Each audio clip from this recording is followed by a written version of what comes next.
It looks like it's working, but we won't know until whatever. We're going to enter this tournament. We're just a little bit late, but I'm pretty sure this is the only tournament I'm going to play today. It's the 5K Freeze Out. Really good tournament. I really like it. And yeah, we'll go from there. Cash games are really good. It's listed at about 32.61 as my start point, but I've been playing a lot of 6 max off stream. So currently, I guess we're starting this session at, what is that, 35.25. Yeah. So, is that like $250 more? Yeah. I picked that up playing for just like 3 or 4 hours before the stream. Took a little break, got back into it. There is a couple of tournaments that I'm looking at, but really nothing great. And there's no satellites to fucking anything. I mean, it's just a shit show. I mean, I know they got to work it out, but they had all year to work this fucking shit out before the series came to town. So, whatever.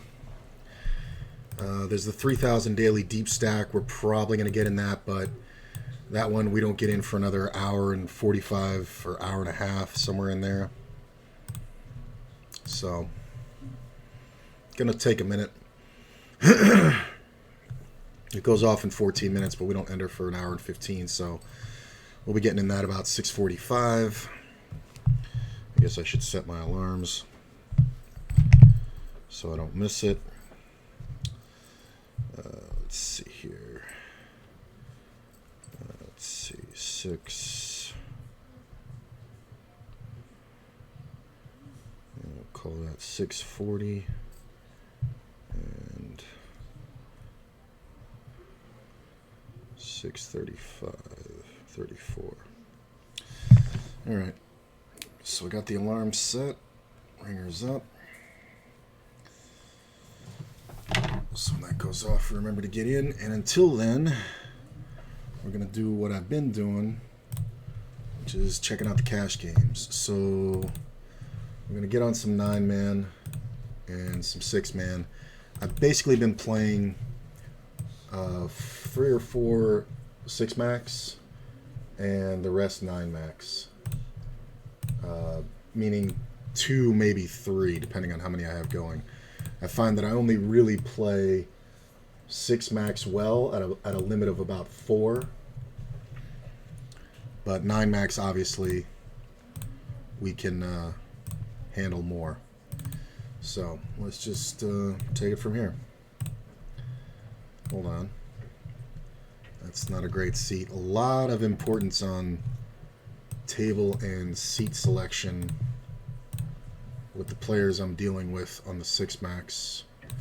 It's going pretty well. They kind of play fairly predictably. That's pretty good. Just don't want to get into a situation that isn't very favorable. No, thank you. And there's an 8. There's a 9 max. Put that over there. And I'm going to fix the size on all these. Just give me a second, guys. All right.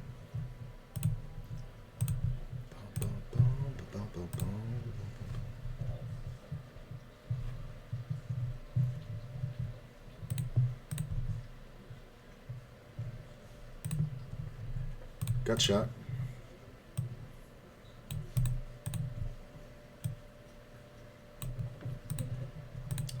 See, I'd like to be able to see. Well, I guess I could put it here, right?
That's not so bad. So we'll probably have the 6 max running right up the gut here.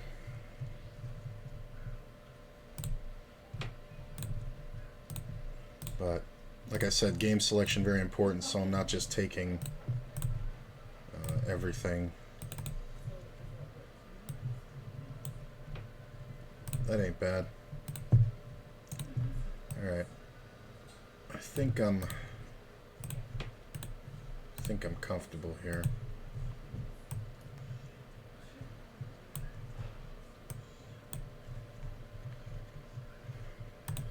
I guess I probably want to put that up there and this down here, right?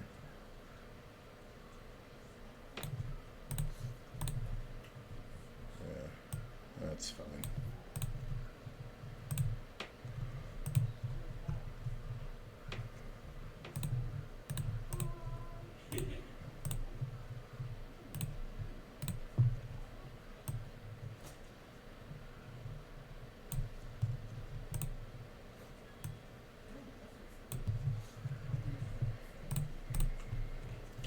Alright.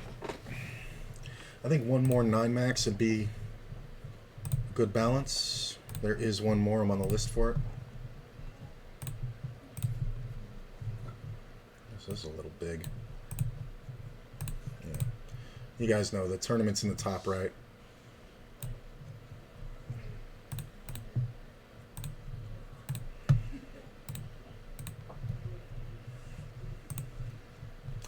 Hey.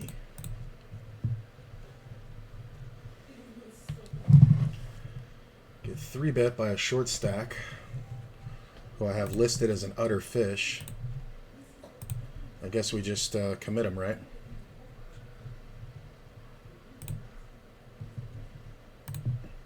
Bet a little bit under his stack just to get him to jam pretty much everything.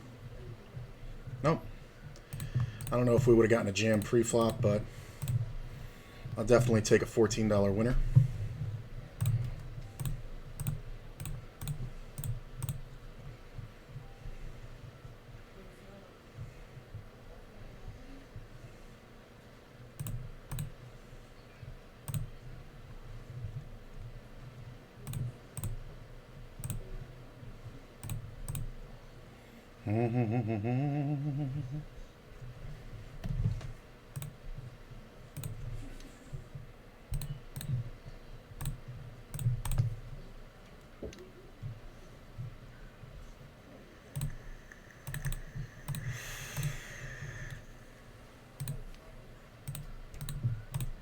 It's a nice little position play.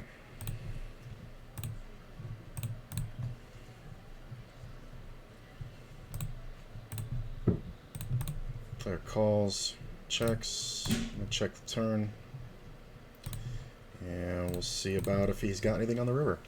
I don't think he's gonna fold an ace, but should get him off a lot of kings.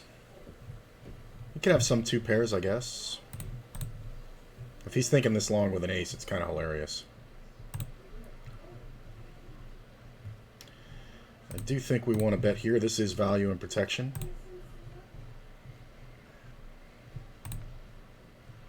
Player bet really big on the flop. Oh, he did call me with an ace. Look at that. No more 6 max right now. Right. 4 is pretty good. Same short stack.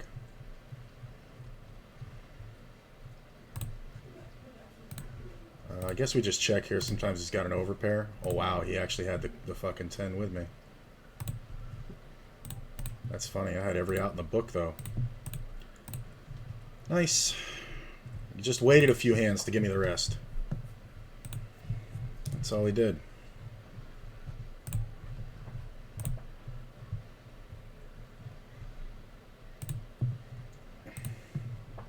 It's funny that he called and it took him so long on this.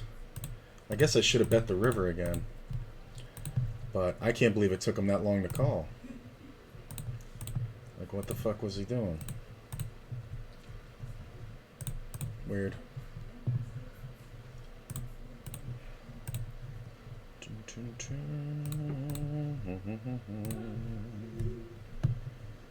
Check.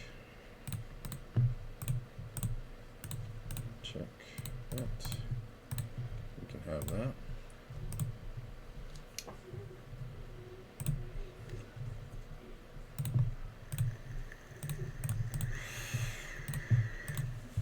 Six max does move kind of fast, so if I don't talk about it much, I'm sorry, but with the World Series in town, it's kind of just about let's make as much money as possible. And I'll review interesting hands.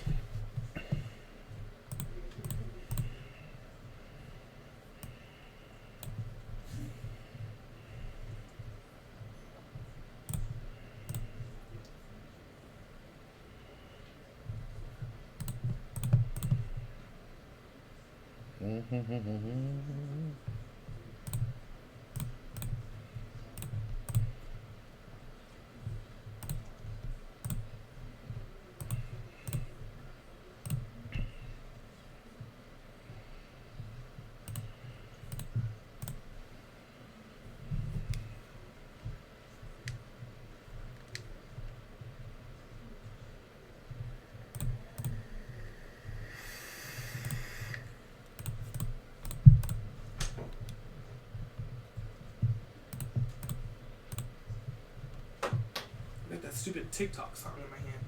Which one? My money don't jiggle jiggle. Oh. It fold. Did you see the interview where that came from?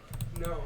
It's this white guy who's getting interviewed by this woman, and he goes, "Yeah, I actually used to have a little bit of a rap pursuit back in the in the 80s."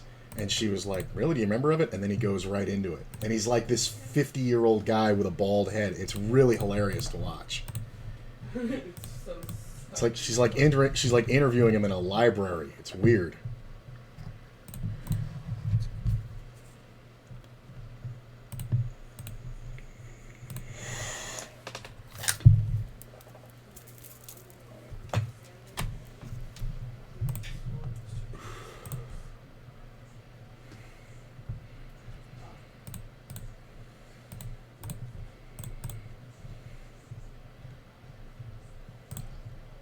It's not bad.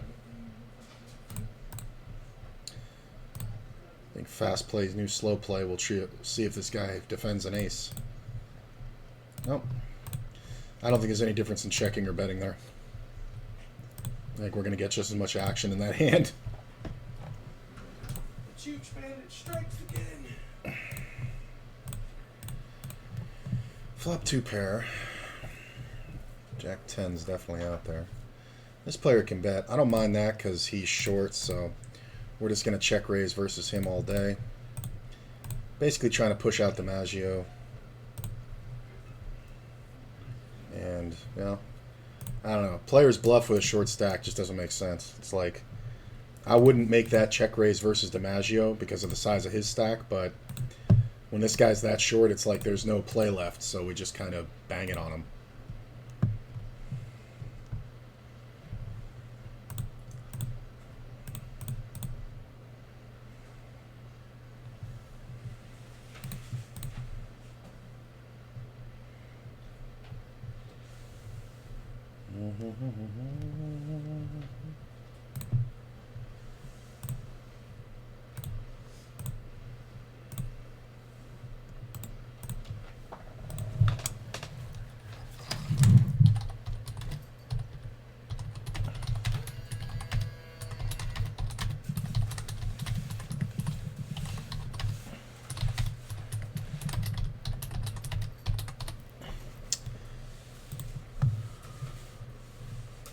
Thank you, baby. Well. I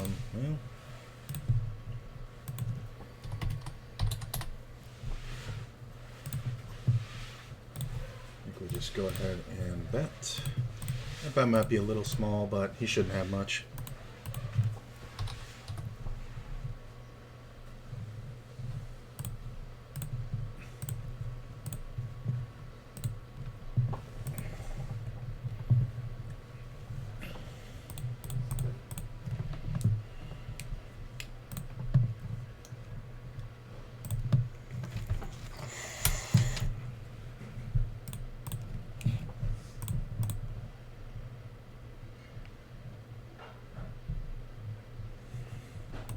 This is a little wide. 9/8's usually good from there, but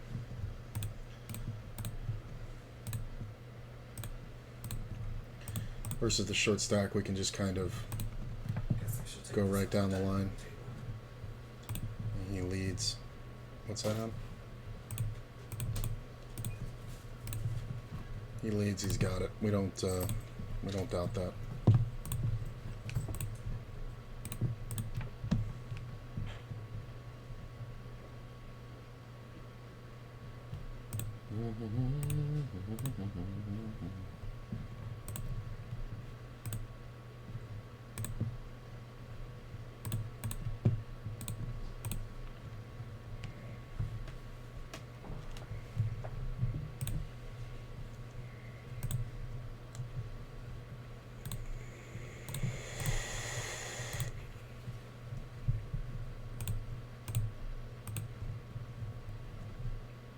This isn't bad, but we're obviously not getting any bluffs through. I don't know what this is supposed to be. Maybe it's queen 10. It could be a king. I'm just going to call it. Yeah, it just looks like garbage, right? Like, I don't know why you bet there. He even bet it for value. Like, that makes damn near no sense. But, like, this is what we're up against this month. I mean, that's just... Why would you lead that? He led it for the same bet that I was going to make. I might not even have bet it. I mean, I got called twice. I think we just bet half pot.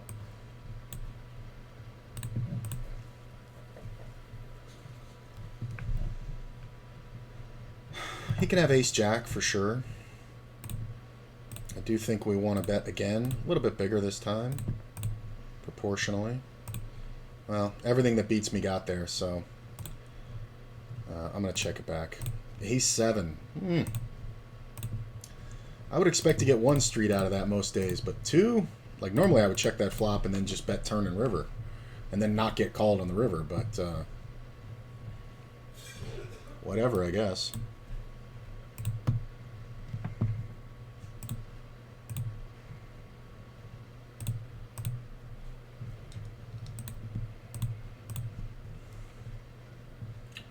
Bad raise. Took you way too long.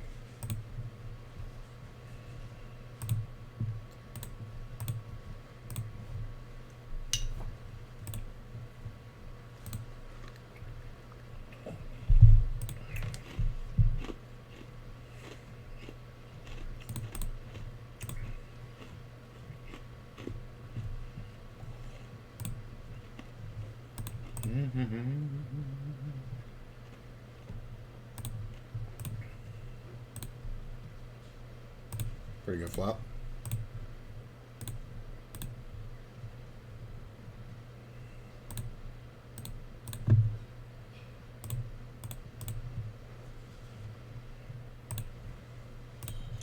What's up, DeBouse?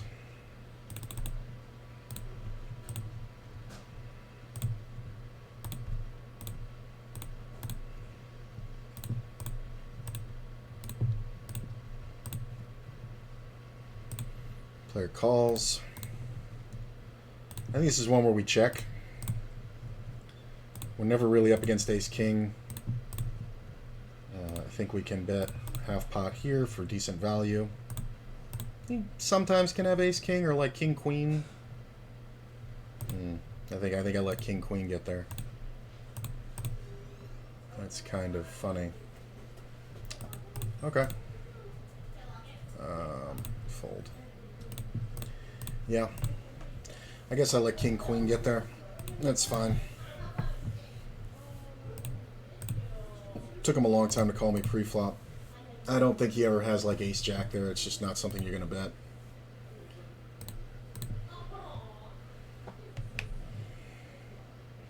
This guy's a little crazy, so we might not fold to a jam here. If he straight rips, I don't mind it.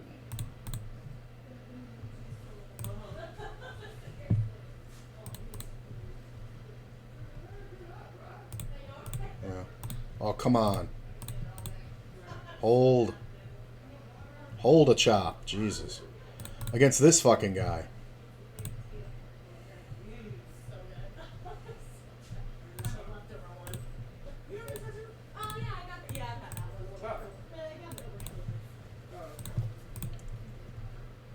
Is that a 3? No, it's a 5. It looked like a 3 for a second there. See what the bottom cut off? Or the top cut off? I mean, sometimes we win, but somebody's going to have like a pair of 8s. Kings! Oh my god. That's fucking disgusting.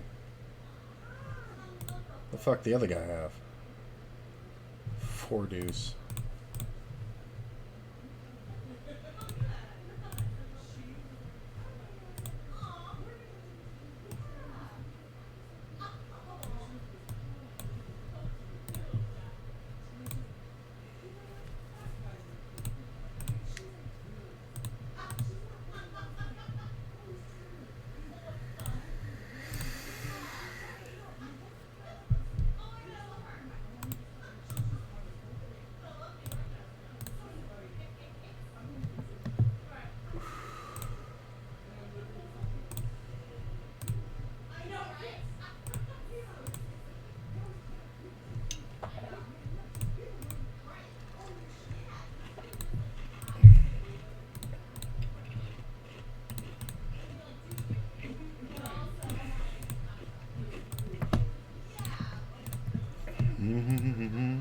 Nope.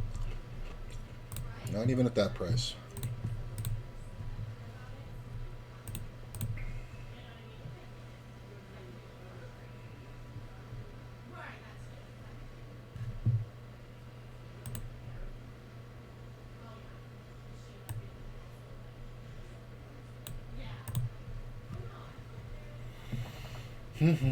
Where's my other fucking 9 max? Can I not get on this fucking table? Alright, now it says I'm 4 out of 4 waiting. What the fuck? I was 1 out of 1. Oh, here you go. It's alright. Okay.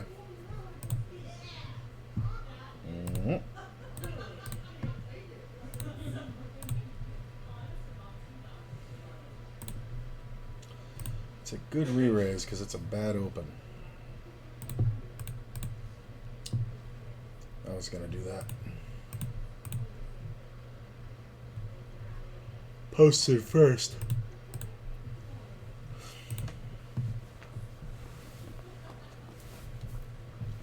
Ugh.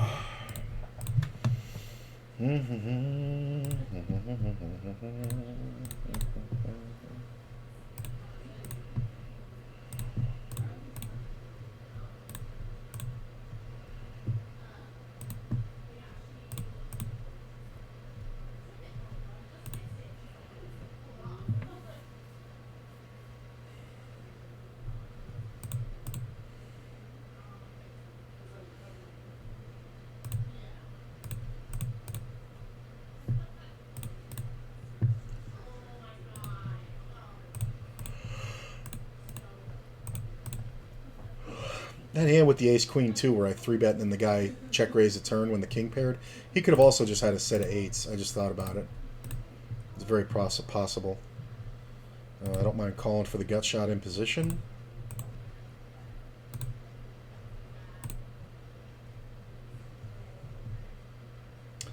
I mean, DiMaggio should have more kings, but he shouldn't be bluffing here. So I'm gonna let it go.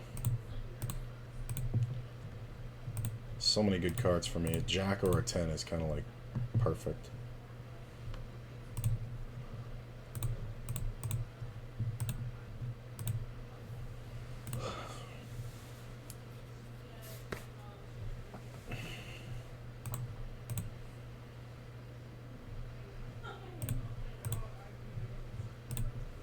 Oh, man.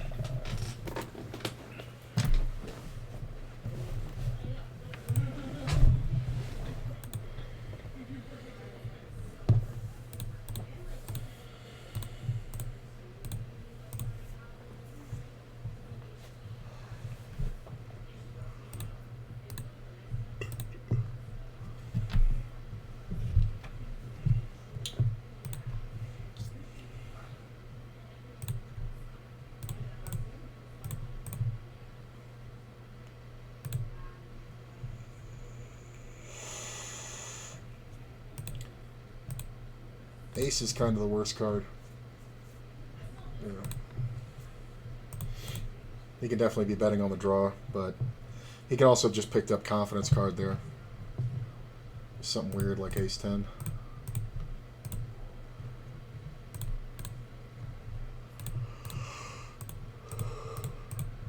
Micro bet.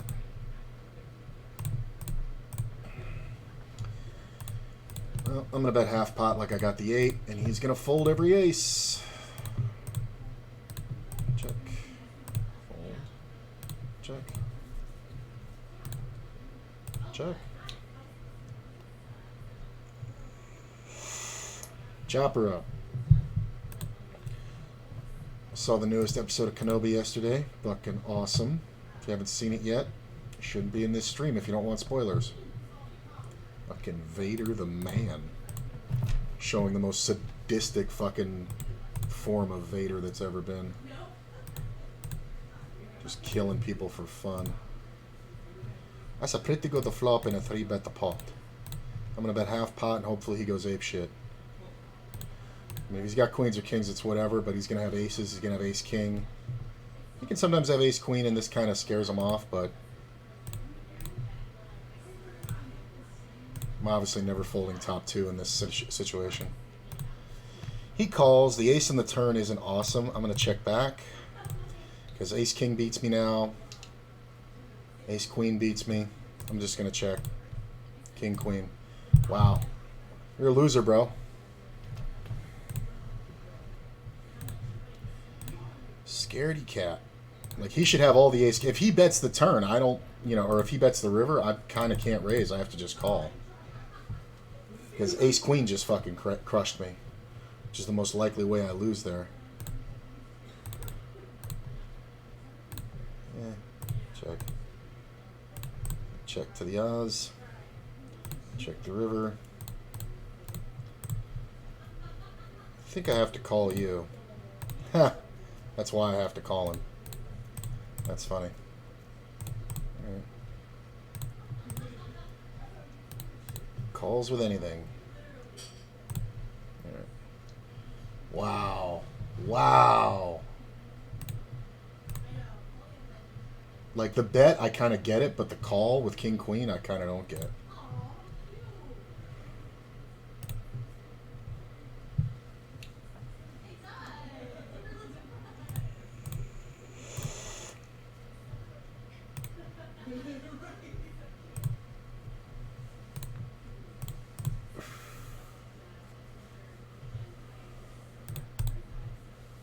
Okay.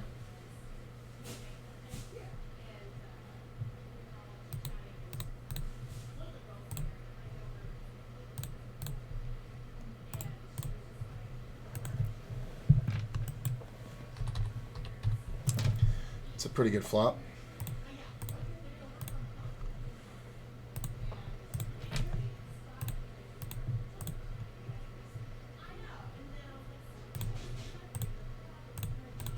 I mean, if he's got the nuts, it's just whatever. He's just such a donkey. Like, I'm not going to get more out of him, but I don't want to give him a chance at a showdown. And if a club comes on the river and he checks, I kind of have to check back. So, it's just hilarious. Fucking lead out into that after I c-bet. All right.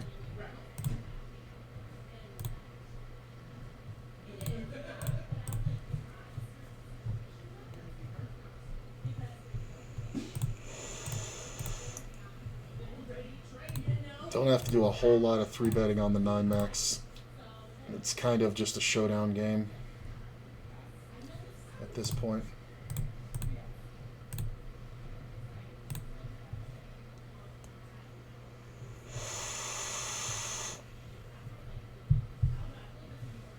Nine seven monsters, sir.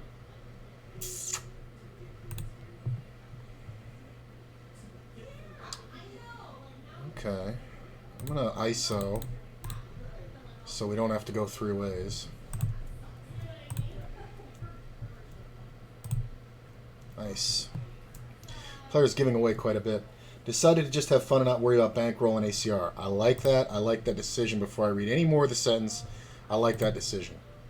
Playing 2 tables of 10 and L Blitz, having lots of fun. Nice, man. I like Blitz. Blitz will really help your blind play, because you'll start to understand the true value of hands from the blinds, and you'll understand when to 3-bet more. I think a good drill to run is have your your re-raising charts in front of you, and then after you make your decision, not before, refer to them and see if you 3-bet correctly or whatever. Eventually, you'll learn what you should be 3-betting and folding and calling and all like that from the small blind when it folds to you or when the button opens, which is going to happen quite frequently.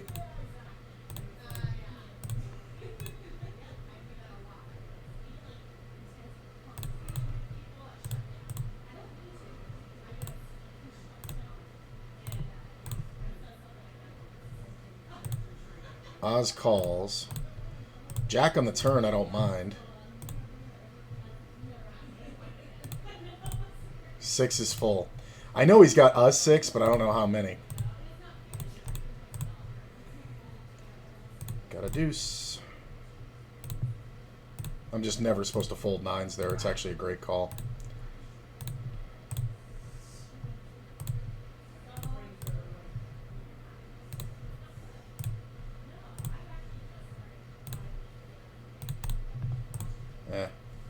I don't think I can safely get any more money. This kind of sucks. I kind of have to call. Well, not a full pot bet. I don't have to call. That's like Jack 10 or 8-10 or something. It's like maybe 9-10. 9-10 makes a lot of sense.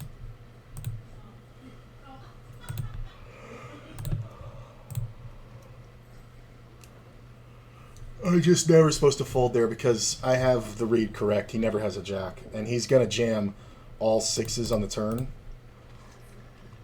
He just happened to have the combination that beat my 9s. Plus he's going to jam 7s. He's going to jam 5s. 8s. So I don't mind giving him action. I'll get it all back. Not bad.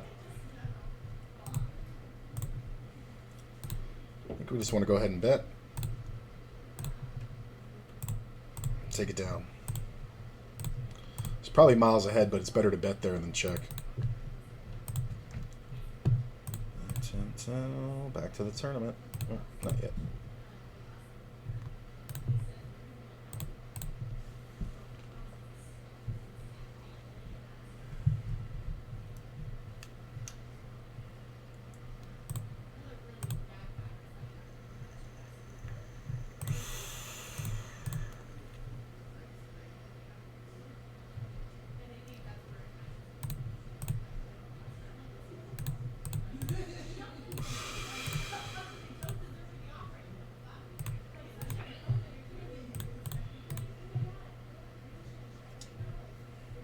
Now I'm 6th out of 8 on that fucking table. What the fuck?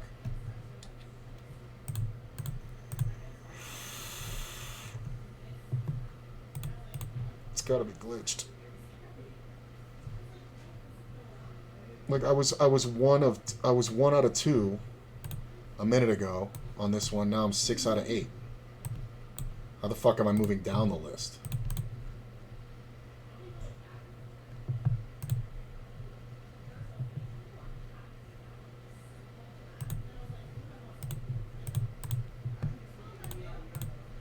It's one of those weird ones because if he's bluffing, he's going to continue bluffing. I'd probably lose to a better ace, yeah.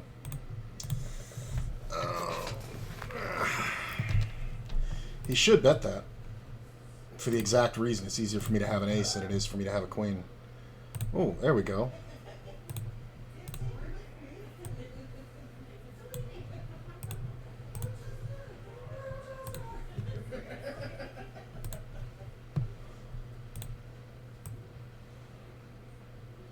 Right about there.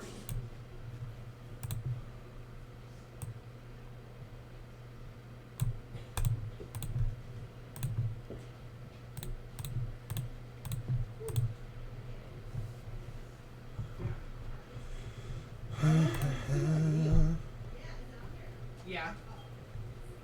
It's a short now.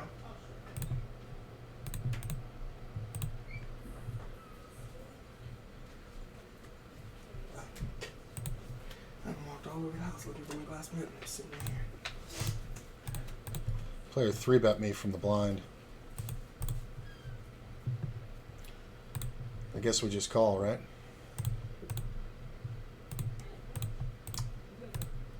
Yep.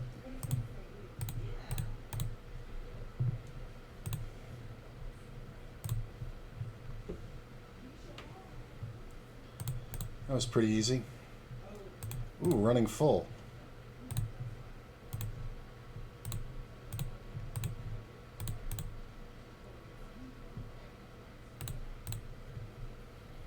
Might get the rest right here.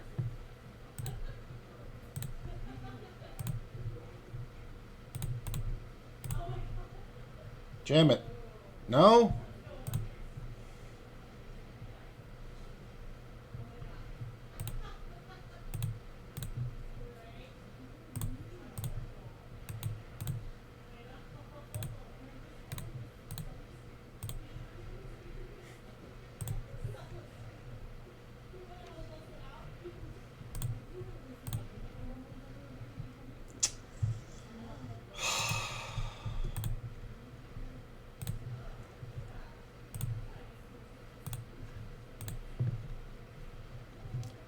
I'm gonna just call the suited ace queen and show up with a monster.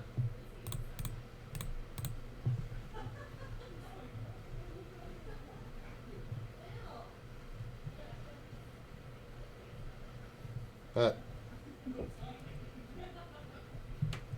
I mean, I'm not really afraid of much, but I'm just gonna try to get his money in now. 'Cause he really shouldn't. Yeah. Wow.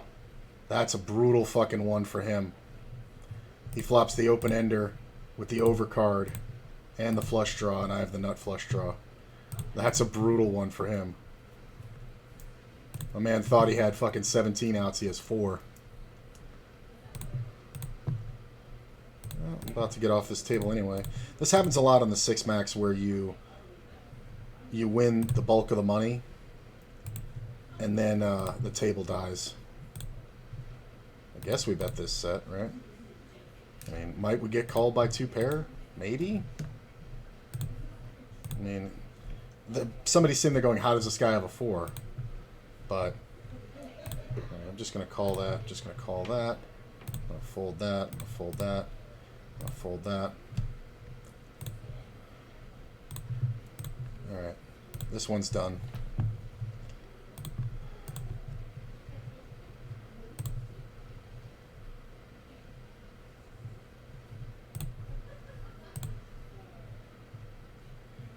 I mean, if it checks, I'm betting.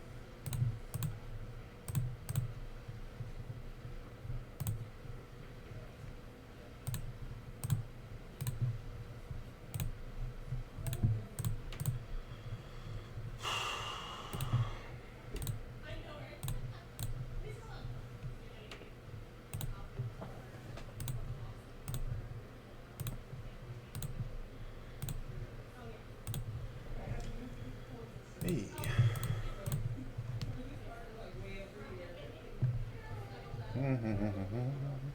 Take longer. We all know why you're taking so long. Just fucking fold.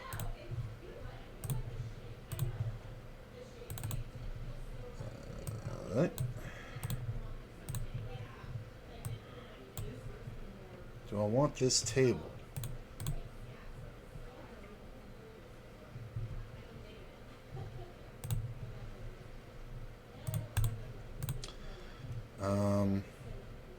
Nope.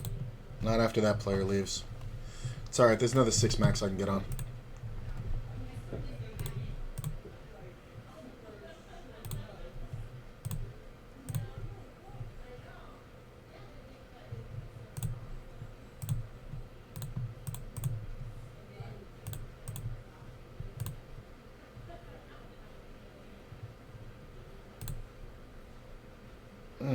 Why is it an ace?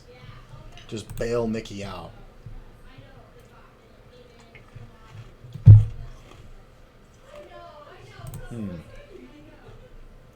Just gonna call this one.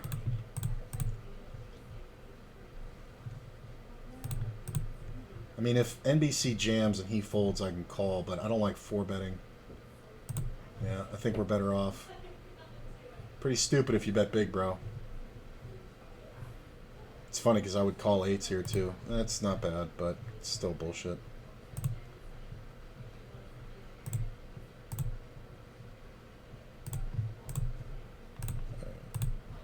Let me get sat out everywhere. Just a sec. play this one.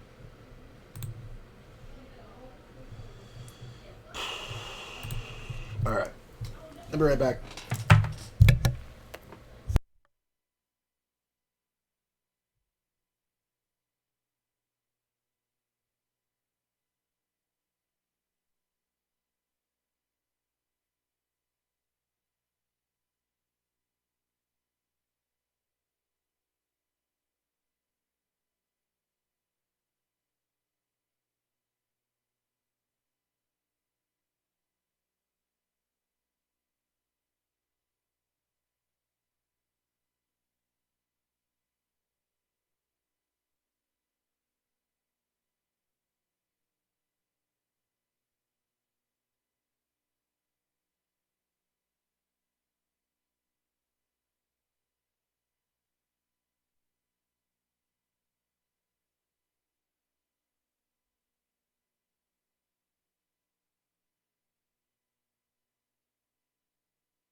Why has the bankroll balance not been consistently displayed on this with the tracker?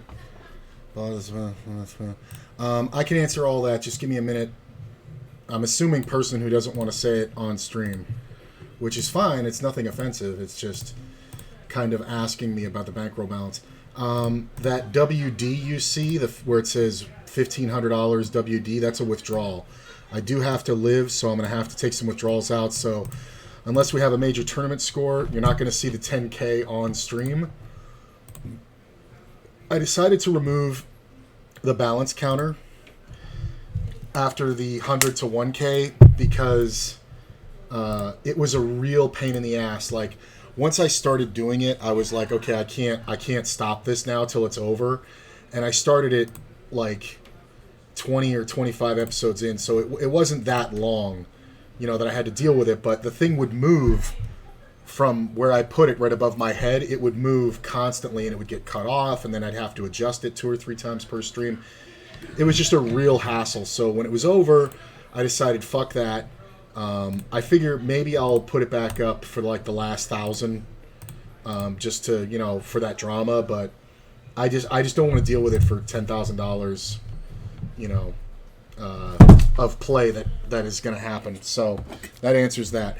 And what was the other part of the thing? Oh, yeah. So you just add those numbers together and you'll see what it is. I've been drilling raise first in and 3-bet spots the past, so I know I'm vaguely by memory, but referencing my notes, and I made based on charts. Nice. I have little notes in front of me that I use all the time. I do adjust them based on who I'm playing against, so it's not like I just found the charts and just went blindly by that. I do have to adjust them a bit for the players that I'm up against. So that's why I have notes written out.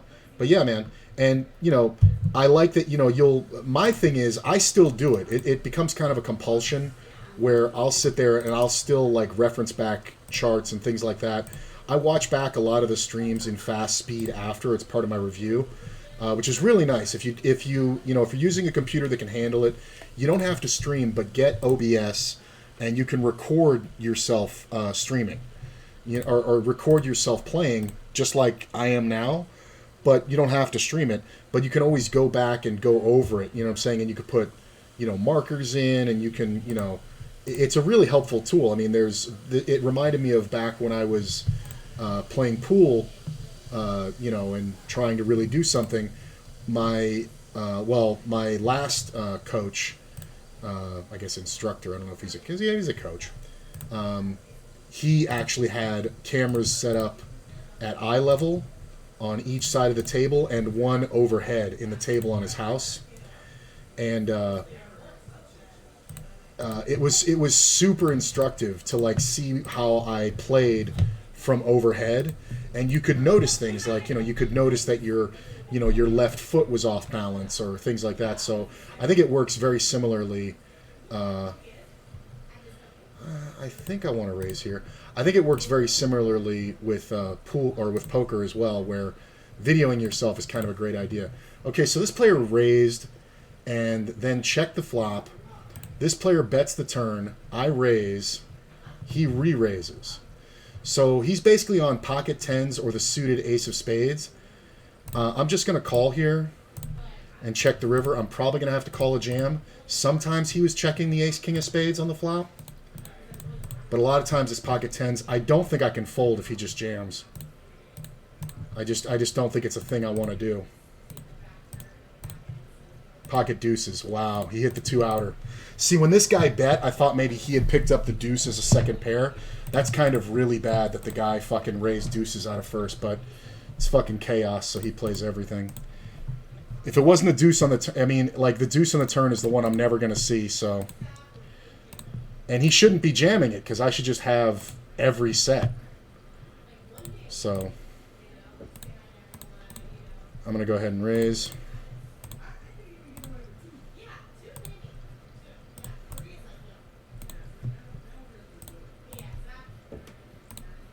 This is kind of weird because 10 Jack did get there.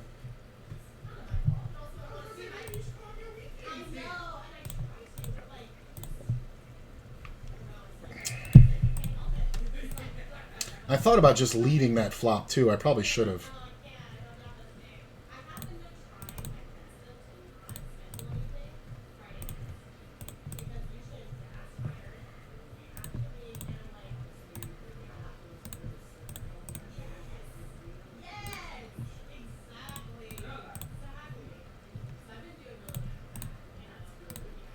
I'm gonna check. I should have bet the turn. I gotta close the door. Because they are loud. That's Katie, one of my wife's nail clients, but I love her, but she's one of the loudest out there. All right, I'll be right back. I'm just gonna shut the door.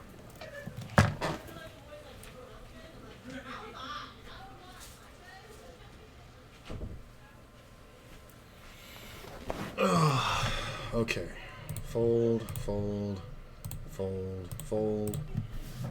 Not the greatest flop for aces, but not the worst. I think we just want to go ahead and bet like it's a queen. He's in the small blind, so he can have anything. He can definitely have 6-7. He can have two pair combos. I do think we want to bet for value.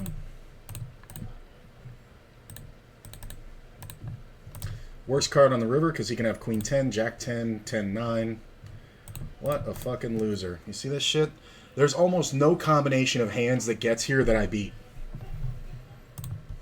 The only one that gets there that I beat is king queen, but nobody's bluffing that. So, aces go down. I mean, and if he's willing to draw for that much, it's fine.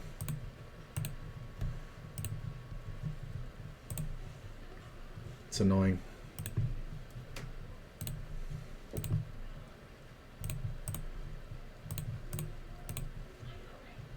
How's the 6-max been? Pretty good. I played a 3-hour session before the stream started, picked up 5 buy-ins. And that's pretty much been the story with 6-max. Once I got more comfortable with the format, I've kind of been doing really well. It's kind of weird.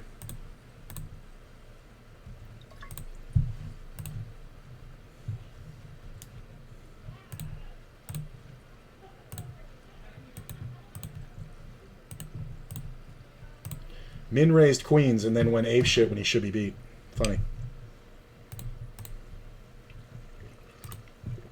And if he's going to bet the turn and flop and turn, he should be betting that river. He shouldn't have bet the turn. He should have bet flop, check turn, bet river. But for me, it's the same result, but...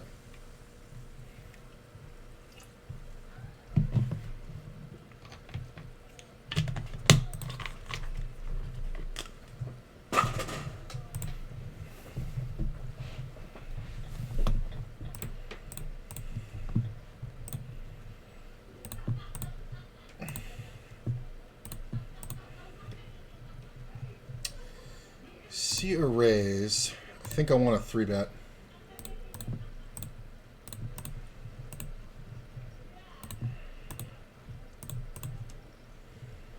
Nice.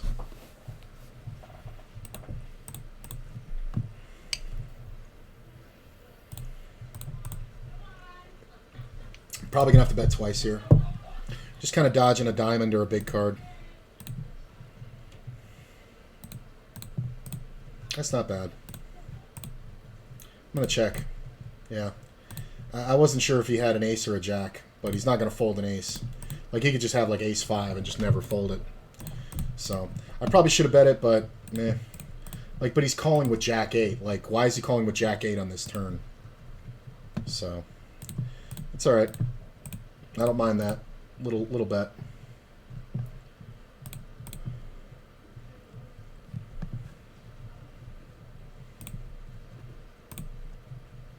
It's not the greatest card. I'm going to try to get my value now. I think if we're beat, we'll find out. Ace on the riv. Now he beats me with king 9. Do you think he's ever folding there? After he just called twice? Jesus. That's a big counterfeit.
Eight, 9. Calls with the backdoor straight draw and nothing. Or backdoor flush draw and nothing. Calls on the flush draw, doesn't go for the bluff.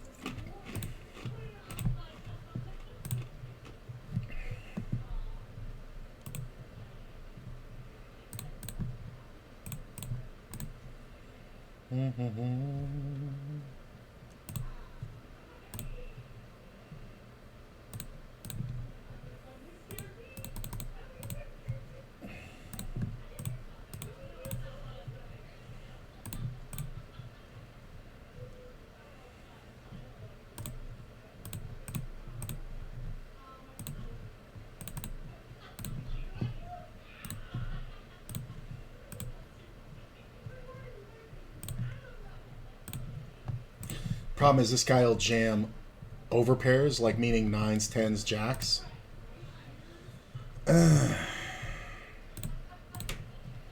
Queen is kind of another wrinkle. Alright, I don't know what the fuck he's calling me with. I have Streamlabs. I'm an affiliate on here. But if it's not on ACR, I play a lot on my phone. Oh, okay. I never really like playing on my phone. I mean, it's great for like the dentist's office when you're like in a waiting room or something, but I don't know. Have thought about streaming again? Why not, man? The thing about streaming, though, is just be honest. Be completely upfront. Like, you know, I made my name Qui-Gon broke when I came back, and it's like, hey, man, we're rebuilding, you know? And, because, you know, I don't want people fucking sitting there inferring the wrong thing. So, like, you know, just put it right on your profile and just be like, I started playing poker on this month of this year. You know what I'm saying? Like, put that information out there. And then just be like, watch me get better. You know? That way there's no pressure.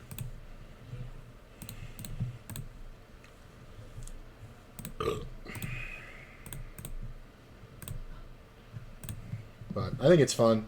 I mean, it can be distracting, but it also keeps you from getting lonely.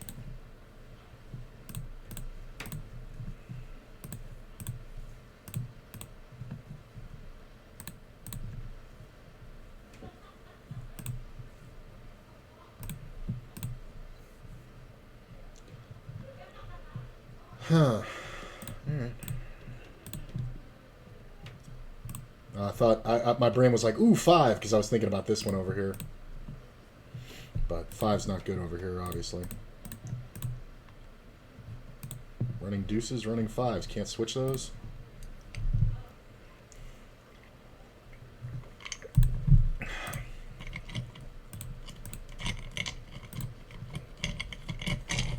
Somebody's got to have something here, right? Sure, king 7, why not? Alright, queens makes sense, but why didn't you 3-bet me? It's hilarious. I didn't even see how many people were gone from this fucking table. I should have opened the 4s. What the fuck happened to this fucking table? Jack.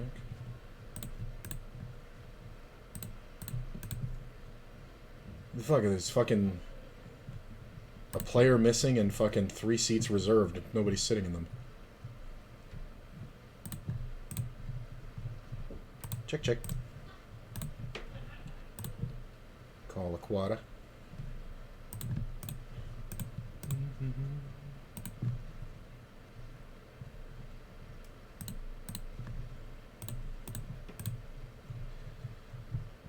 We obviously call here. He can have some queens, but they shouldn't be too happy.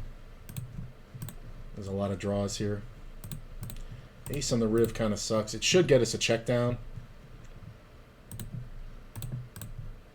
This can be queen 10 a lot. I mean, unless he has like 2 pair or something, I don't know why you would ever bet. Well, it's called. I'm folding. Yeah, 2 pair. This is interesting.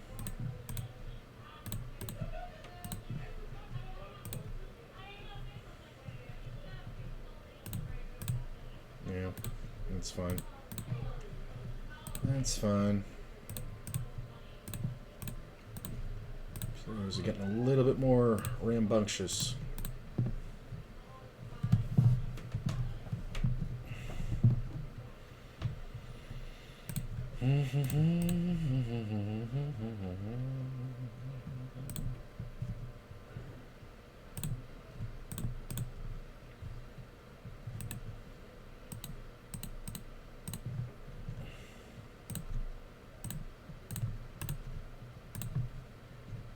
This bet might be a little bit big.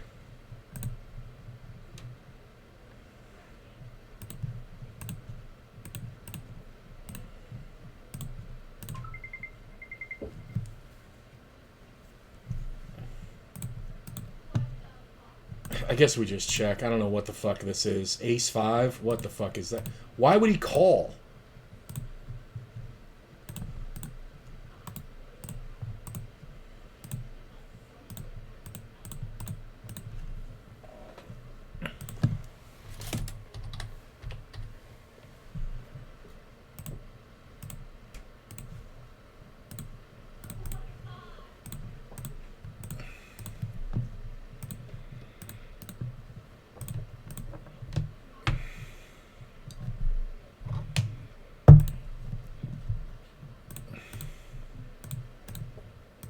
This fucking guy called that bet.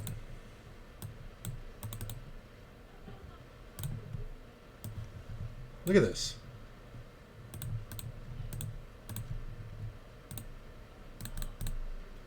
I mean, he called this bet with ace-5. Fucking why? Ace-5 offsuit. Alright, this table's fucking glitched out, so I'm gonna get rid of it.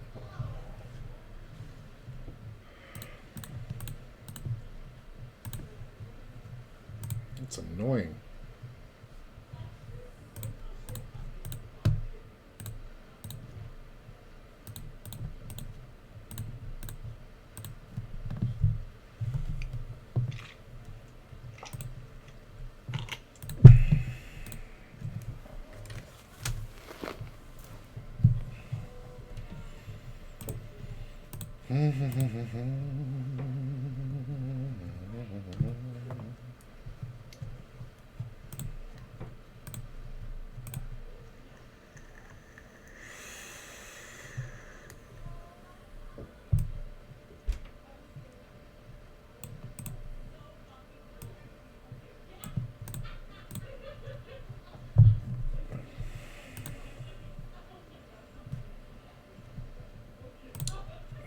Nope.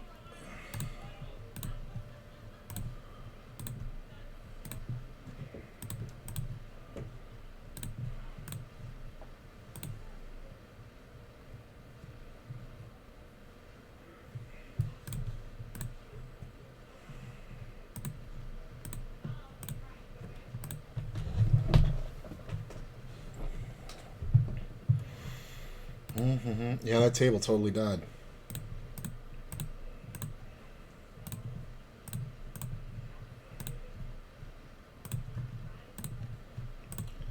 These players are playing this small bet tip-tap shit. It's not going to really work out for them.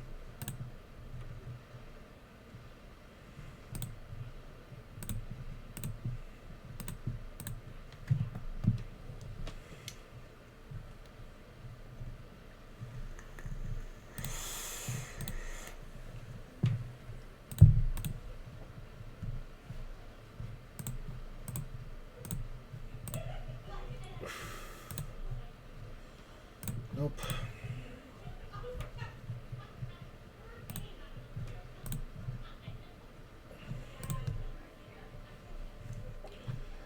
Nothing really happening yet in the 50 or on the 5K guaranteed. Is the registration still open? I'm not sure. 42 minutes, so it's got a while.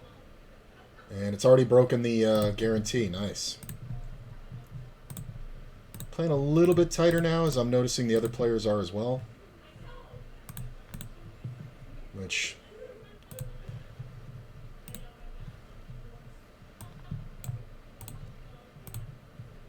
is maybe an overcorrection. But...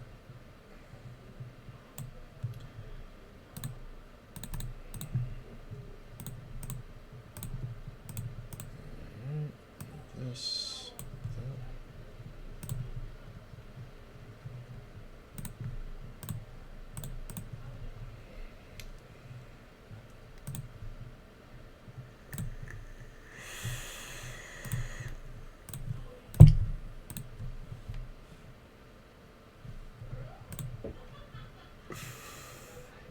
No small blind. People are limping. It's like the nut worst scenario to limp. Because there's so much less incentive because there's no small blind.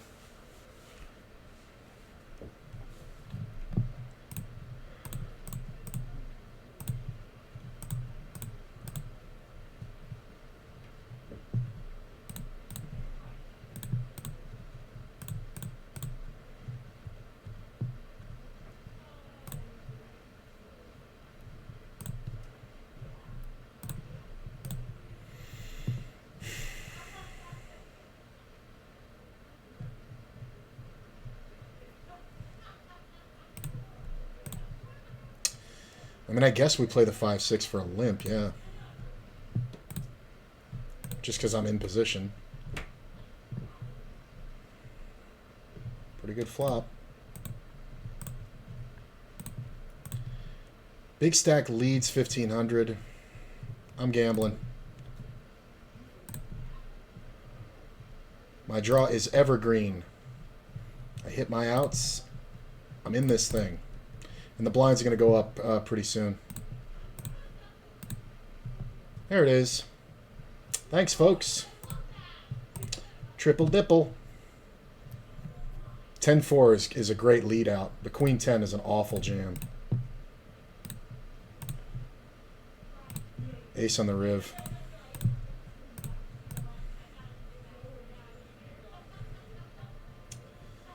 Yeah.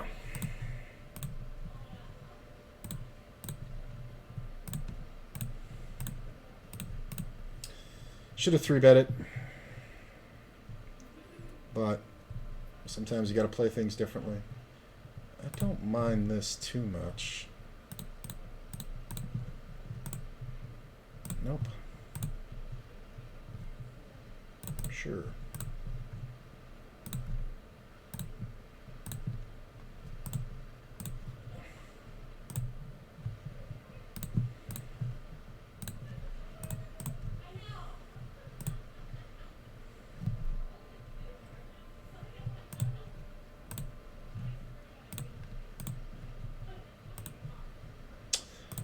No, thank you. I wasn't convinced I was beat on the flop, but I think after we see the bet here, this should only be really strong hands. We're 3-betting our friend here, pretty big. Yeah, queens.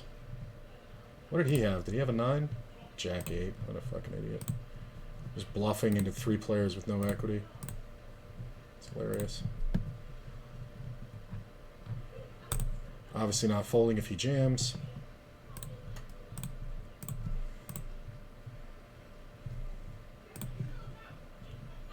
He calls. The ace comes off.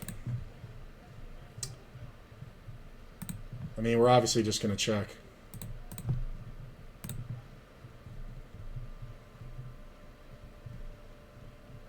Bet small on the turn. Not small, but under less than all in for him.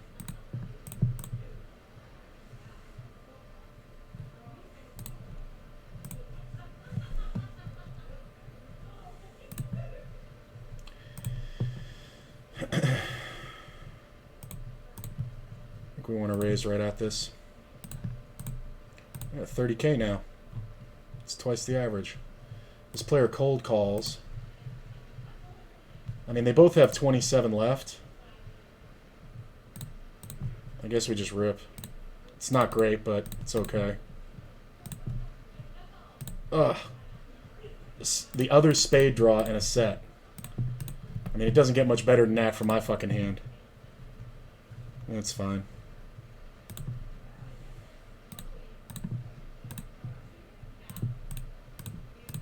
Really?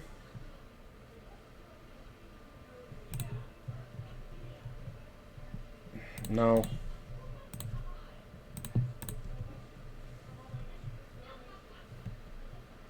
Hold. Thank you. Like, that's all my brain could do was go, no. There's no planet he has ace king or better on. Like, what the fuck was that? The answer is no.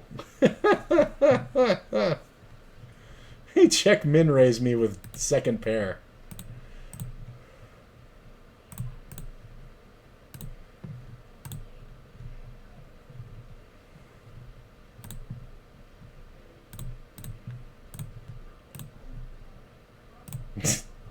Literally, my brain went no and just jammed on him.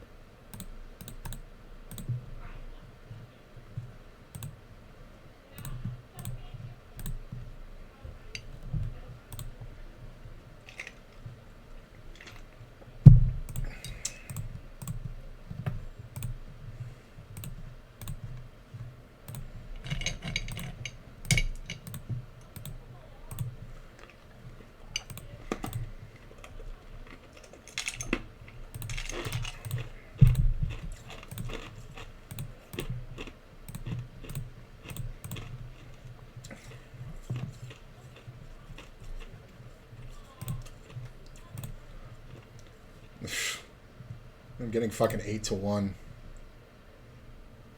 And I flop trips. This can suck. I kind of want this guy to bet. Yeah. I think we just play this one passively, honestly. Like, I have a lot of chips, and if a lot of chips go in, it's kind of a bad scene. I mean, we can obviously call that. Spade on the river's awful. 9 is awful. I mean, does he ever jam less than a king here? Or less than a flush here? It's the player behind that's the problem. This should just always be a flush or 10-jack. He can also have a better queen. Like, it's just one of those ones where I just, you know, I have 0 kicker. So...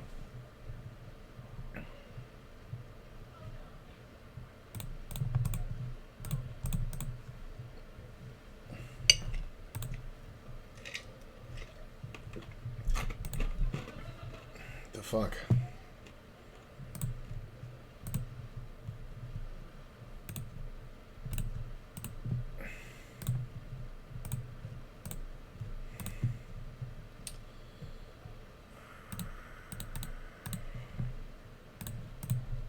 I'm not going to bet. Like, this player does not raise his good hands, so I'm just going to fucking check down here. Yeah. The guy doesn't 3-bet. He just doesn't have a 3-bet range. You win.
Having fun.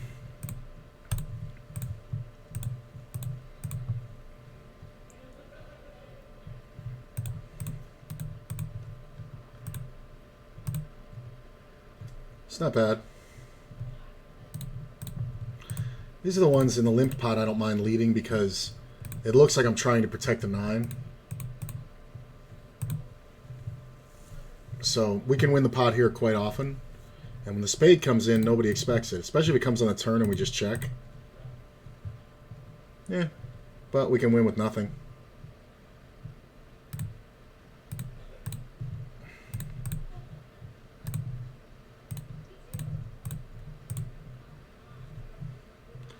Always got to bet twice. If you guys learn nothing from watching my streams, you need to learn to always bet twice.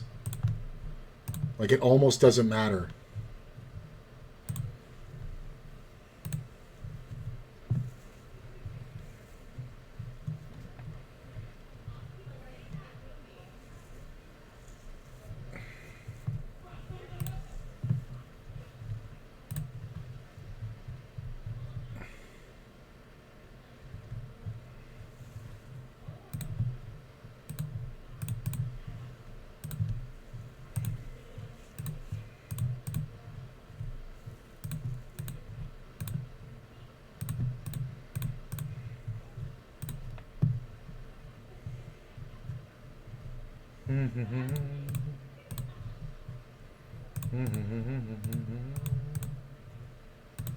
The thing about that queen 5 too is that the player bet super small in the turn, and the spade hit the river, and that could have been a blocker style kind of bet, you know, to like make sure he gets to the river, because he could have just had a flush draw or the straight draw, either one. The tangent. I definitely think I was beat.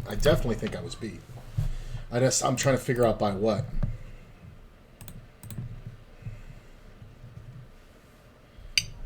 Look at this.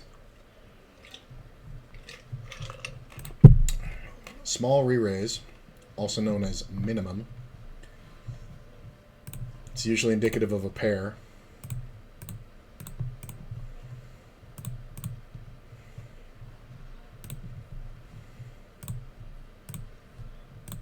Ugh. Either that or he's losing his mind.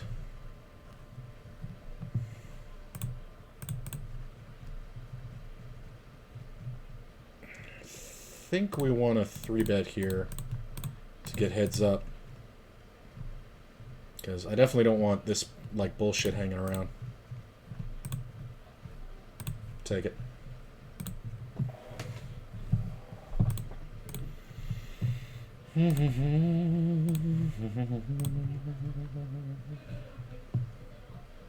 Okay.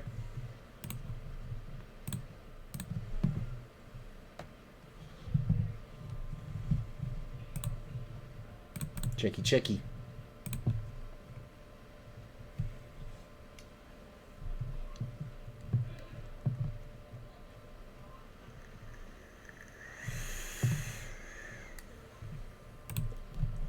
Going for 1K hands. Oh, you're playing the Zoom. Nice. Up a buy-in at 700. Nice. That's not bad.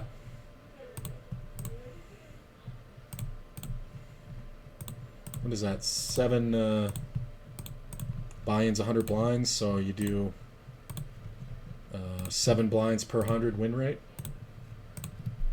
Pretty good. Plus, it's one session, so you could just be like, you know, not getting anything good, or, you know, whatever.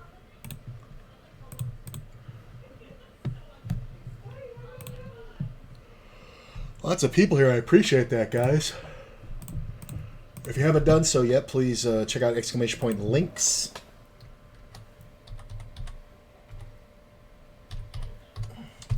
That takes you to all my YouTube and Instagram and TikTok and all that stuff that I Twitter, that I post different media on. And I try to keep it unique to each platform. So the Instagram and TikTok kind of overlap because it's just fun videos and stuff.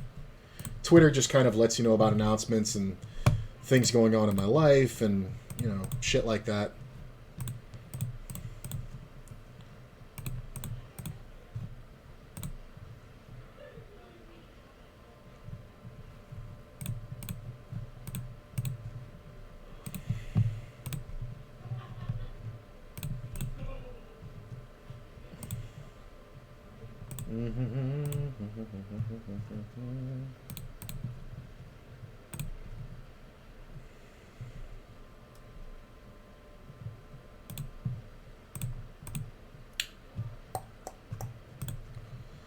Ace ain't bad.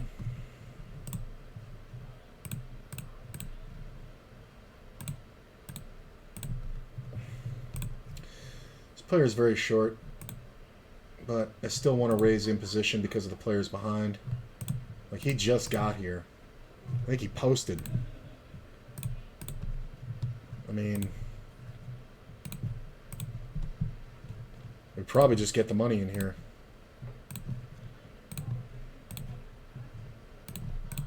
I'm not folding. I mean, if he wants to jam, cool. It's kind of the best flop for my hand without hitting an 8.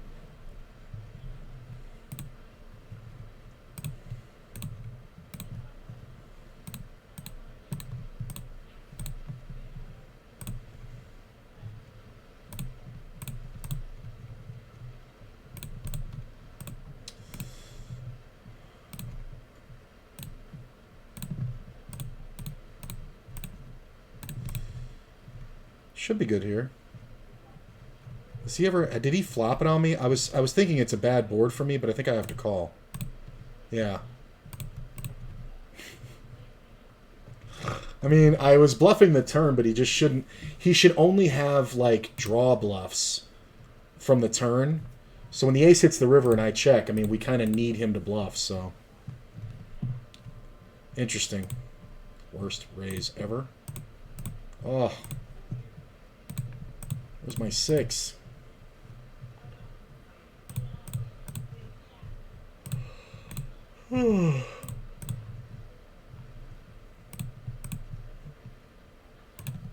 It's a pretty good flop. There's a lot of ways the money goes in, though.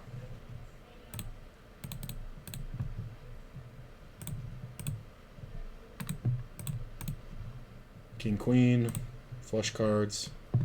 9 on the turn's probably the worst card ever. We're going to check back. Ace in the river is even also worse because now we lose to 2 pairs. Queens are okay, though. It sucks. Everything killed my action.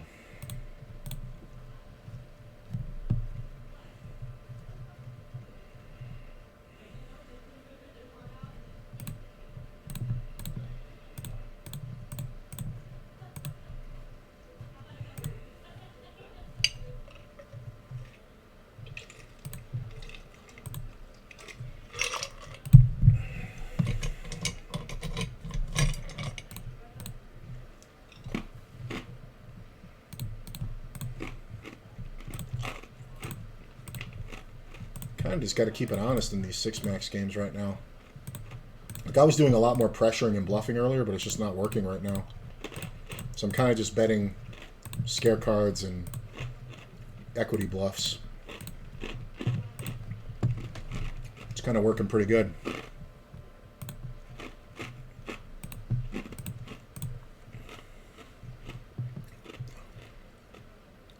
Been stacked twice so far, so that factors in. Hey. I mean, you're going to get stacked, especially playing 6-max. Like, it's one of those things you kind of got to, you know, deal with. I don't mind this. I don't love it, but I don't mind it at all. God damn it. Queens looks so good. Like a 9, a 10. Anything. And this fucking guy never bets his own hand, so I'm just gonna fucking ditch.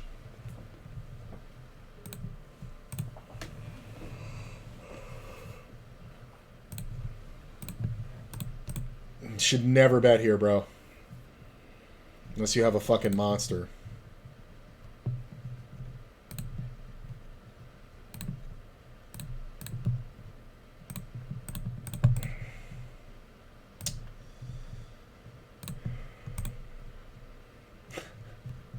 I love it. Did you have a queen? Oh, you had 10s. Why don't you c-bet that? I mean, I think it would have gone the same way, but if he barreled flop and turn, it wouldn't have.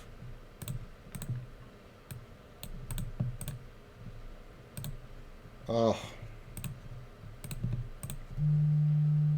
Oh. That's the alarm clock. So we're going to get in the 3K deep stack in a minute here. I mean, I guess, right? No. Check.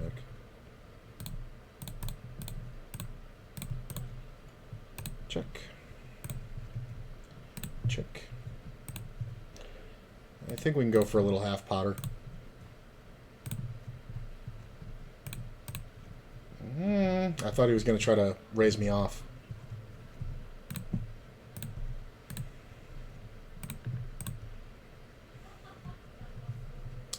I guess we can get rid of this table.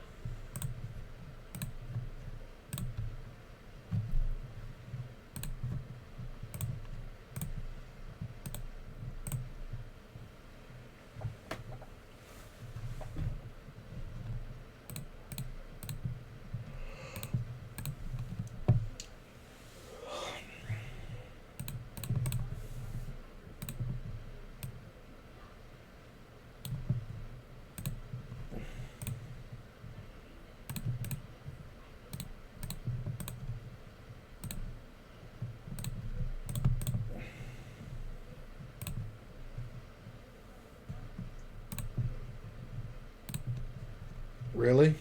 No.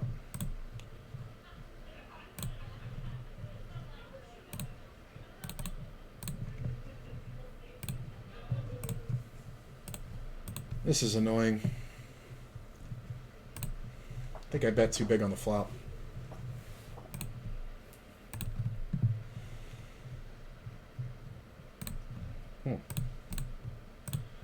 Sticky people here.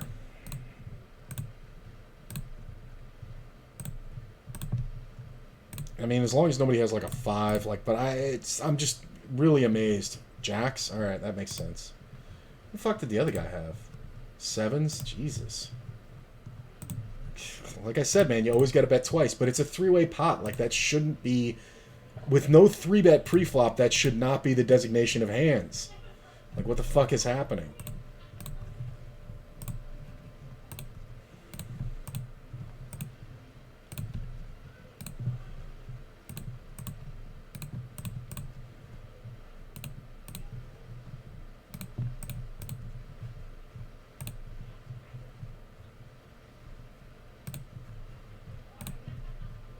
I really thought he would have had...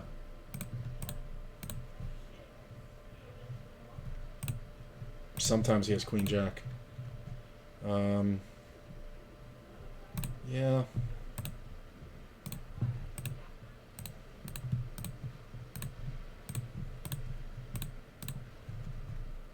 Do I want to play the other tournament?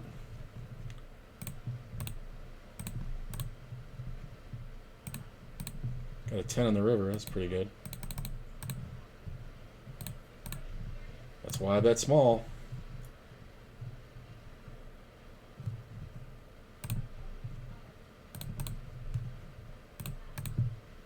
I mean, if he has aces, it's whatever.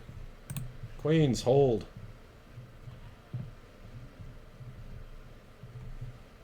Nice. So Nicky raised under the gun. I 3-bet. He 4-bets. I think we go for it. Sometimes he's going to have aces, but it's 6 max. This player snap calls. God damn it.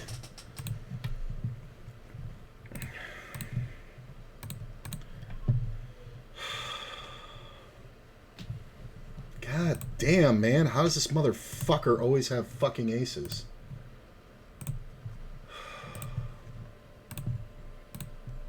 Unbelievable. I gotta get in this other tournament. Alright, I gotta give up one of these. Well, it's time to get off this one anyway, so there we go. Rebuy. Auto add-on.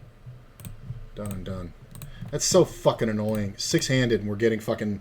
The guy in first position is getting aces and I'm getting fucking kings. It's just annoying. It's just annoying. It's just annoying.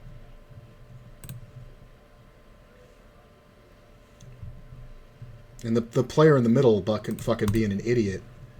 Like, the guy in the middle had King Jack. The guy Grin. So it's like... He cold called the fucking 3-bet. And I've seen Nicky fucking make that re-raise with just, you know, every pair. So, I'm never supposed to fold kings. It's just not a thing. Alright, you can have it, bro. I'm trying to fold. I don't know what that's all about, but I'm not going to bother. Ah, it's annoying.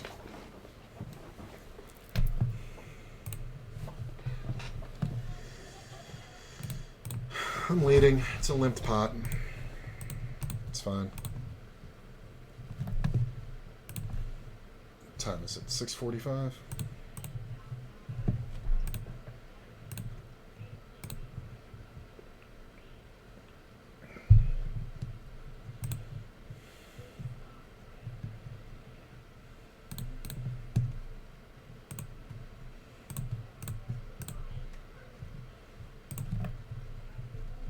Got in right on time. Didn't even play one hand.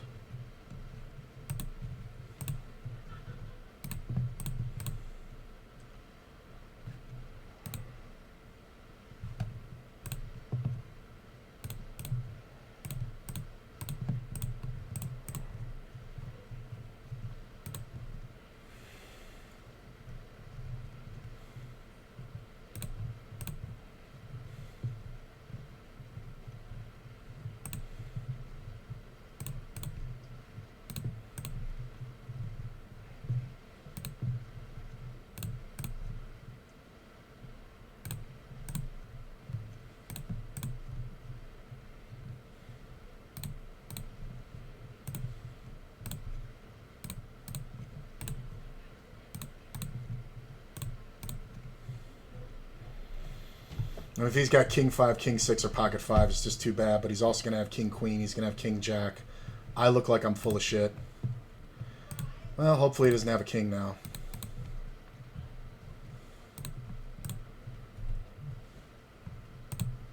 Ha ha! Pocket 9s! He just convinced himself I didn't have a king. Convinced himself. Okay. That was crazy. Dude just gave me a full buy-in with 9s on that board. Well, he's either got a king or nothing. He's got a king.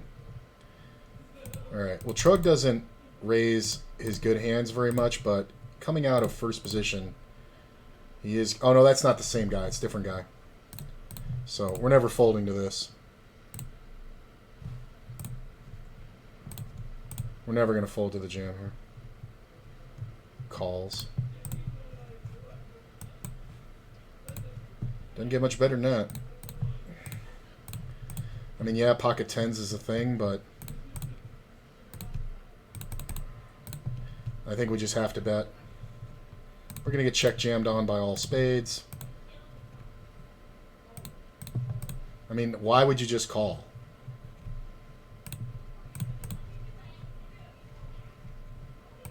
I mean...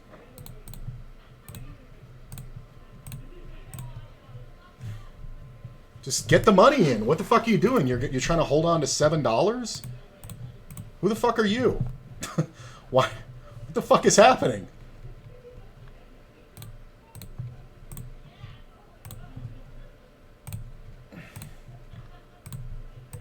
Yeah, he hit it. Yeah, 2 pair. Whatever. It's fucking...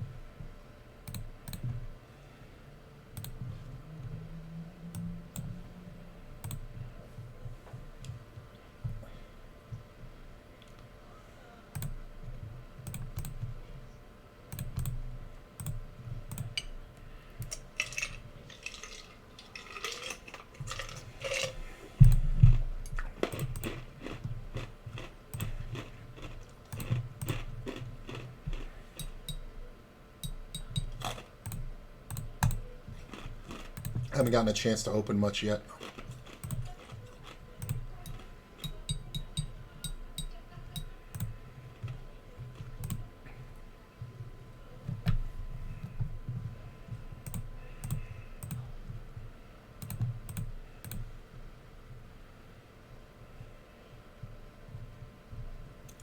Still sitting well above the average. Average is 19. I got 25.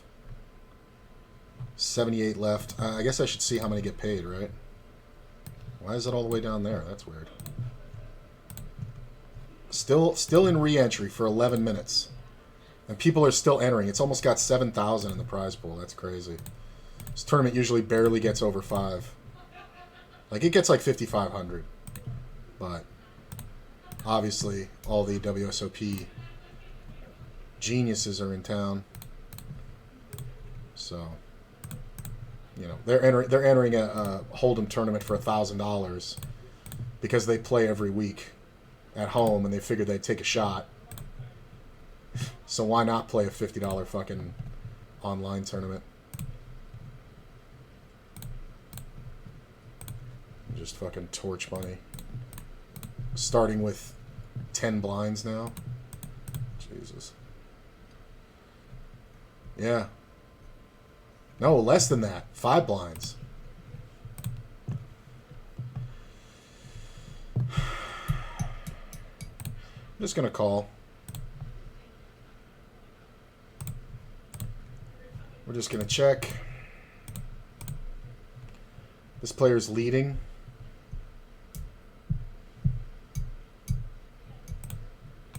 I mean, it would suck if he has pocket 5s, but we're just going to get all the fucking money in. Ace queen. Hold. Nice. I don't know what the fuck you're leading out for into the fucking razor who calls. But we obviously get the fucking money in. Well, wouldn't the guy have 4-bet jammed out of position with ace king? No, I wouldn't.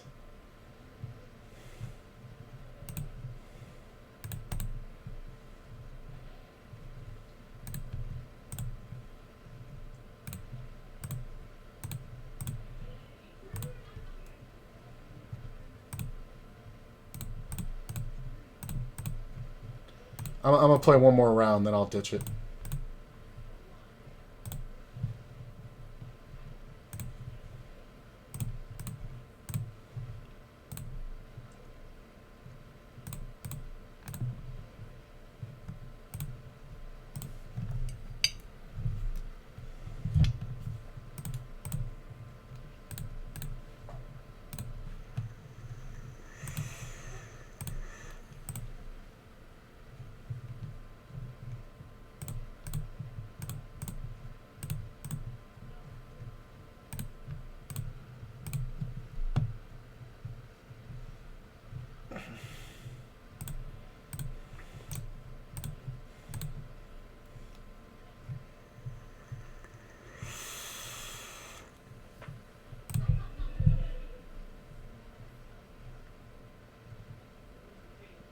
Oh, I gotta get off 2 of these tables. Damn, I got 130 on 2 of them. I didn't even realize.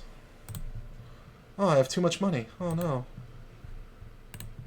I have far too much money for all these tables. Woe is me. Oh, I tell you guys. It's a hard life playing poker.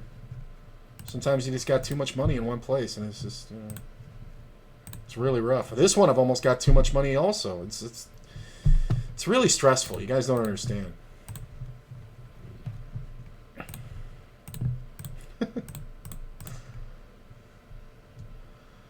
This isn't bad. I do think we want to bet a little on the bigger side. I think if this player jams, we can call because he's going to jam all flush draws and pairs. It sucks, but we kind of can't fold for 5,400. I think if this player sticks around, we're kind of fucked. Min clicks. Here's the problem with the min click. Players will do this with the flush draw and a deuce. So we obviously call it. Because if he checks turn... Okay, alright. That's fine.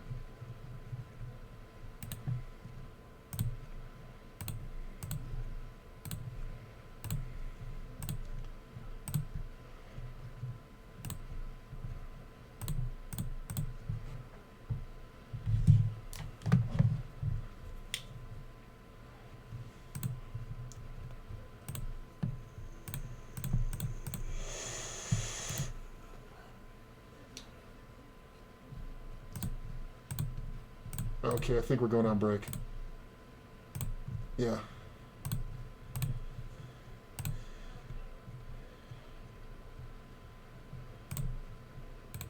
Okay, there are 2 6 max and 1 9 max that I can replace these with, so we're just going to kill these tables. So we ditch this one, we ditch this one, and we ditch this one. That's fine. Yeah, what's this? Oh. Alright. I'll be right back.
Sorry, guys.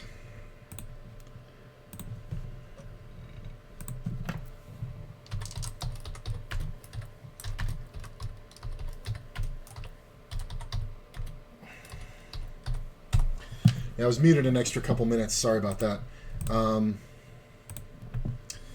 was looking at all the tables and sitting there saying, you know, this doesn't look good, that doesn't look good, I have to wait on this, I have to wait on that. Do I have to wait on this one? Yeah, I think I do. God damn it. I can get on this one. I mean...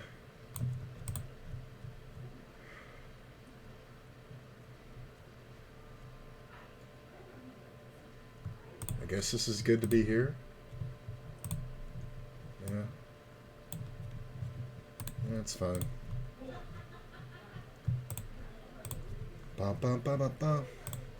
Where are we at? Hey! Back up to 35.13. So, got all my money back. So I'm up like...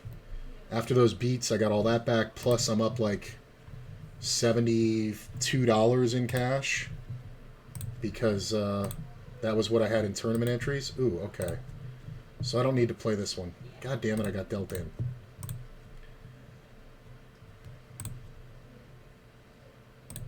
Oh.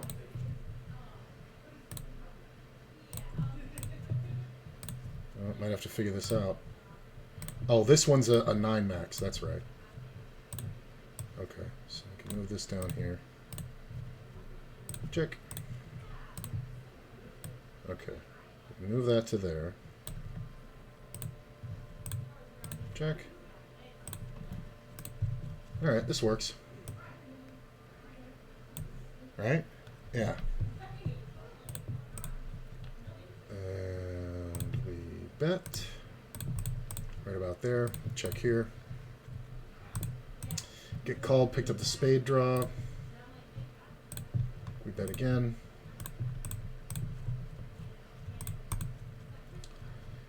I mean, he's going to have 6-7 and 9-8 a bunch. I'm just going to check. 10 jack. Interesting.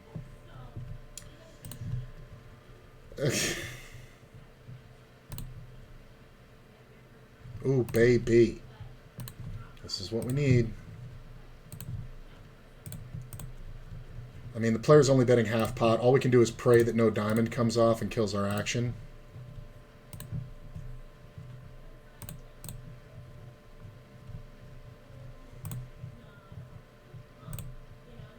He rivered the fucking set.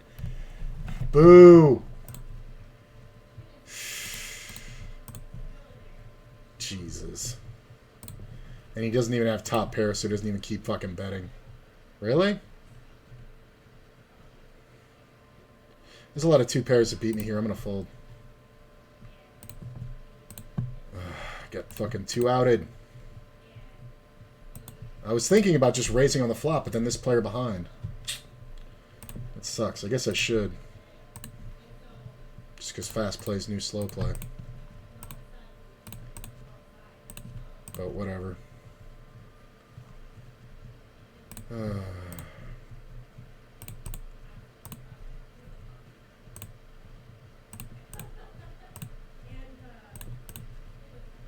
Can have it, bro.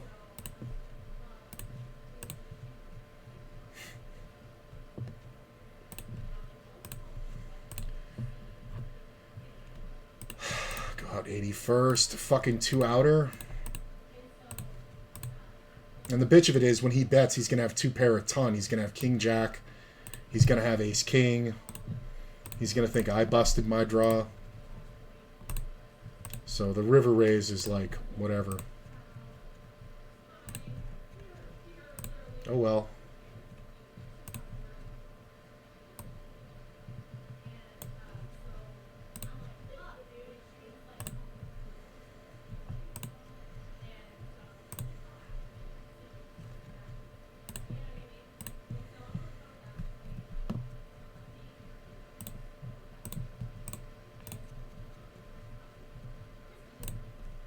Got shot backdoor flush. Okay. The min raises are just fucking ridiculous. Like, watch him spaz out on the flop. I guess we just fold now.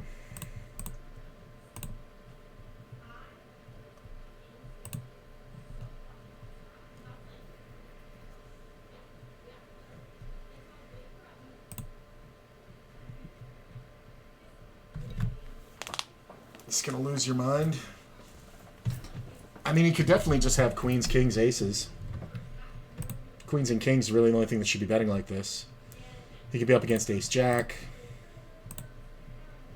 It's kind of a great bet, though. Because it should get called by everything that got to the river.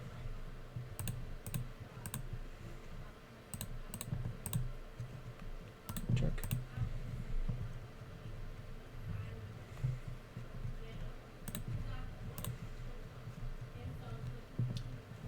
Bum, bum, bum, bum, bum.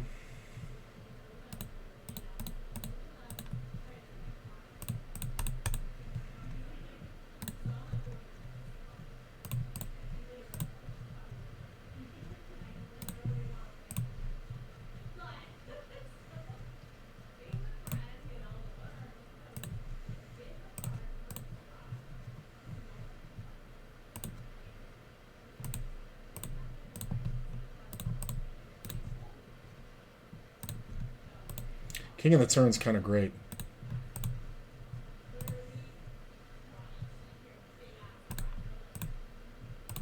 Spade's kind of fine. I mean, he can only have the ace of spades, right, to beat me, so I guess we just bet half pot and try to get called by that rogue king. Hey, I think we got it. He might have had like a jack or the 10. Oh no, he'd have to be the jack, right? 8-7. Giving him too much credit. Like, there's no reason to c-bet that flop with that king out there, right? I'm either miles ahead like I was, or the guy just has a king and I'm fucked.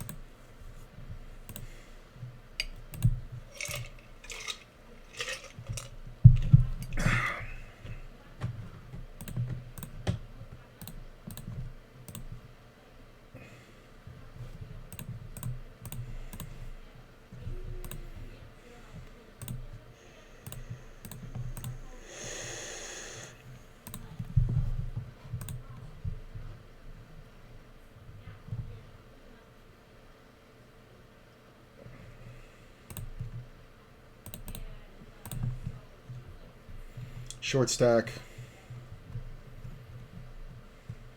I guess we call. This isn't great.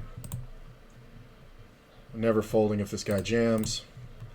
Just too many outs usually.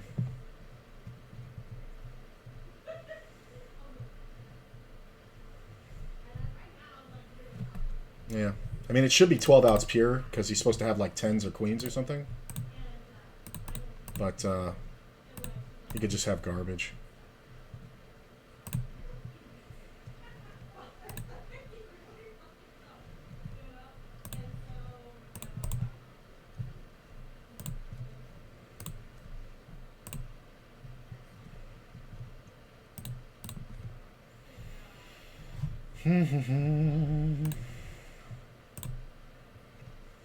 Calls with the gut shot, hits the jack.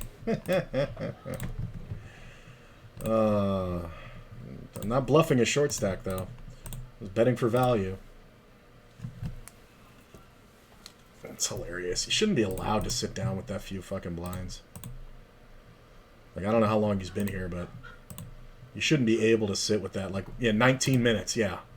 He bought in with like 20 bucks. It's just fucking stupid. I remember once when I was a dealer at Bill's Gambling Hall, which used to be the Barbary Coast. There was only 2 tables, and basically to keep the tables going, you had to have a lot of personality. Like, we used to carnival bark out in the on the strip. We'd walk right out onto the strip, come in and play Texas Hold'em just like on TV, you know, and we'd fucking, you know, it was hilarious, you know. And there would be these old men that would come in for the aces cracked bonus, right? So it was aces cracked, get a rack, right? So if you got a pocket pair of aces and you lost and there was at least $10 in the pot, you got $100. And these motherfuckers might as well just have been homeless. Like, these were like poker casualties, like guys that refuse to change the way that they play. Like, I was seeing that back then. Look at this. Really? Okay.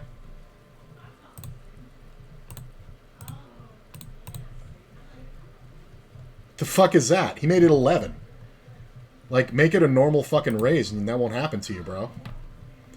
But, yeah, like, that's like the nowadays, the guys who are like, you defend with that or you raise with that. It's just like, these guys were the pioneers of that attitude. But they'd come in and they, you know, you had to buy in for 100.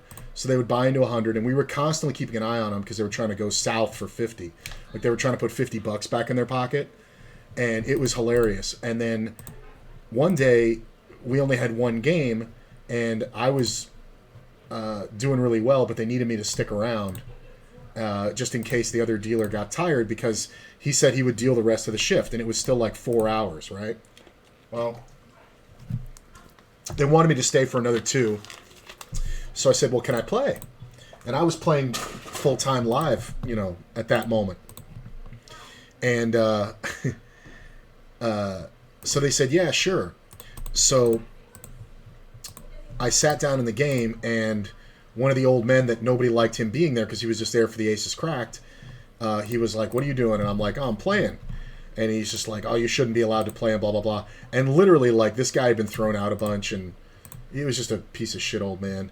And I was like, dude, I'm just going to play the game, whatever. And I was trying to be nice. Floor actually had to come over and be like, you know, I forget the guy's name, but whatever it was, he was like, Barry, you know, stop being rude or whatever. And so we ended up getting into a hand, and I think I had like 10-9. And I had been recently, at that time, I was very ahead of my time on this one.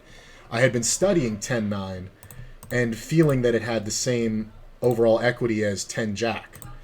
And so I'd been really working the math on it, right?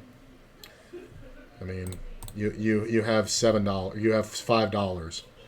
So, oh, come on. Kings and eights. Ace. King, just the nuts. So,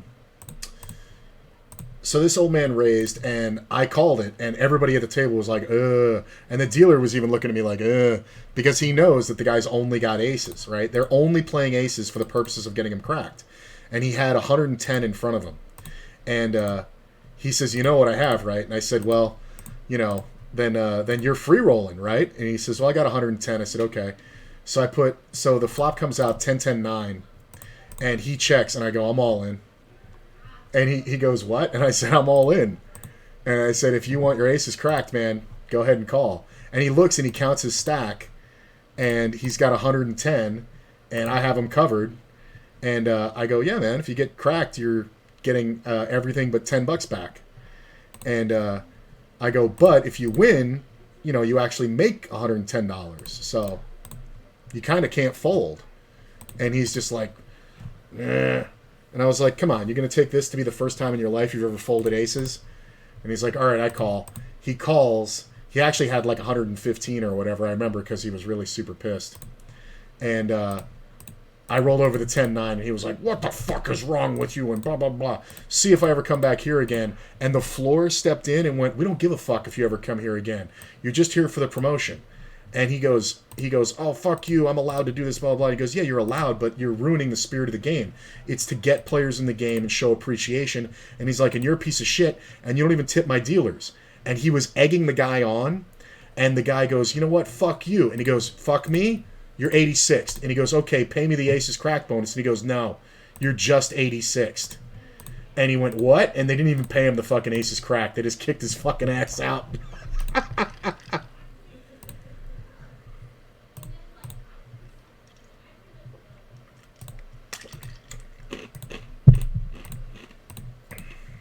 I honestly don't know about this. I probably should have bet the flop. Yeah, that's what I figured. Something's going on here.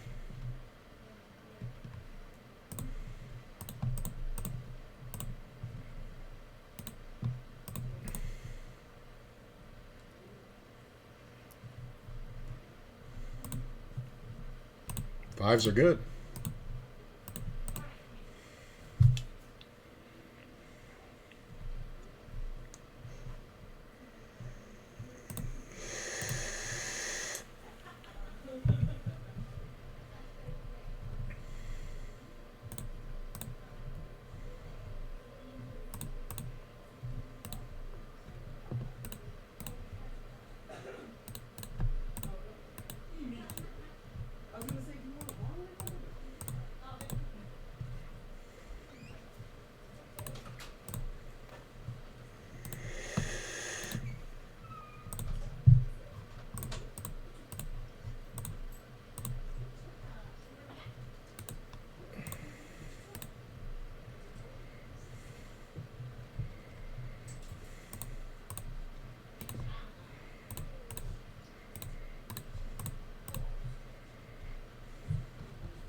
DiMaggio jams I'm calling because I just did this to him, or he just did this to me, and I jammed over the top. So his revenge range will come up here with like tens.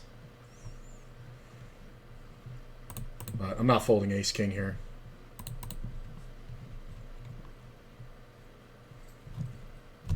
What'd I say? Tens. What'd I say? Tens. What'd I say? I said exactly your hand, sir. Fucking revenge range. And then he re-raises small like I'm ever going to think that's strong out of you. Bro, I've got you memorized.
I mean, you can have it, bro. You've got fucking $15.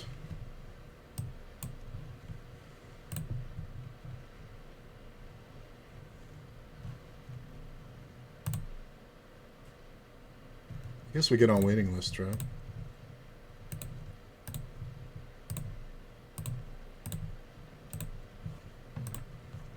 Oop, there's one. Oh, that's a 9 max. Do I want 9 max? I mean, I guess I do, right? I can take one more over here. No, this table's bad. Ooh, that's a bad... Ooh, that's a bad table. Look at this. All the short stacks. I mean, I guess I can be here. Then I've got Drew on my left. I mean, this seat's okay. All right, fine. Fine. Talk me into it.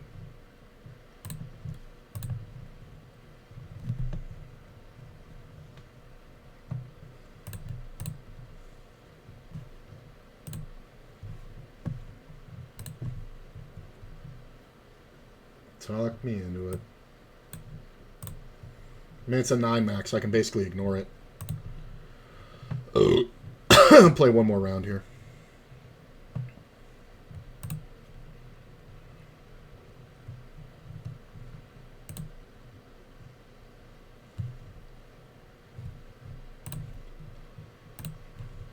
Oh.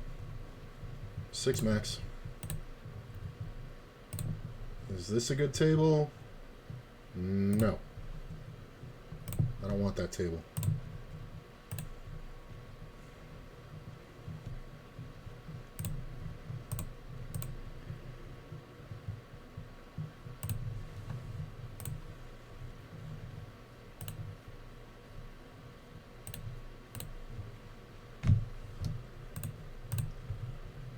I shouldn't have much.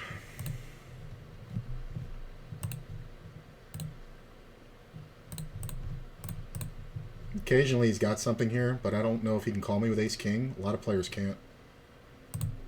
Kings? The fuck are you worried about?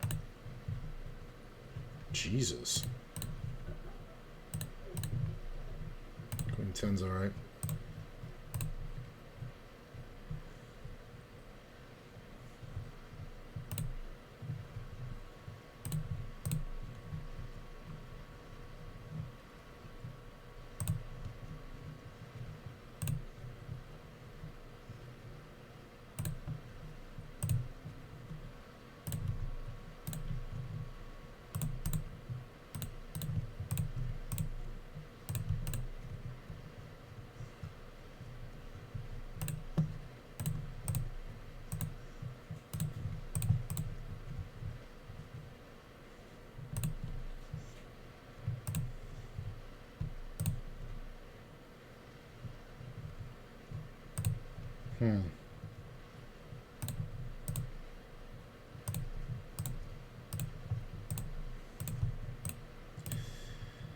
Close. That was very close.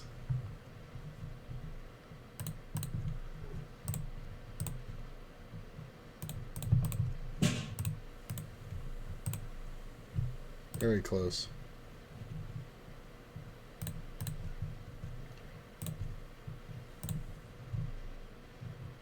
Three bet.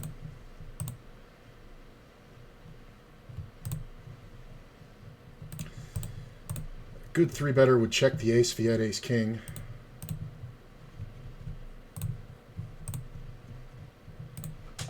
Eight seven hits the riv. Way to play it.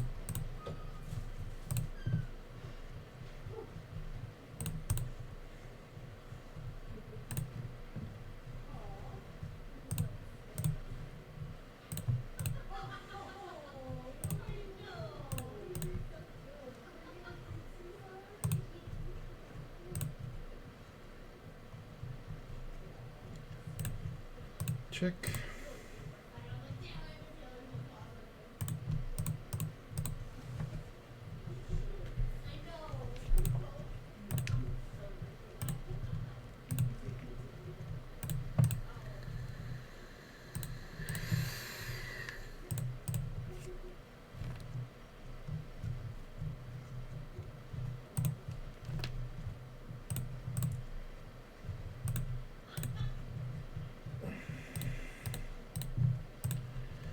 Deuce obviously sucks. We just check now. 3 deuce.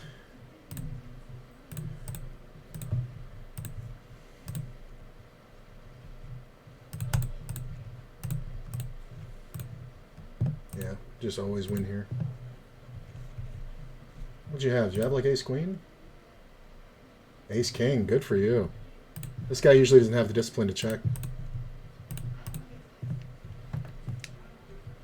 Whoa, Jackson 6 is 5 on the turn. Jack on the riv.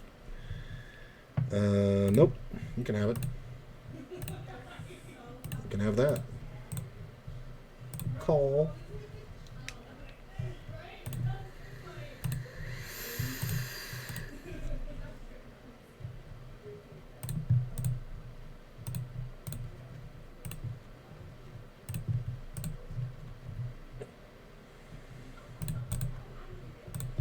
It's not bad. Ace sucks. How many times am I going to check the flop and like just see an ace on the turn? So this 3-bet is kind of way too small to fold, even cold here.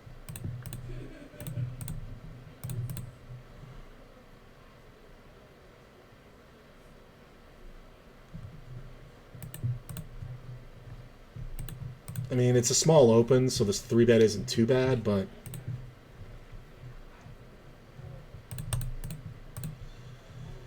I don't know how often. Okay, bro. I don't mind giving them the little $3 winners. That's fine. Because I'll stack them every other fucking time when I actually have something.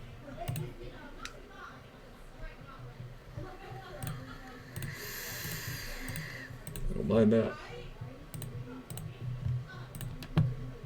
Just above the average over here. And top 30 getting paid. Prize pool did not get broken. 810 for first.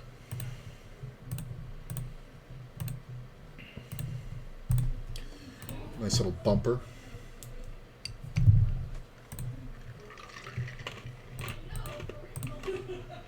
Ooh, that's a good flop. Somebody needs to have a king. Come off deuce 3.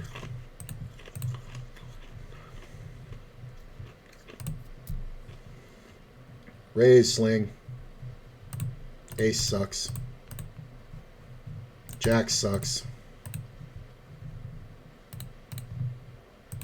Yeah, I just, there's nothing I can do there. I mean, because how do I get action, right? If I get action, I'm kind of fucked. Ace 10. Yeah. I wasn't folding to a reasonable bet, but whatever. It's a 5-way pot.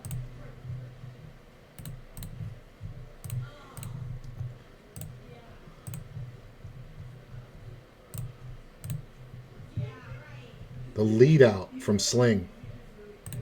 He's probably just leading a 9, but I'm going to let him have it. Just because I don't know what these players behind are going to do. And there's going to be a lot of king-queens out there, so I don't expect, you know, to ever fill the gut shot. Which is really the only confidence card I'd have.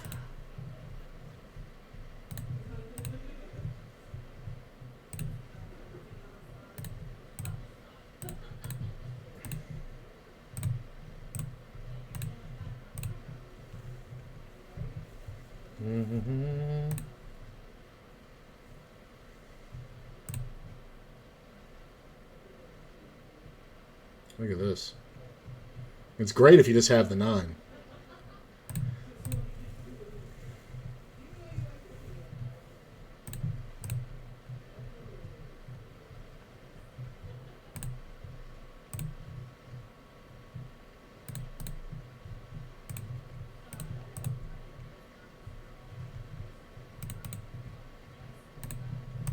Duh. Fuck are you raising for? You just trying to get fucking more rake in the pot?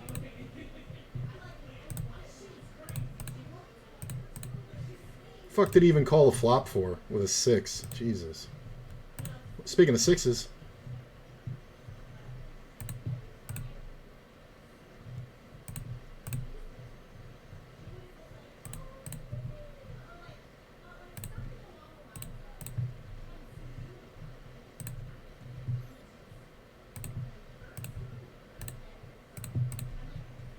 Really?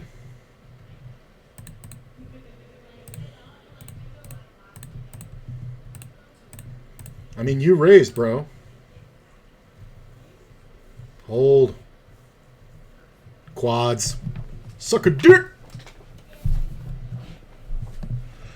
I mean, you check raised. Why are you check raising?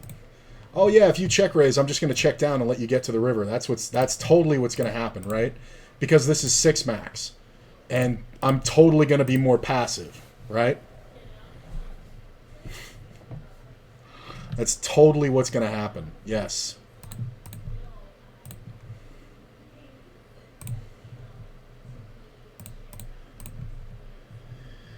Got 3-bet by golfer nut. I'm just going to call here with the queens. Probably going to get it in. King on the turn sucks. Yeah, now you win. The snake. He's a slammy snake. 7 right in the door. I don't know if I like it.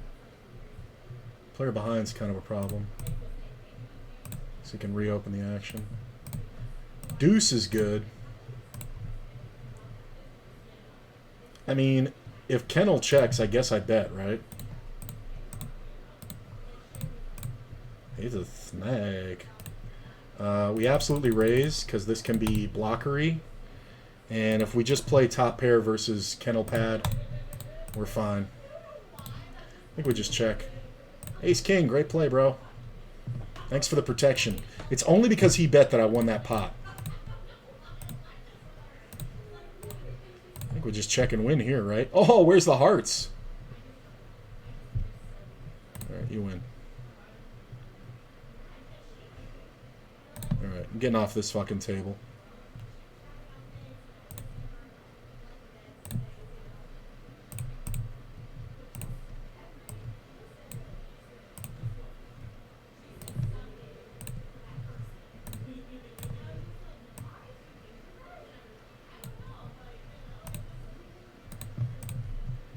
Min raise, I think we want a 3-bet to make sure we ISO.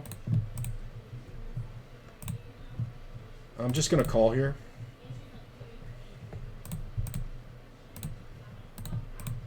This allows us to check call quite a bit.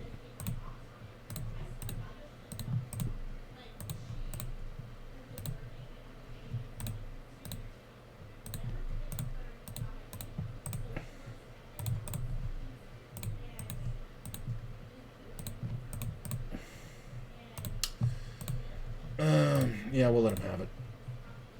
Really, Sling? Okay. I'm just going to check. Yeah, I'm not 100% sure what this player is doing, but I didn't think I'd get paid on 2 streets, so I'm glad I got that. Oh, ace is the next hand. That looks great.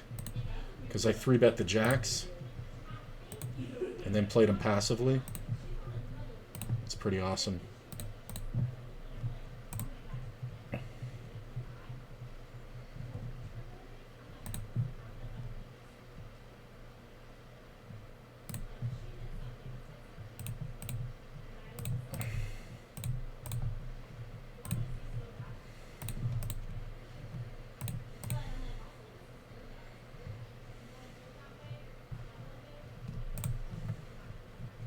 My ace is the only one out there? That's crazy.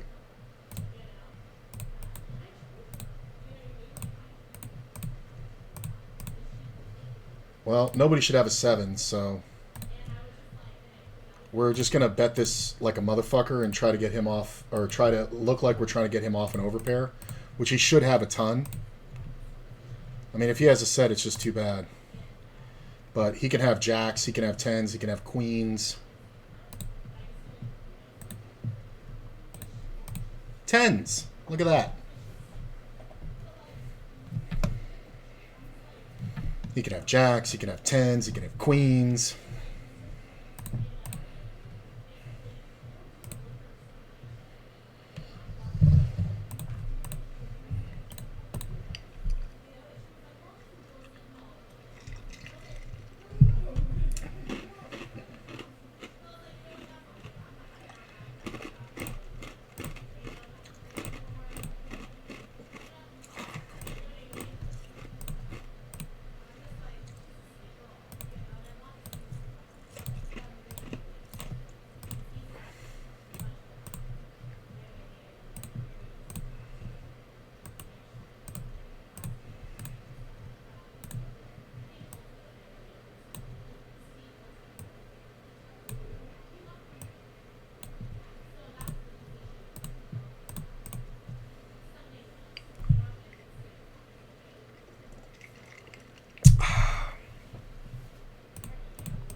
The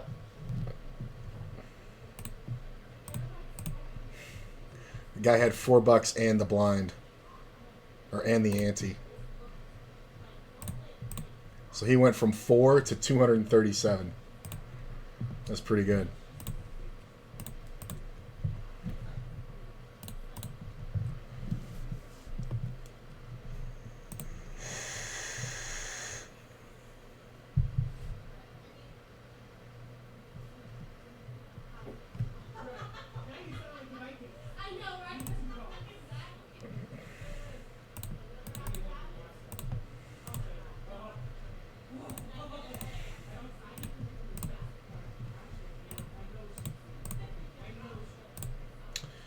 Cold jam from Tommy, who's been here for about 15 minutes. I don't love it, but I'm not going to fold.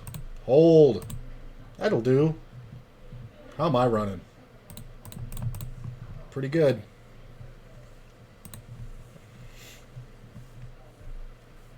That's going to kill the table, though.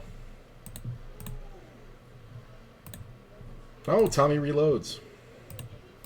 He's not wrong for jamming that, but I think 4-betting smaller is kind of a good move, but he has less than a starting stack. You know what I'm saying? Like, he has less than a full buy-in. So he's never getting the fold, so I guess the ace-king jam is kind of good.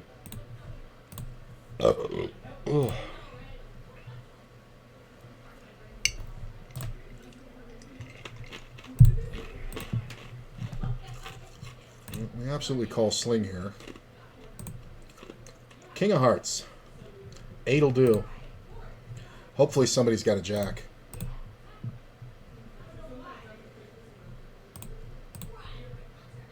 Look at this.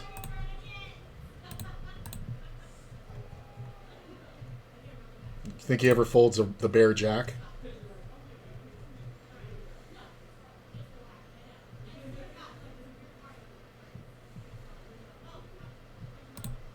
It's just a bear jack, buddy. Oh, God. That reminds me of playing at the Venetian. And this is years ago. This is like 06, right? And I was playing full-time and dealing at the Venetian, right? So, I guess I get off this table, right? It just fucking pays me the world. He started that hand with fucking more than a starting stat, or more than a full buy-in.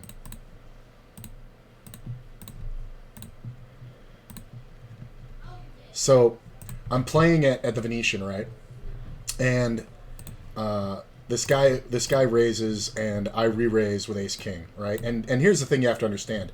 3-betting ace-king was not that popular back then, but I was learning the ropes in tournament poker at the time, and this new concept of 3-betting ace-king in a tournament was really profitable. And I started thinking about it in terms of cash games, and I realized it was equally profitable. It would be another couple years before this information would come out for the public, right? And we just ditched that one. So,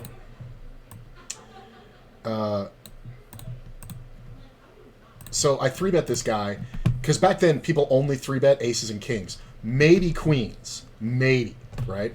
So I 3-bet him, and the flop comes off king 10 4, right? And he leads into me. And, or sorry, queen 10 4.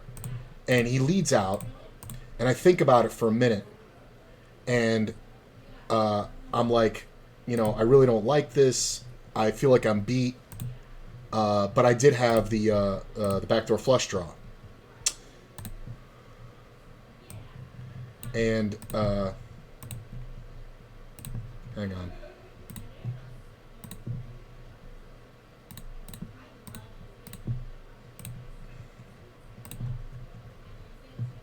So I decided, and he didn't bet big either. He bet pretty small. So looking back on this hand, when I remember it, I was completely correct in my assessment, and you know, I should call, right? But I didn't know that factually at the time. Like, solvers weren't even invented yet.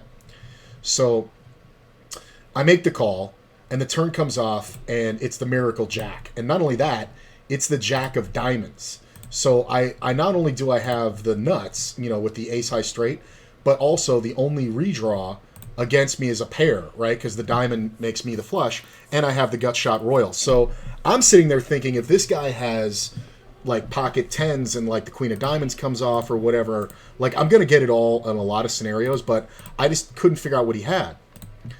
So he bets the turn pretty big, and I'm in position. I'm on the button, and he bets the turn pretty big, and I sit there and I think for a minute, and then I just call it, and the river comes off, and it's a king. So now there's a one-liner on board, right? So he bets like a third of the pot to try to block, and I just jam over the top for like $700, right? And I was aggravated about it because I knew that it wasn't going to go anywhere, right? And he sat there hemming and hawing and looking at me and looking at the board and looking at me and looking at the board, and he didn't I don't think he kind of realized that there was a one-liner straight out there. And he looked at me, and I can only describe the look in his eyes like a puppy that you kicked. And he literally said out loud to me during the hand, "Why did you have to do that to me, man?" And I went, "I didn't do shit to you, man." And he goes, "I call." And I go, "Well, I had it on the turn." And I show him the ace king, right? And I was like, I'm surprised you fucking, you know, called the river, because he was being a dick, right? And he was just like, "I can't believe you did that to me." And I'm like, "I didn't do shit to you, man." I said, "I'm your best friend." And he was like, "What are you talking about?" And I'm like, "I gave you the option to fold." And he did not like that. We almost got into a fight. But the look on his face was this puppy dog look of like, how could you do that to me? You know? But he just couldn't fold. And bluffing frequencies were not known. Like, it was not a thing.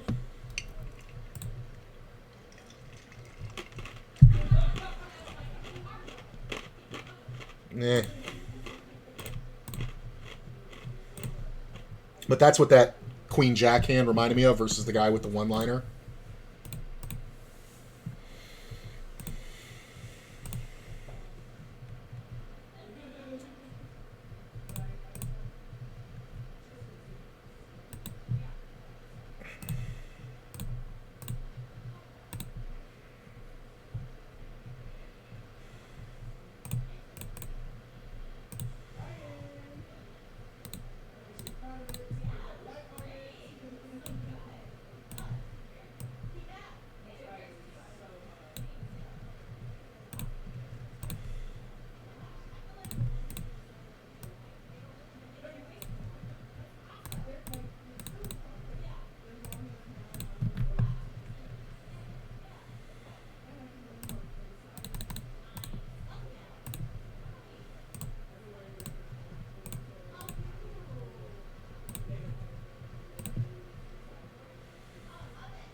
This is interesting because of the backdoor straight. I'm going to call it. I mean, the price is too good. Well, now I got the open ender.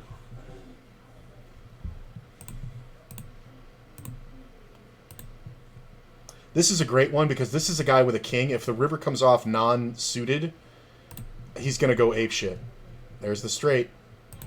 He may not go apeshit now, but I definitely think I can bet. Wow.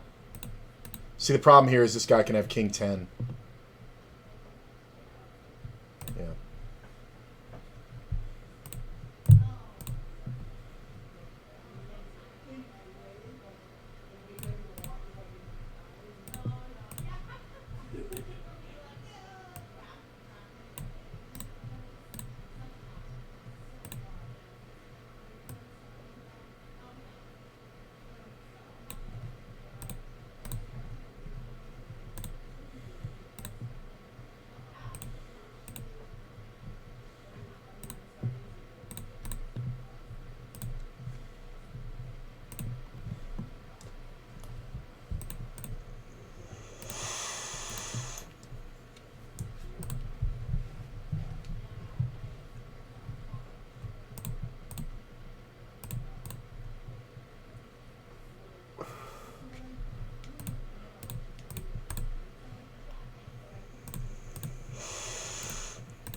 garbage.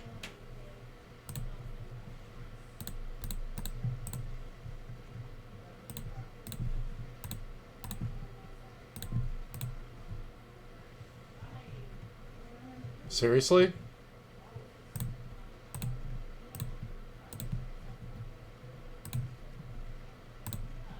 Look at the 3 on the turn.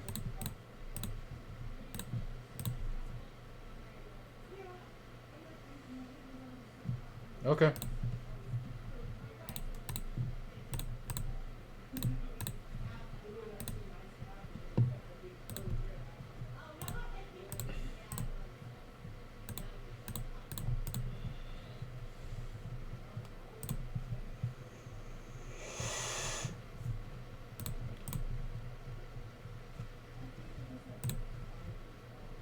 DiMaggio likes his 3-betting. Okay.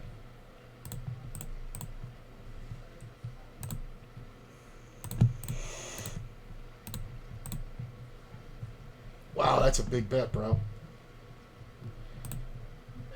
Okay. He can have Jack 10 a lot. He can also have quite a few sets, so I'm going to let him have it. 15? Like...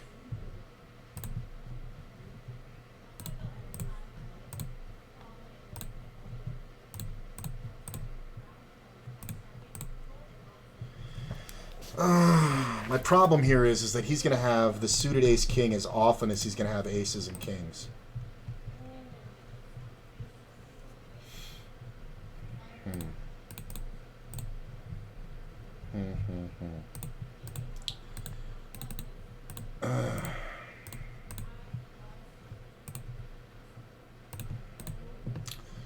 No, he can have it. It's fine. I can't decide. I can't discern it. And I've stacked DiMaggio so many times that there's 2 problems here. Like, I've stacked him 3 times today, including when I played with him earlier. And that's not usually the way it goes, although I did get him once like that. So there's 2 factors. One, he knows that I'm not light against him. Like, I've just showed him too many good hands. And 2, he's going to be really pissed at me. So those 2 factors kind of clash with each other, right? So, like, he's super pissed. So if he has the ace-king of clubs, he's absolutely going to play it that way, and I just have to fade 1 card, which is 15 outs, which means I'm going to win 70% of the time, which means I'm getting the right price. The problem is that he's also going to go apeshit like that with an overpair. And I have the lowest of the overpairs that gets here. Like, I mean, I can have 10s as easily as jacks, and I think that's the deciding factor, is that I think he's on the other end of, well, if this guy has fucking... Because the board paired on the turn, that's the difference.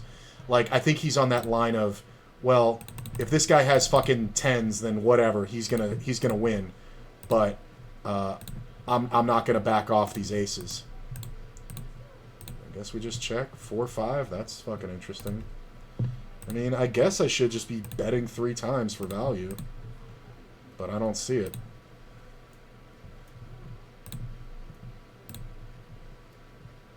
Putt, putt, what do you got? Oh, thank you. I feel like my ranges are really firmed up. 6 max. Like, I keep glancing down at my notes after I'm making raises and seeing that I'm supposed to make the raise. Are you playing any WSOP events this year? No. You could probably ask me if I'm going to play WSOP events ever in my lifetime. It'll probably be no. I have 0 desire to do that at all. I would have to be... We'd have to be done with the 100K challenge, and I'd have to be on my way to 1 million. Like, I have no desire to do that. One, because it's just too fucking dangerous with COVID out here. I think we call this. It's just way too dangerous with COVID. Wow.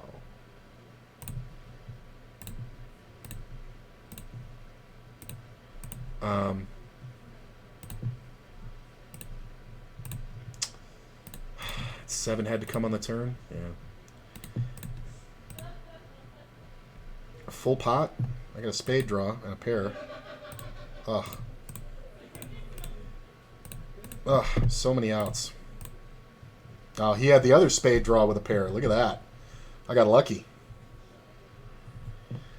But, yeah, so here's the thing, man. Like, playing live, like, I used to really love playing live, but I did it for a very long time, and I actually quit playing live after one of the largest winning sessions I ever had because my well, she wasn't my girlfriend, but this cocktail waitress that I was banging at the time, she was giving me a ride, and she picked me up, and she's like, how did it go? And I'm like, ugh, I can't fucking listen to these guys anymore, man, with their fucking same stories they've been telling since they were a fucking zygote on the fucking table. And it's just like, I started developing this contempt for other players, and being in their physical space, it really made me upset, like to an amazing degree. Like, I would just get angry, and a mental coach years later would tell me that it was because they were able to play in the same games as me, and supposedly they had a right to be there, and that something in my brain was saying, these players are so bad, how can they possibly even sit at the same table with me? Like, and it's a total narcissist thing, but he said that's what the root of the cause was. And he says what I should be doing is being appreciative of how bad these players are. And I think he's just on a spade draw mostly, unless he just hit 2 pair.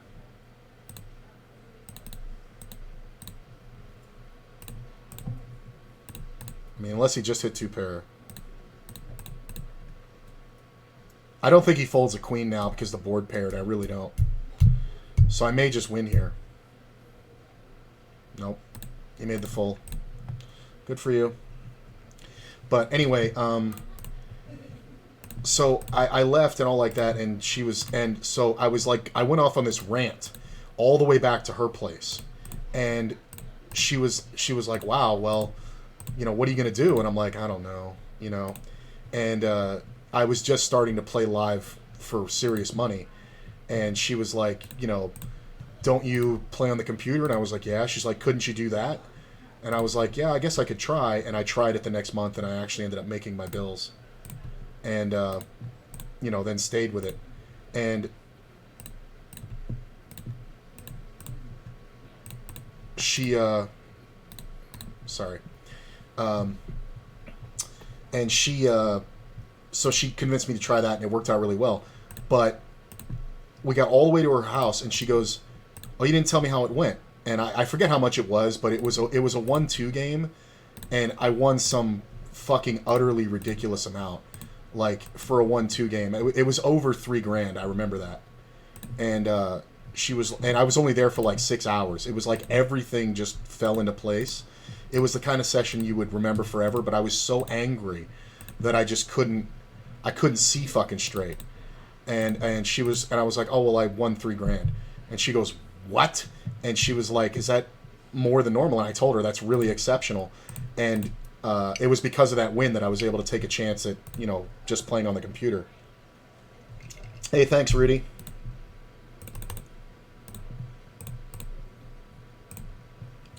Yeah, so I have no desire to sit next to these people and play. Plus, I mean, they just fucking stink. Do you have any idea how much players fucking smell?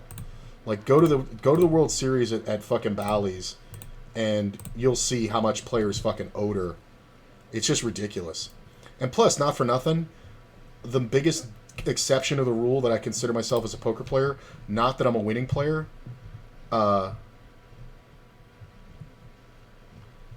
it's that I'm a decent person. Like, I've met so many real full-time poker players that are just unbelievable pieces of shit. That's surprising. It's your highest ceiling to change your life. Yeah, but it's also my longest shot. You know what I'm saying? And here's the other thing, too, man, that people don't talk about. I've not been playing the $22 flights because when they came out with the $22 flights, right, to get in the, you know, the 100K tournament, right, I played a bunch of them. And seriously, like, no joke, like 7 of them in a row, I was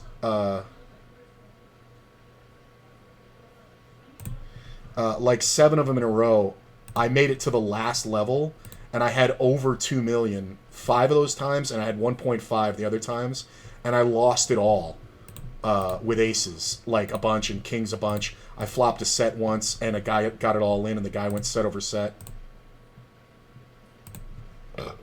And here's the thing, it was heartbreaking.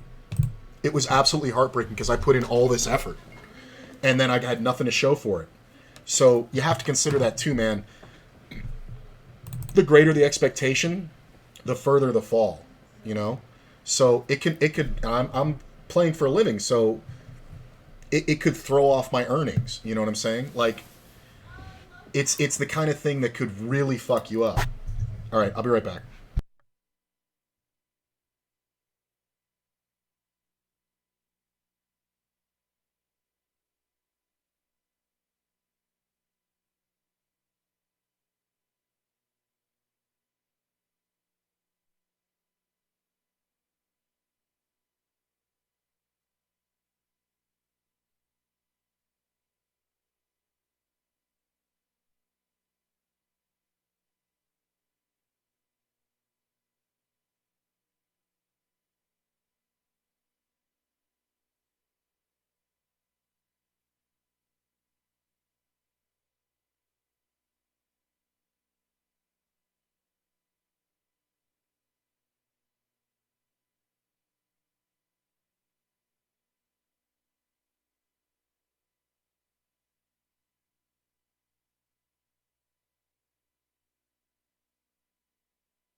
You know, we also talked about the fact that it's not, it doesn't mean anything anymore. You know what I'm saying? Having a World Series of Poker bracelet, it's a joke. They've given out over 1,000 of them.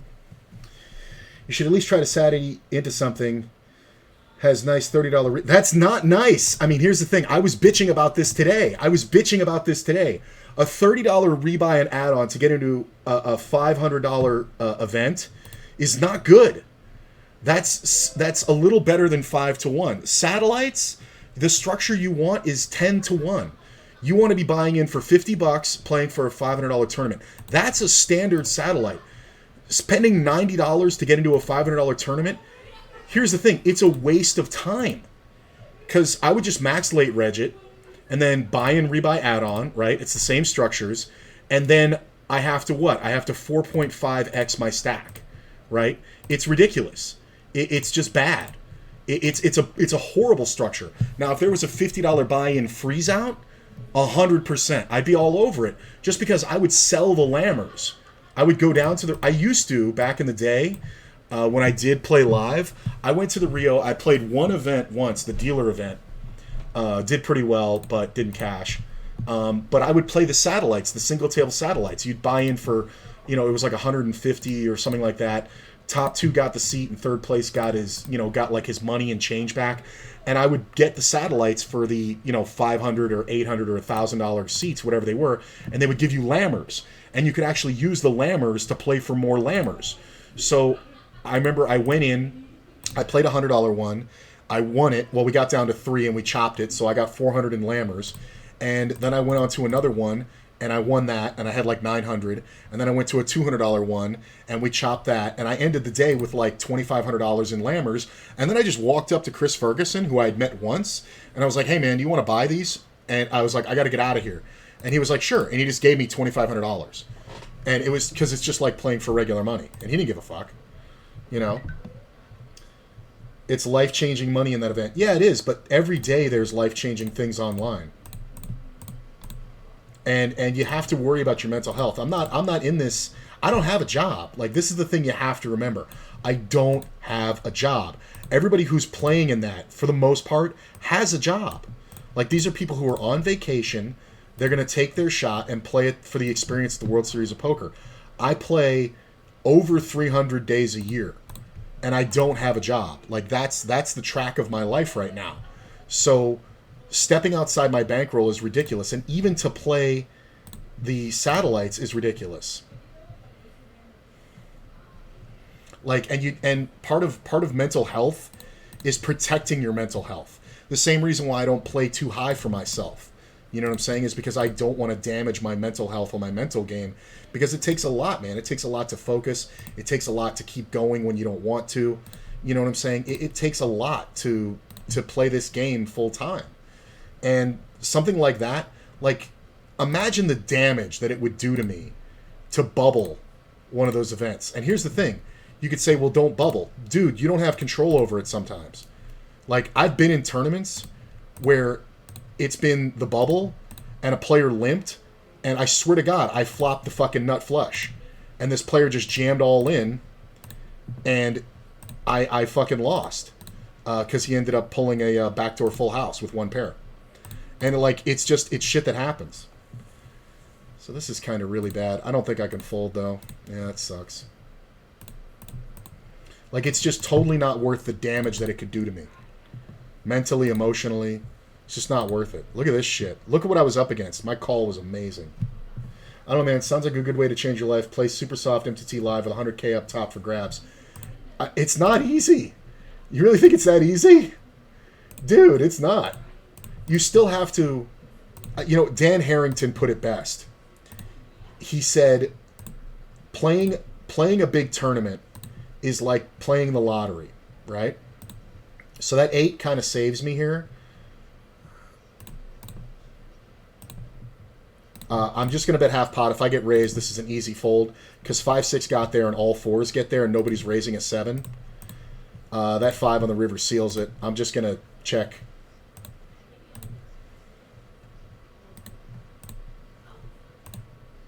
Yeah.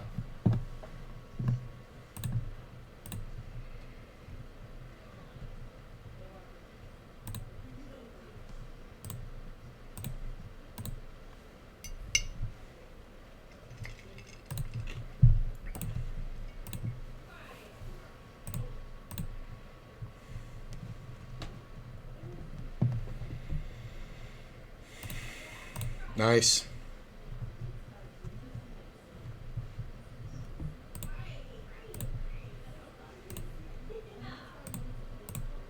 Depends on your bankroll. It can be beneficial if you're trying to grow.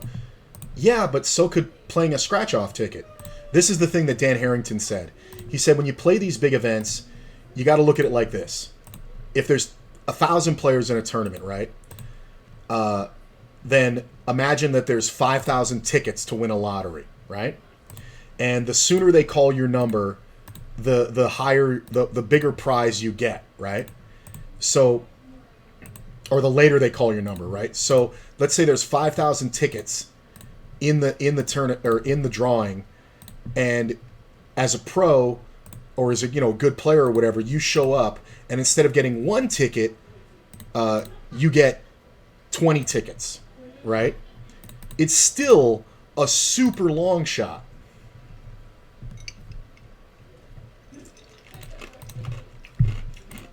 Like, that's the thing. No matter how skilled you are, you still have to get super lucky. I'm going to have to expose myself to COVID. It's just not worth it, man. I got too many people in my life that I care about to be exposed.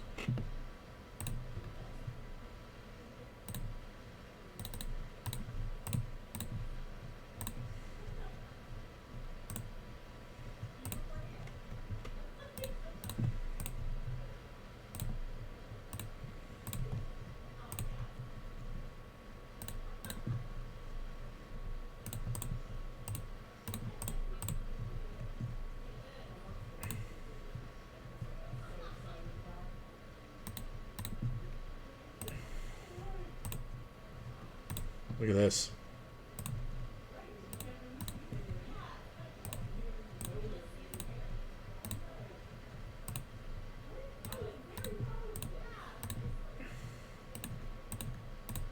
Fucking guy, I got counterfeited.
That's the thing.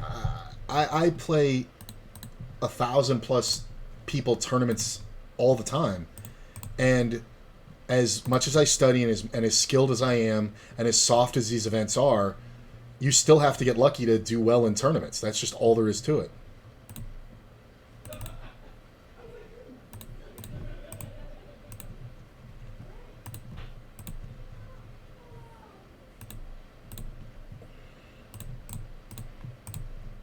I'm going to check here. There's some 2-pair combos, but I think we win a ton. I wonder what he had. King 10? Ace Jack. That's funny.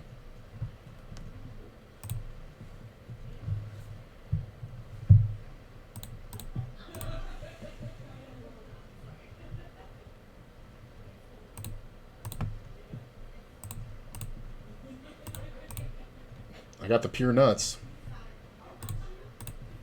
Do you know how to fold a flush? No, you don't, do you? He probably even had a straight. He probably didn't even have a flush. He had the King 10. He had the straight. The one-liner straight.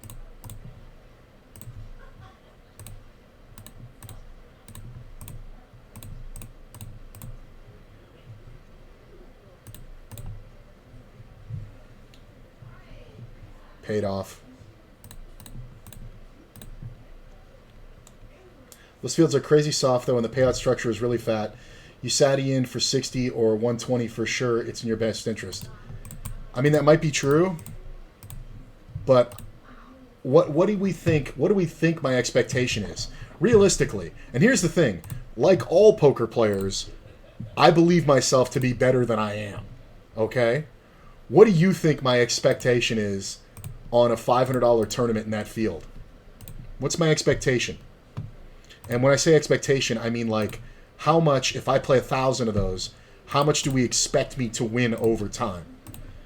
If it's $550, you know, that's be an exceptional average. I'm not doing it because I don't have 1,000 shots. I have one. You know what I'm saying? And catching COVID would fucking, it's a negative free roll to catch COVID. You're overestimating MTT variance in those fields. No, I'm not. Not even close to being the same as a scratch-off. I'm aware it's not the same as a scratch-off because I do control my play, but it was an example. And I here's the thing, man.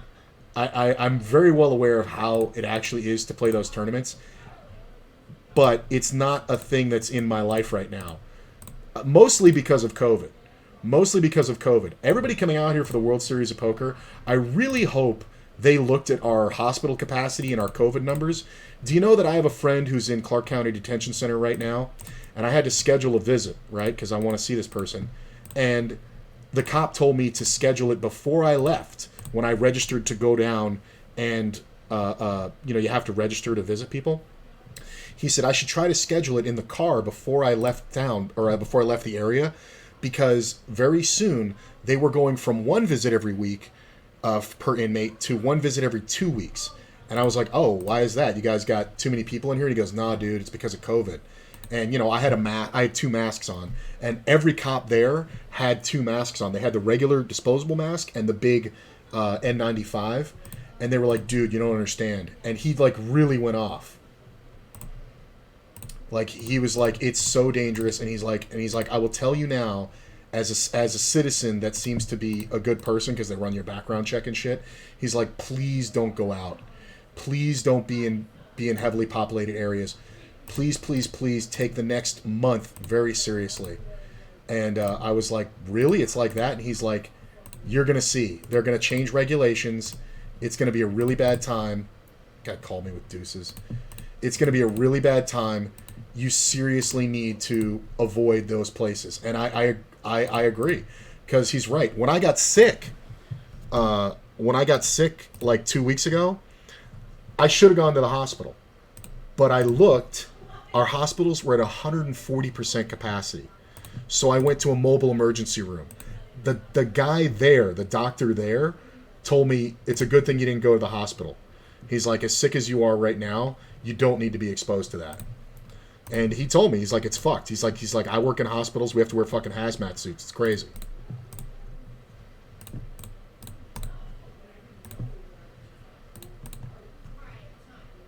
So I have a 30 or 40% in the money, you're saying. I don't believe that. Just playing a field that big. Think about how many players are in that field. You know what I'm saying? What do you think it is? 1,000? 2,000? You mean to tell me that in a field of 2,000 players, I'm supposed to cash 30% of the time? No. Even if I'm playing for max cashing, I'm not going to cash that much. It's just not going to happen. This guy check raised me. Then I hit the nuts. I'm going to down bet. Hopefully he's got something stupid.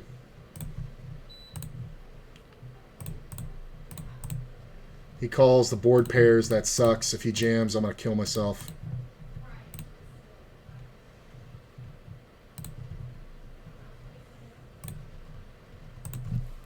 Gee, what do you think he has?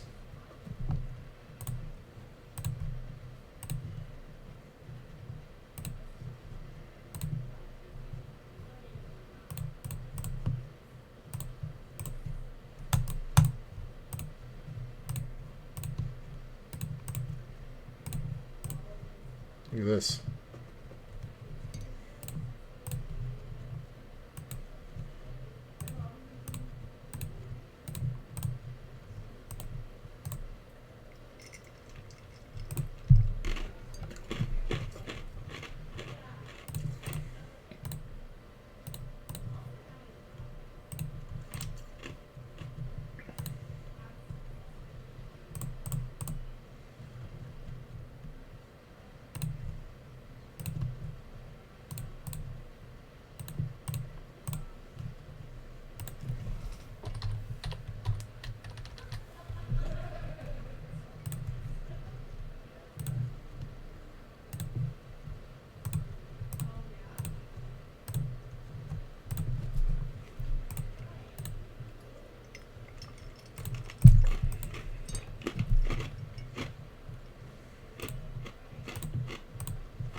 Mm-hmm.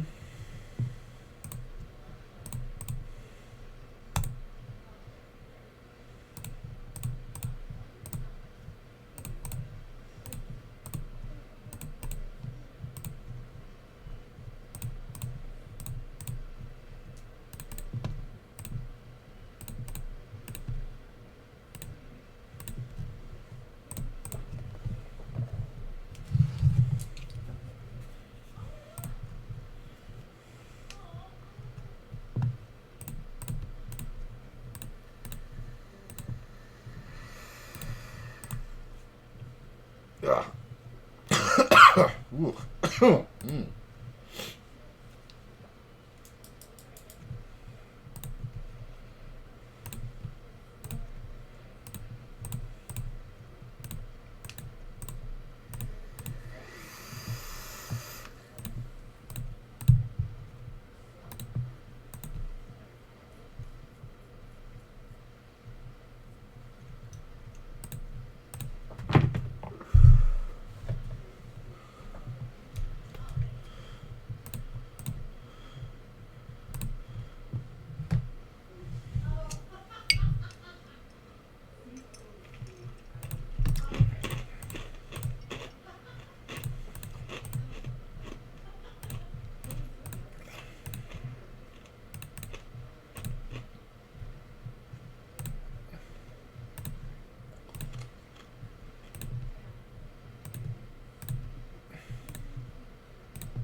Ah, close.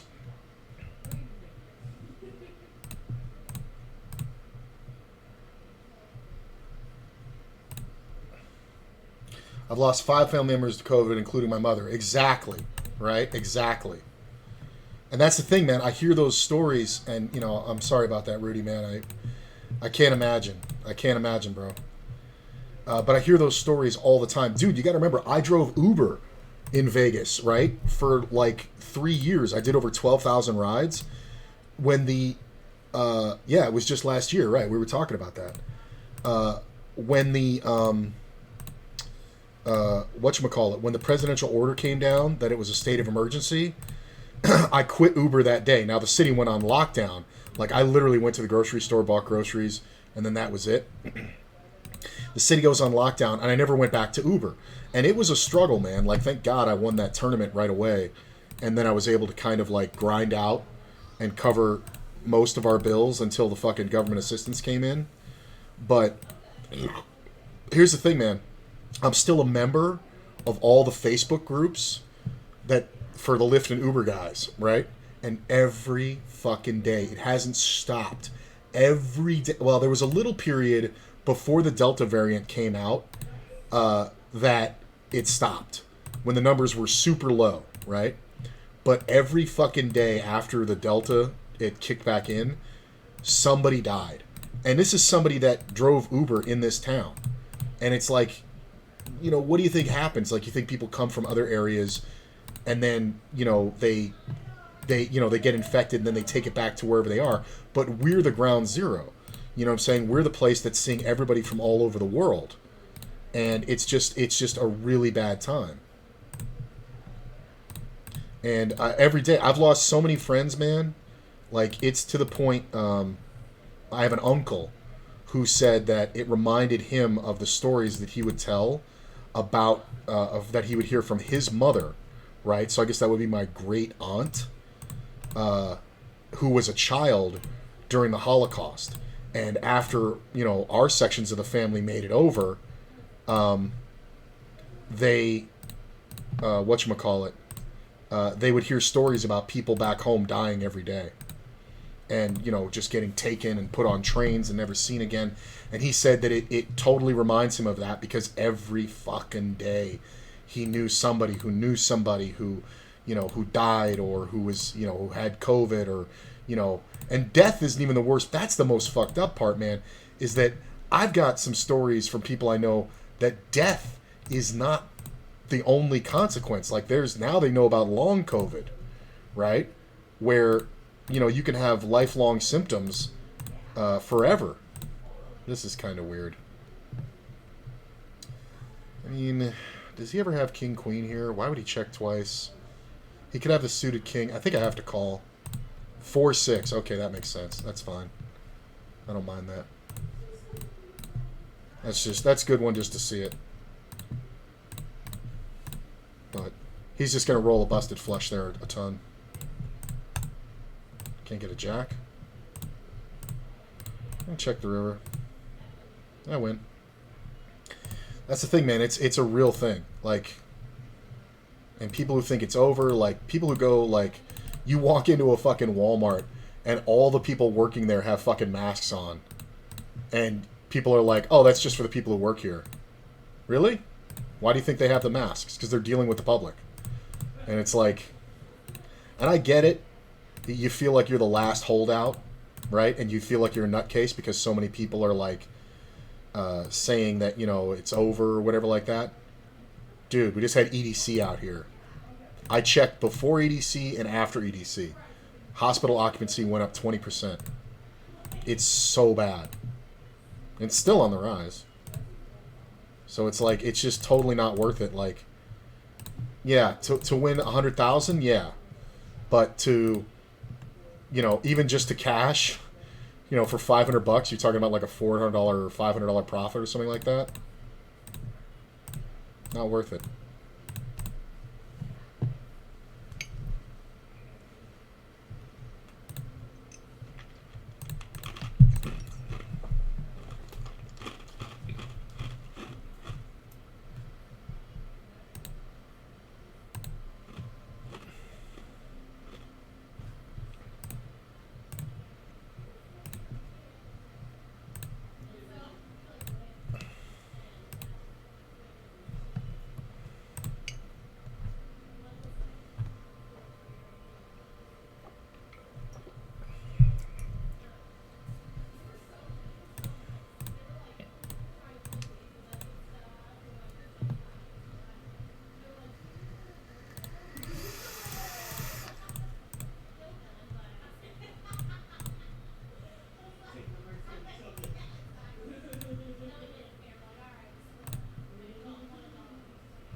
pretty good.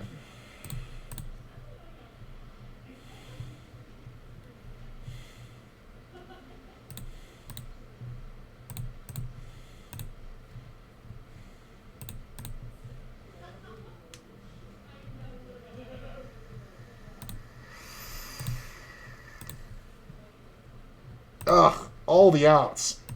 9, 10, 11, 12, 13, 14, 15, 16, 17 outs going to the river. Got shotted.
There's one guy I know that has long COVID, and well, I don't know him personally, but I know him through like Twitter and shit. And we were chit chatting before COVID. He got COVID, like he was one of the first cases of somebody that I kind of knew, that I heard about, and he's still to this day, and this is, we're talking 2 years on, everything he eats, it tastes like ashes. He says it tastes like ashes, like from a barbecue, right? Like you just picked up a barbecue cube that, a briquette that was burned, and you just bit into it. And he's lost so much fucking weight because everything he eats tastes like poison. Like it's to the point where they're thinking about giving him a surgical implant for a feeding tube, and he's just walking around normal. Like everything else is fine, but because his sense of taste and smell got so fucked up, they're thinking about, he's seriously considering having a feeding tube because he has to struggle every day to eat enough to live. Like, it's awful.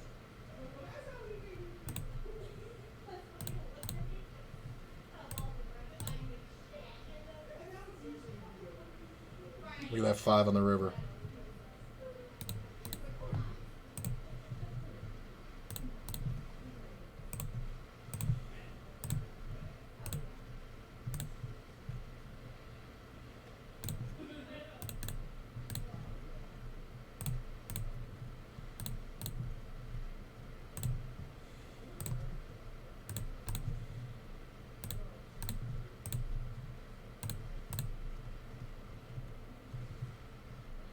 This is one of those where it looks like such bullshit because I just bet it's so strong on the flop and I'm betting it's super strong on the turn. This is kind of rough.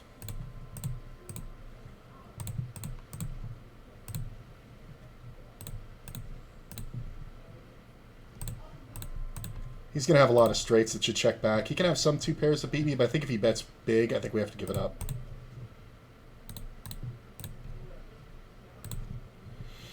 But he's not going to do that very often. He's going to have some aces, too, like ace-10 or whatever that, like, called the flop.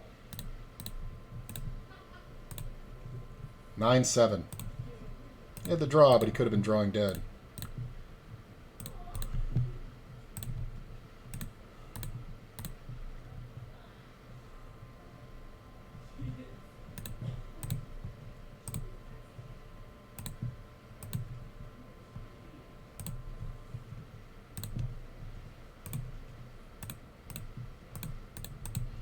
I wish I could see what my fucking VPIP was in this fucking 9 max. Because it's like I'm so focused on the fucking...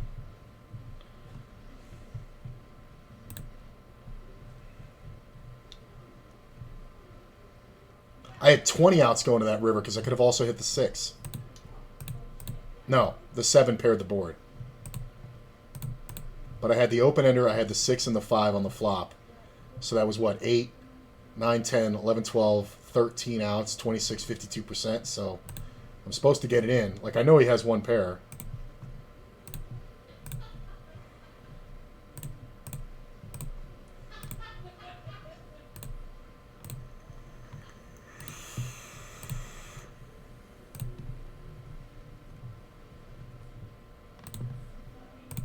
And here's the thing, man. I'm not trying to like be argumentative with anybody or whatever like that, but there's a lot more to playing those events than just showing up and playing them. You know what I'm saying? Like, to the average player, you can't understand.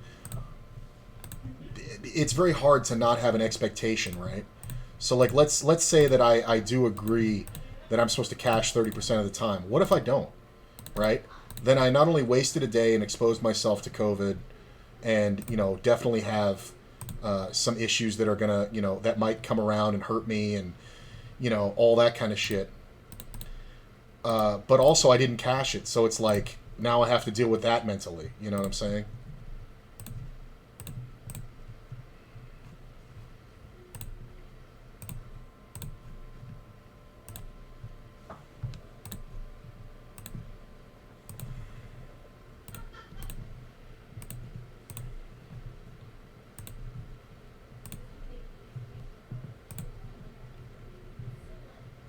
Well, this could get fun.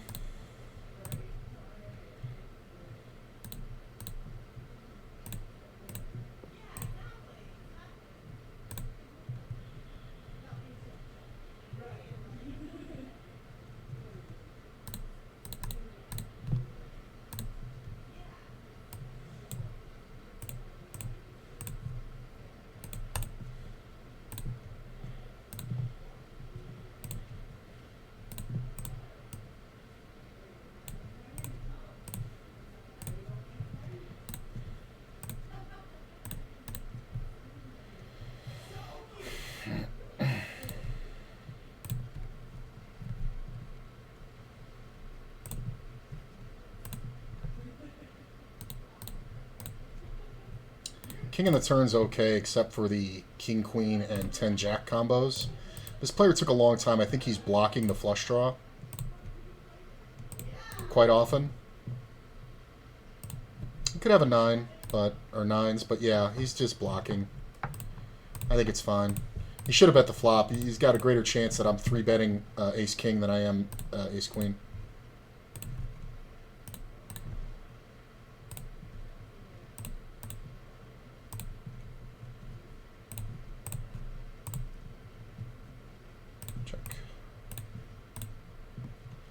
I get 3-bet. I'm just going to call.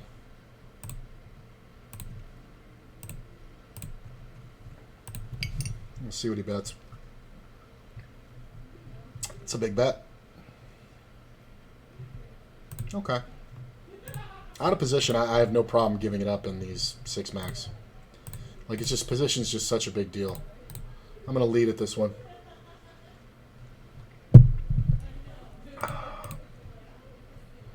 It's fine.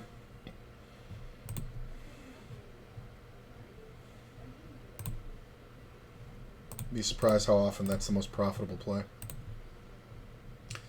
I lost my sense of smell and taste for 6 months. That's some scary shit, right? That's crazy. Like, imagine that. Like, and they don't know. Like, and you're, I know I'm not going to say you're lucky, but it's fortunate that it came back, because there's a lot of people, man, that, like I said, this dude I know, he's 2 years in. He's over 2 years in. Like, he got COVID before it had the name COVID. Like, he was just in the hospital with this mysterious thing, this respiratory infection. Like, it was after lockdown, but they weren't calling it COVID back then. They were calling it something else. I forget what.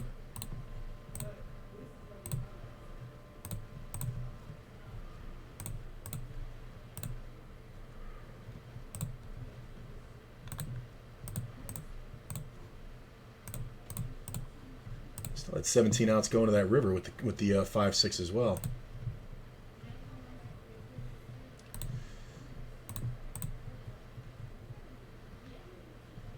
Your jack is good, sir.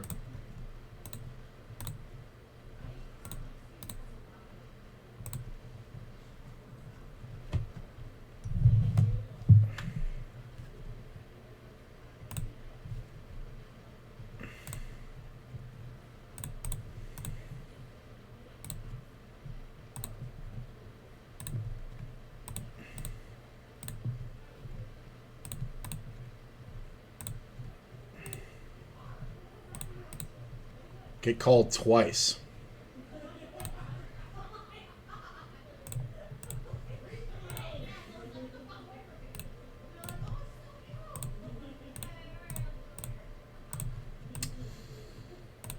Queen in the River is not bad. Sometimes we're up against a 10. Yeah, there it is. You can have it.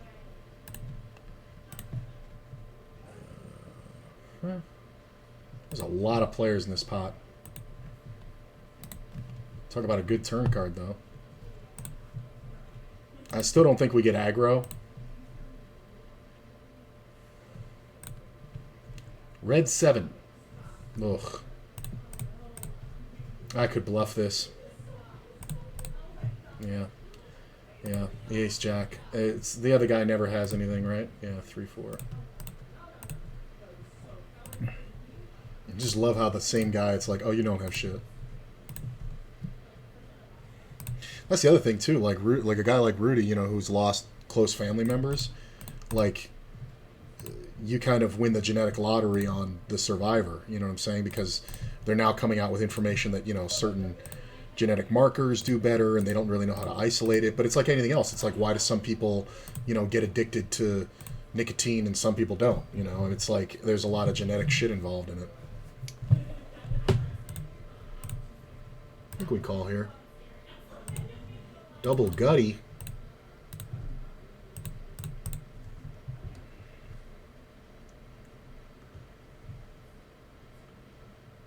It's a big bet, but he's not going to see this coming.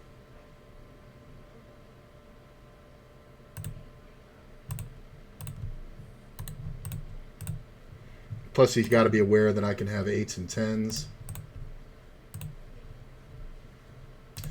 And if he has ace-king, I have significantly fewer outs. Man, my man is like aggro. I mean, he just took a couple of beats, but he is like super aggy. Like, I'm never going to fold an ace to that guy.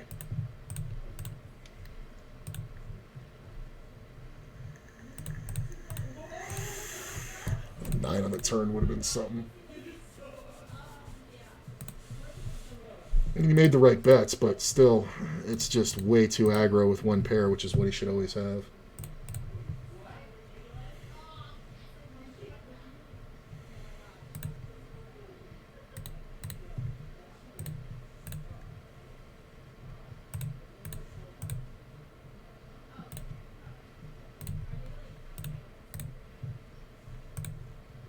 Are you fucking kidding me with this guy? Just always has every rag ace.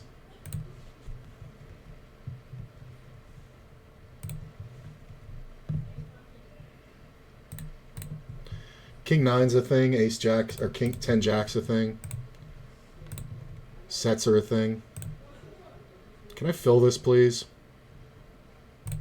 Jack 10 is a thing. 10 9's a thing. He's probably just had a flush draw, though, right?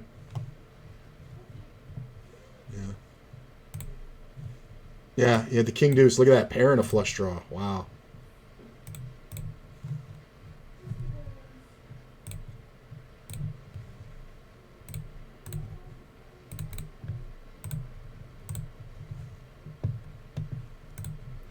My man calls.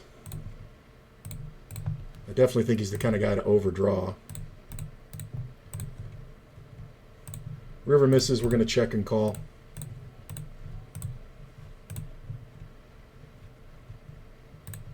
You go for it?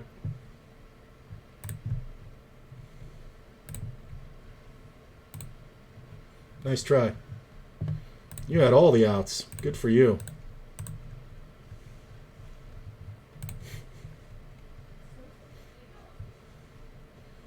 You should go back and watch Jedi Mind Trick number 11, the one with Bruce Willis where he kills the guy. Touch me again and I'll kill you. It's literally why you check the river. Touch me again and I'll kill you.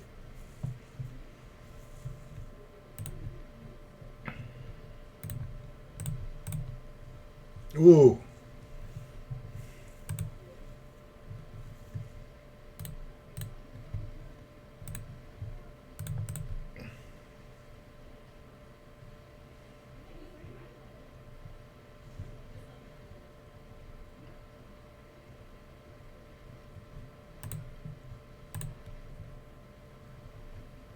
This call's the problem. I'm going to take one off, but that call is really the problem. I've had ace king like 5 times over here in the last like 10 minutes.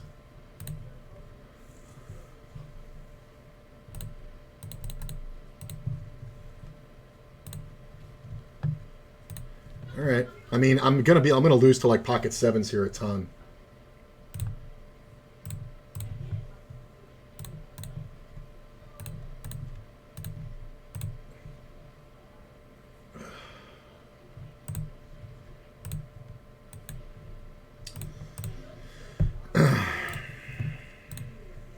Pocket tens. I don't know why this fucker raised. 6-7, you're raising? The fuck are you doing? Jesus Christ. No pair. Amazing. The other guy not betting is kind of hilarious, too. It's kind of a good flop. Ace king again over here.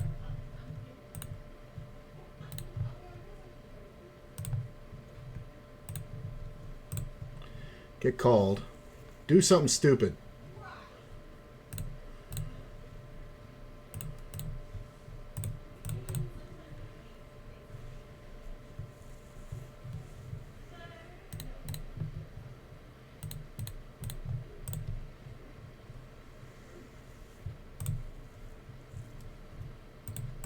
Nine on the river doesn't change much. Jack 9. Queen Jack.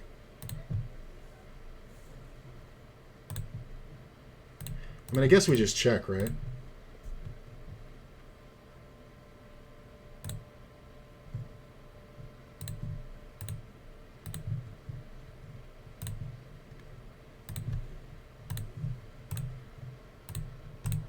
Queen Jack.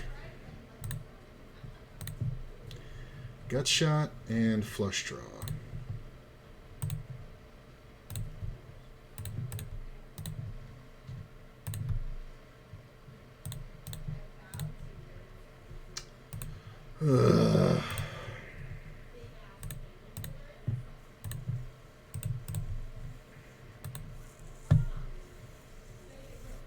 Little bad run there.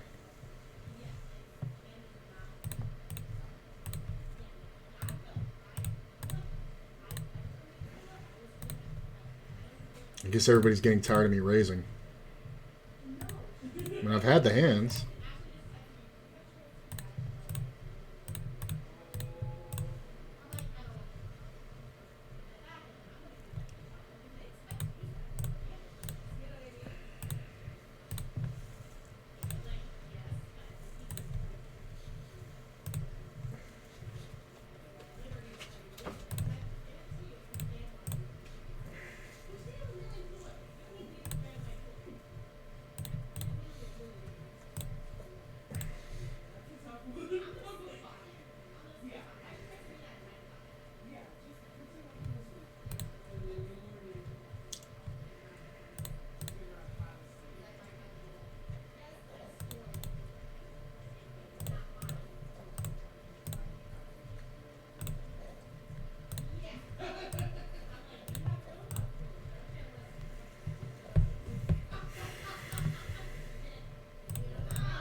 Oh, fucking king on the river, or on the turn. Although cat and X leading is kind of more worrisome than that king.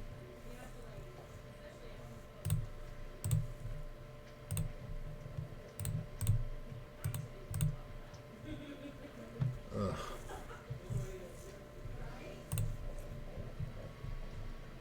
Yeah.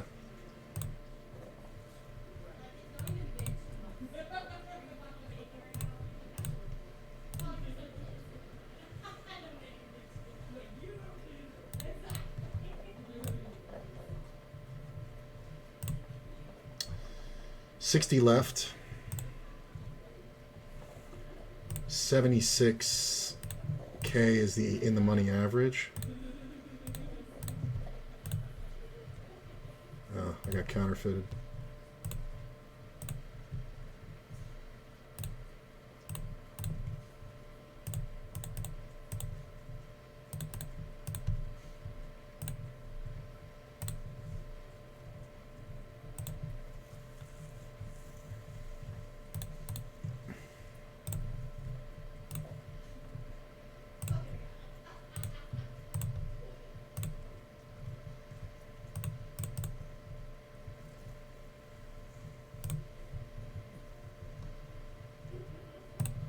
We doubled on this one.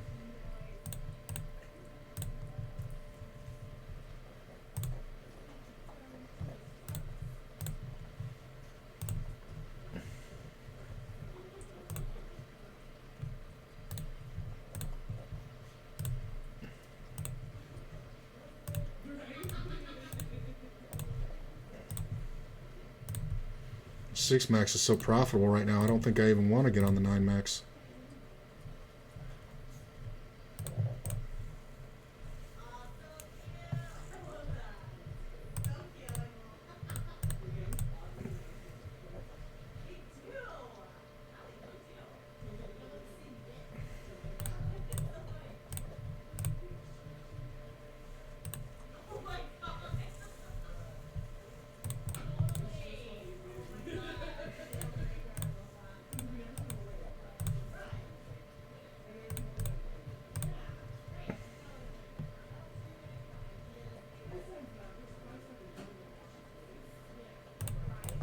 So I'm never supposed to have a 4. And he's going to have all the 2-pair combos. He calls King on the River. It's kind of rough if he check raises because he can have 8-9. Yeah. Yeah.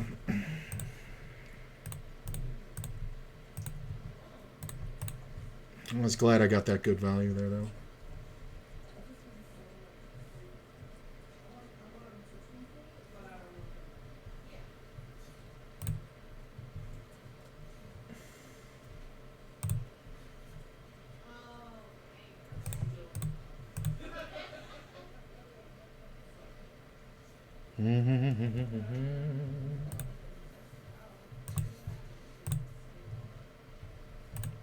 Classic.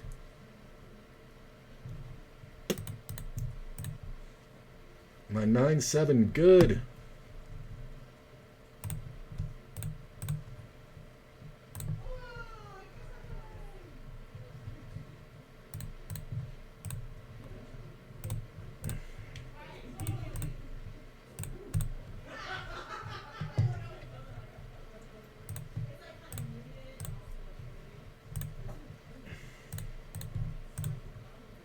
This guy's going to have a lot of top pairs and plus. All right.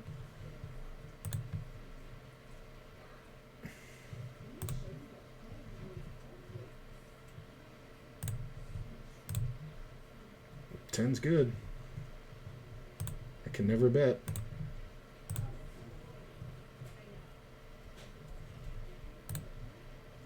Ugh. Wrong 6. 9-8. 3 bets 9-8. Look at this.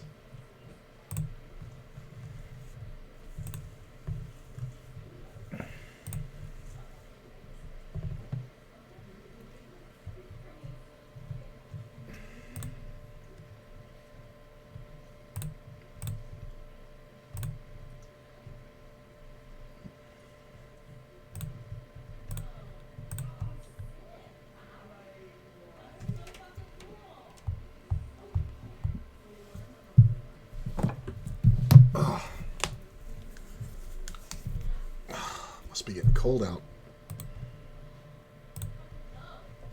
That or I've been clicking this mouse for fucking 7 hours today.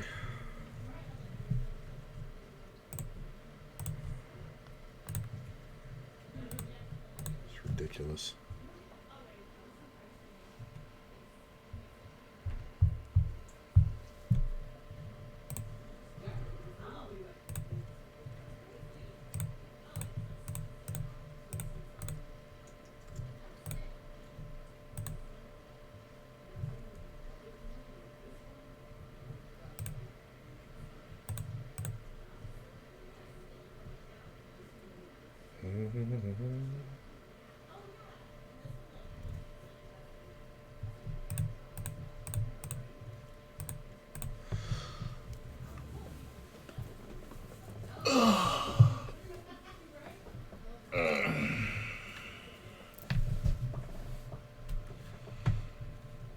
break in about 5 minutes. Ooh, look at that.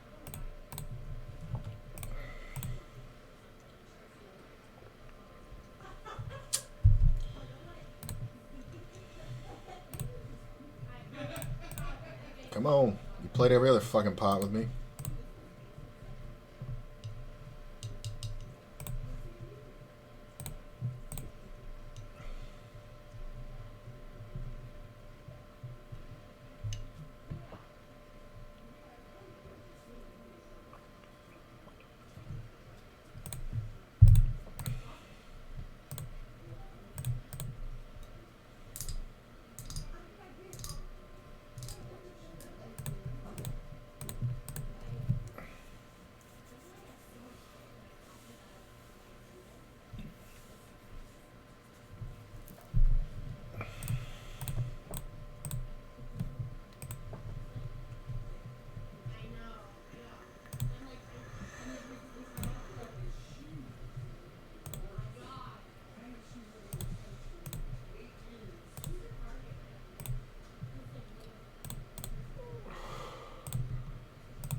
Oh, fuck, I needed that.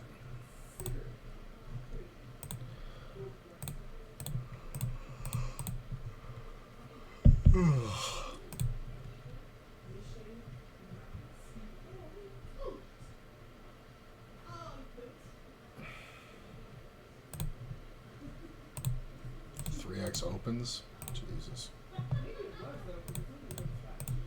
Shows you the dumbassery that's in town. He does. Look, let me check. Mine. I'm trying to get back into it, but to realize how much my body was not prepared for it. It's like you have to like balance and also like move the fucking. You all taking a break? We're done. Oh, you're done. That was quick.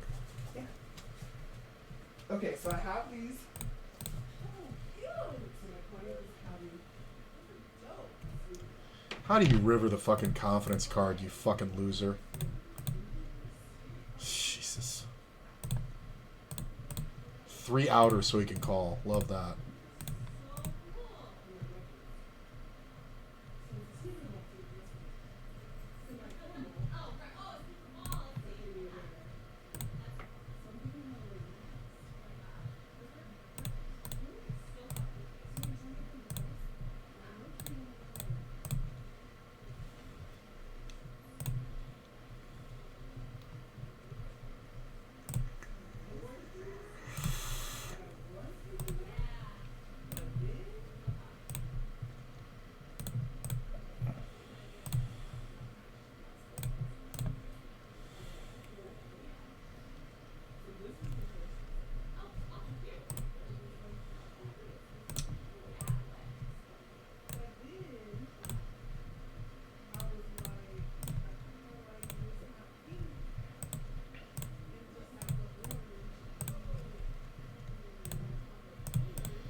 Not the worst card.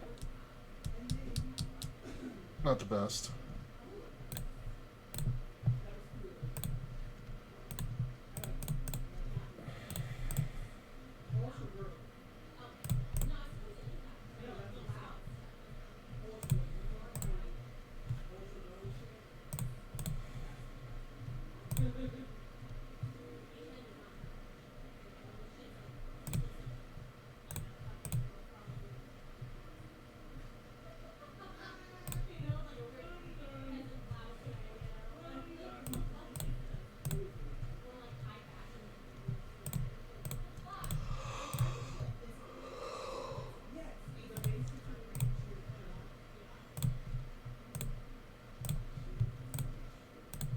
Snap calls.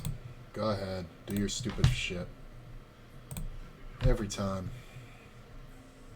I gotta remember to do that when I actually have it.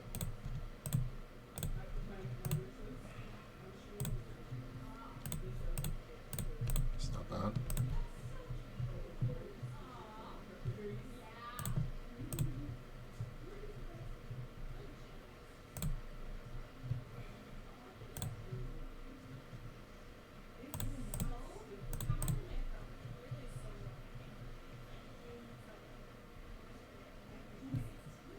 Pocket eights. Ugh.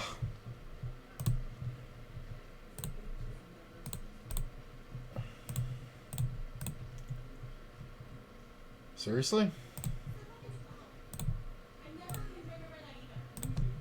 This might get weird. I'm trying to think, should I ever raise this?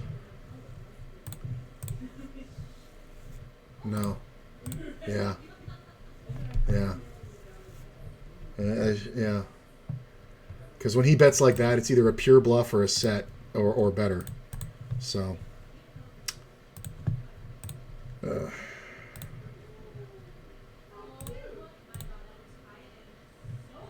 have to get off this table. So, two players call me. This player leads now. We absolutely raise.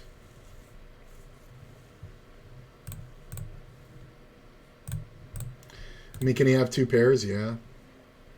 But he can also have, like, Queen Jack. He can have King Jack.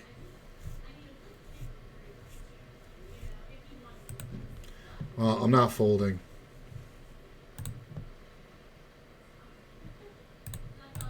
See if I can get paid. He can have a lot of two-pair combos here. He can also fucking gut shot the fuck. What the fuck? What took you so long, man? It was fucking $2. Just jam it in, you fucking idiot. Alright, I'll be right back.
Fucking never enough time on these breaks.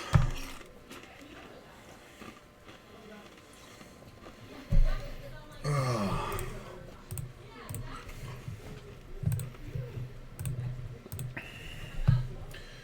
a little downswing. Still up like 200 for the day.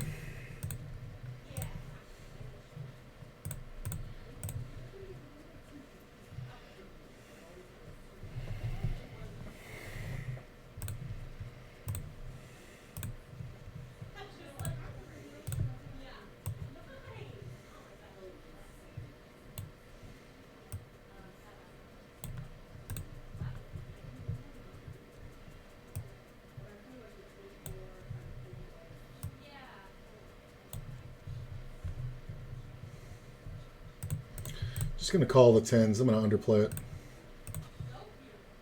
Mm.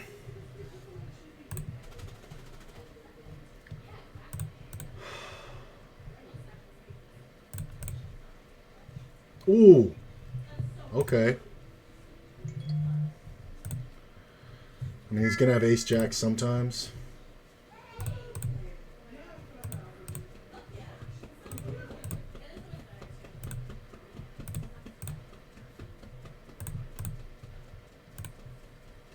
Yeah. He's just gonna keep power bet. Like, why are you even betting? I don't understand. Just always bets all the way through.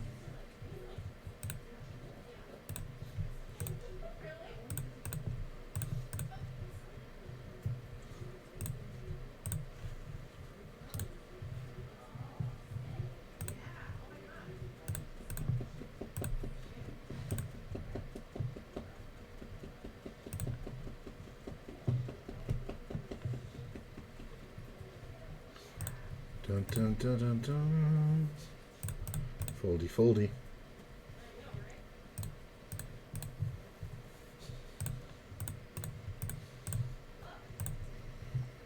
Check. Check.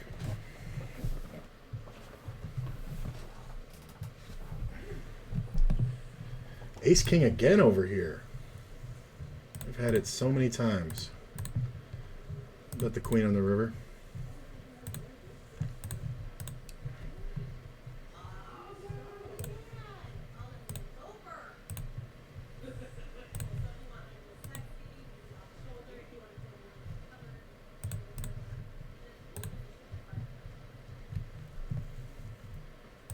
Well, I definitely think we have to 3-bet the button.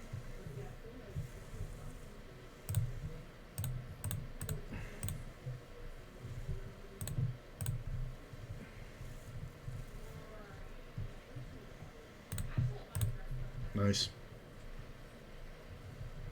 Nice little takedown.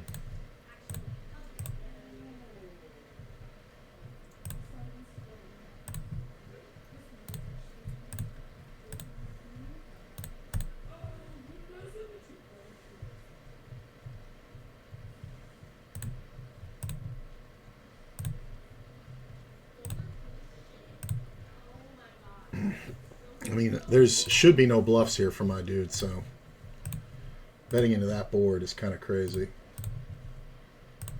So we should at least have the overpair, which is fine. Which is fine.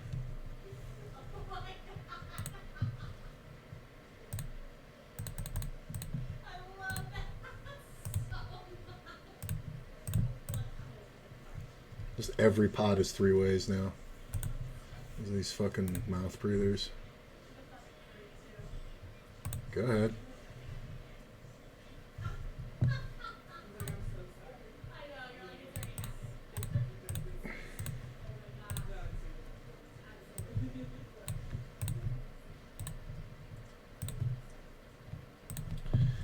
Seriously?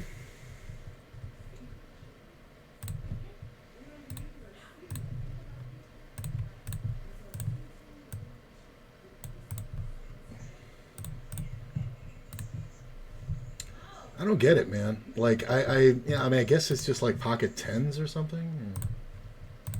I guess. I don't know. Can you guys see that? Yeah, you can. Oh, it's a little low. Nope. Nope. Nope. Nope. Wow. What a gift.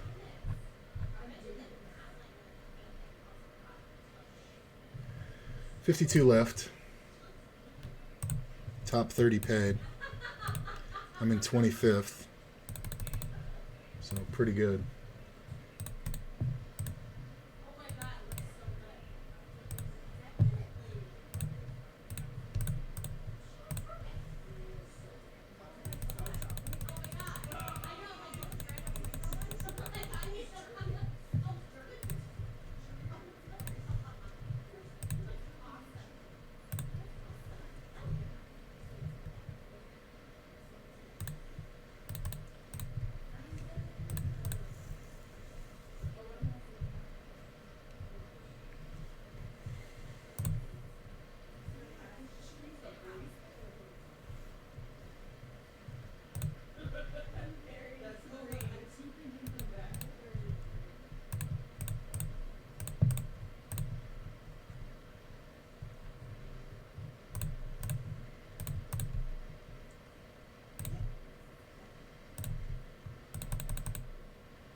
I don't know about this bet sizing.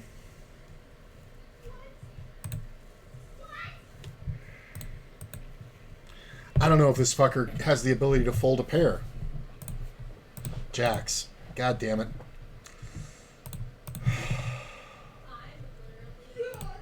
The bet sizing was weird because of the size of the pot. It's annoying. And the 9 on the turn is more annoying.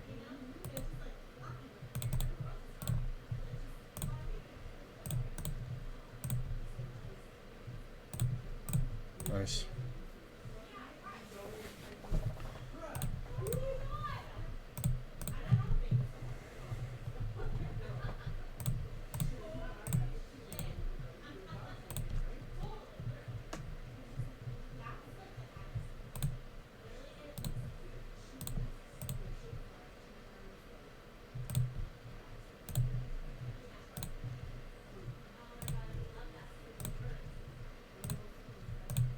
I didn't mean to call that.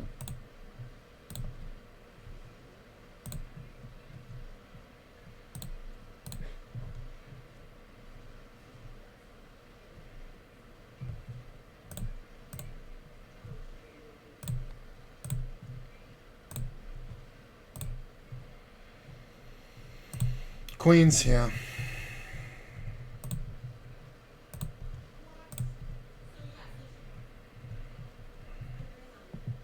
Little coolery.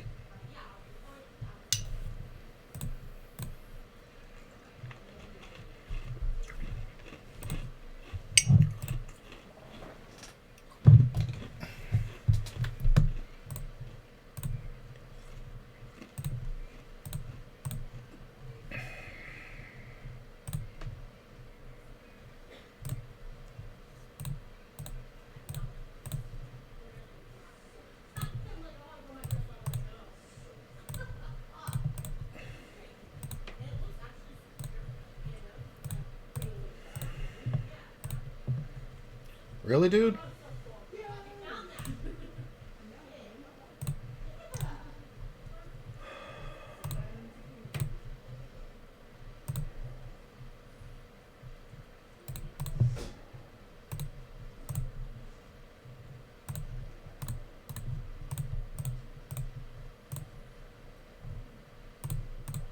Ah. His big raise, I knew he was weak, but I didn't think he was ace-king weak. I thought he was ace-queen. Or ace-jack. Glad he wasn't. He like 5x'd it. It's the biggest fucking raise he's made. It's hilarious. Meanwhile, won that race over here. Up to 65.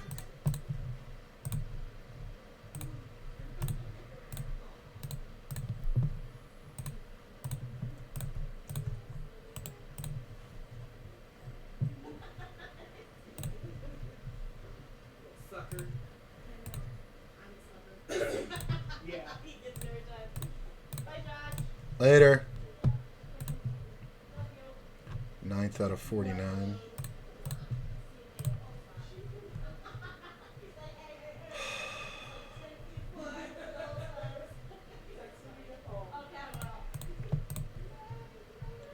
It's this weird thing where I can have the running nuts. Like, there's the 7 for the straight, and I can get the 10 on the end. Yeah, somebody can have clubs, but it shouldn't be too clubby. I think we just check because of the clubs and allow somebody to bluff who has the ace of clubs in their hand. Yeah, I just win. Re-raise. What do everybody have? King, queen, 5-5. Set 5s.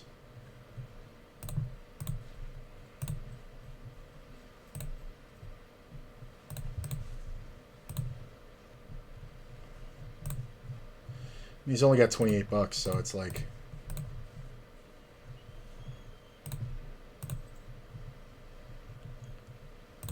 pair and a flush draw. Pair and a flush draw, limped pot.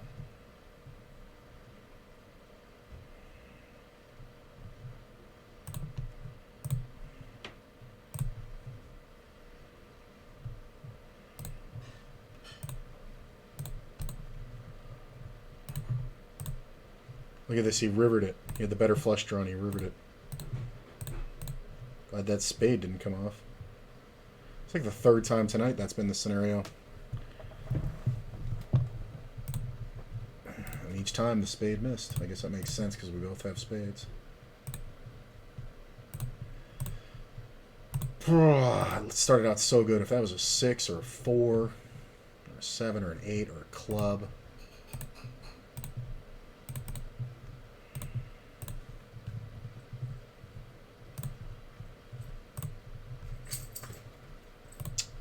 It's always an ace. Where am I in this thing? 12th out of 46. 8 on the river might be good. It's possible. I mean, can we fold to a bet? Kind of doubt it. Ace 4. It's hilarious.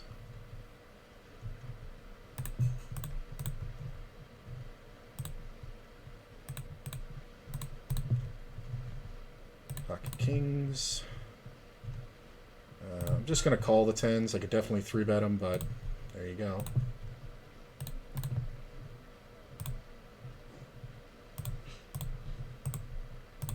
Check that. Go ahead, bro.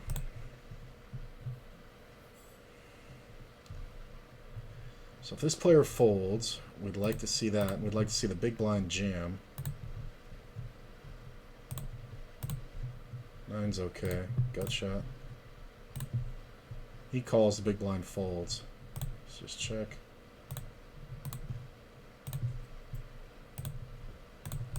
I think I'm gonna eat and then go get some cigars. Mm. You still in? Yeah, I'm in a tournament. Oh. Katie helped me figure out my outfit for the sneaker ball. I needed input. When is that? The 25th. Oh.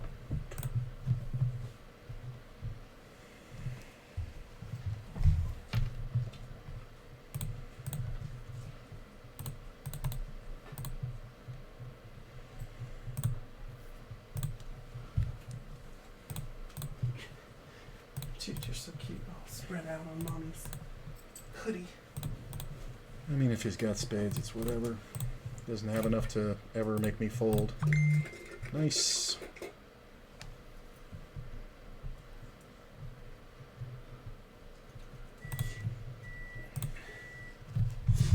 were done so quick, I kind of threw me off. Yeah, I was gonna say, usually you guys take fucking forever. That's why I was like, oh, I'll see you later. Because I figured it'd be like 11 or 12 before you were done. Yeah, at 7:15 when I came in here to go to the bathroom, we were already done with the fill. It was just finished filing and painting. That's crazy. She's getting square now. Oh, okay. So that shape doesn't take so long. She didn't want any design, and she only had one repair. Nice. So we would have been done at like 8:30 if we didn't start talking. Although, what time is it now? Is it like 9? 9:15. Oh yeah. I'm In saying and out. that was quick.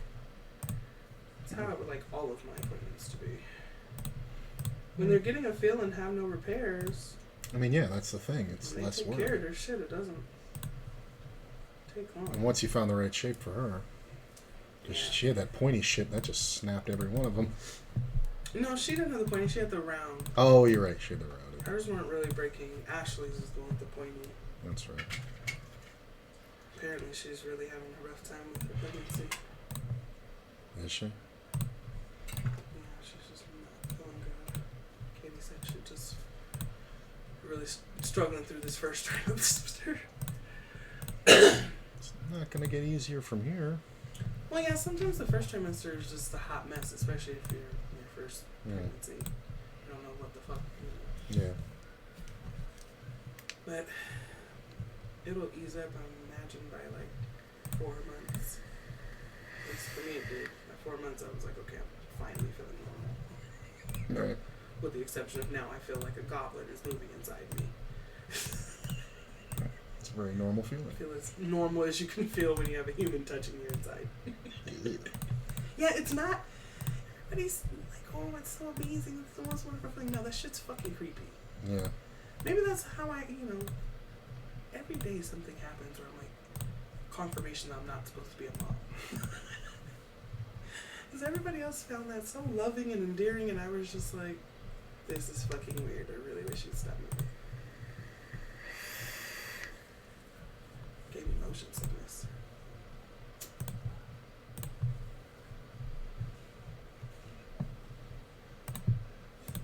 Boys, should we go play with the projector?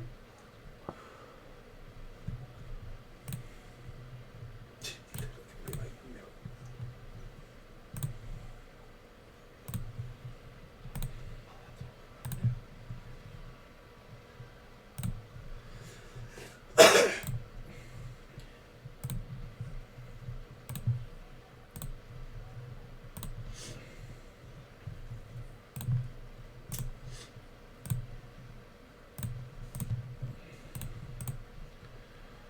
And this should bother these guys because I'm in the blind.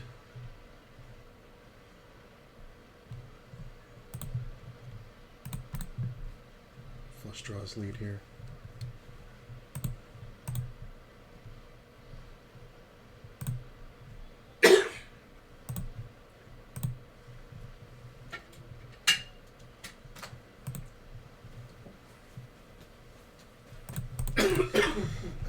Check it. This can be some sixes behind, but I kind of doubt it. It should be more flush draws. I think that's the full fucking pot. Ugh. It's so fucking stupid.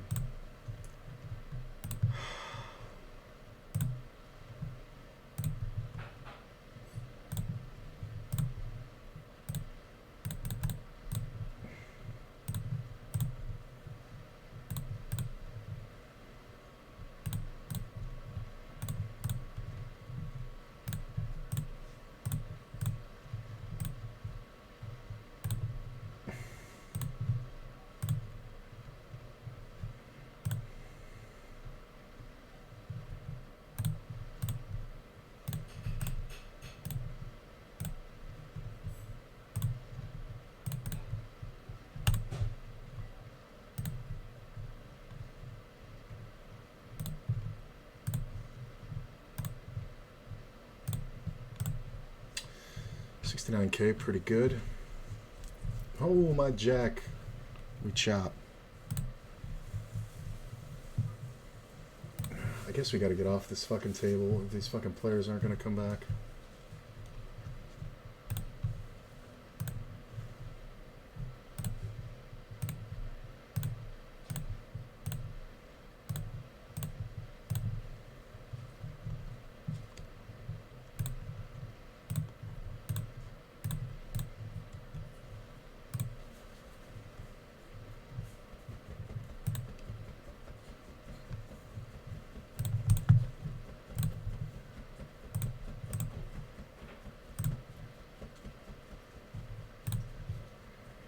Got shot back to flush. Yeah, fuck this game. This one's just...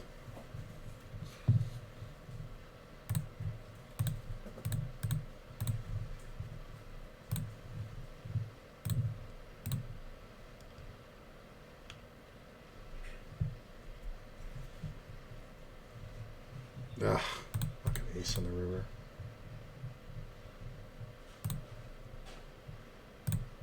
Made the gut shot, or made the straight finally.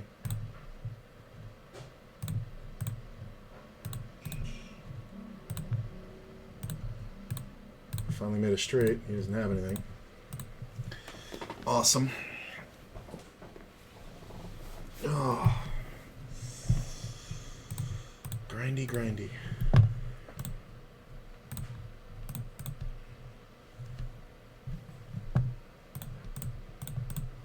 Hey, Q.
8-4.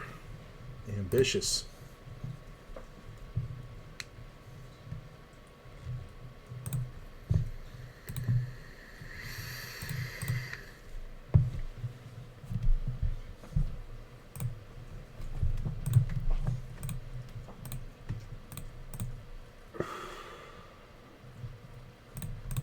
Whatever.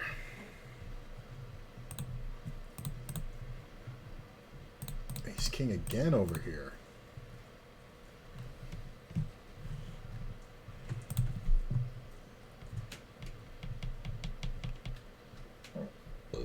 I mean, all right.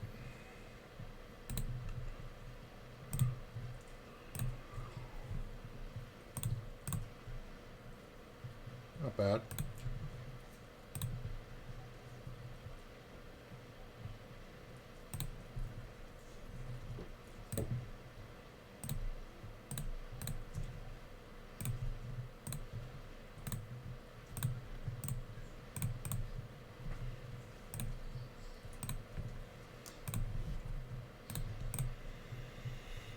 Oh, this guy's gonna bet. I mean, it's a limped pot.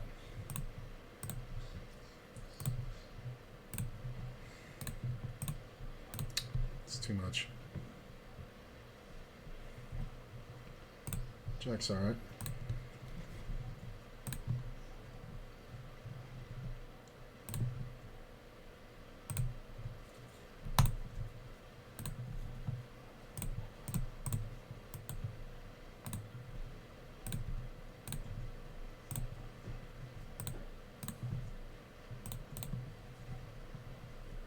Really?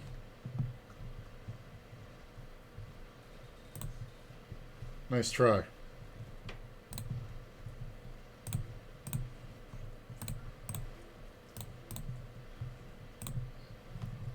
Okay, always does. I literally was like, why would he? And then I read the name and I was like, oh, never mind.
$68K. 41 left.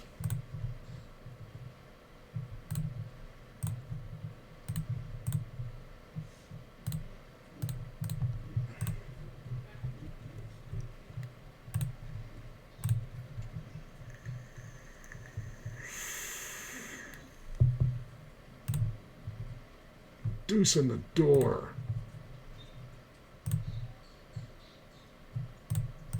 I thought I might get 3-bet here. It's pretty small. I think I'm going to fold.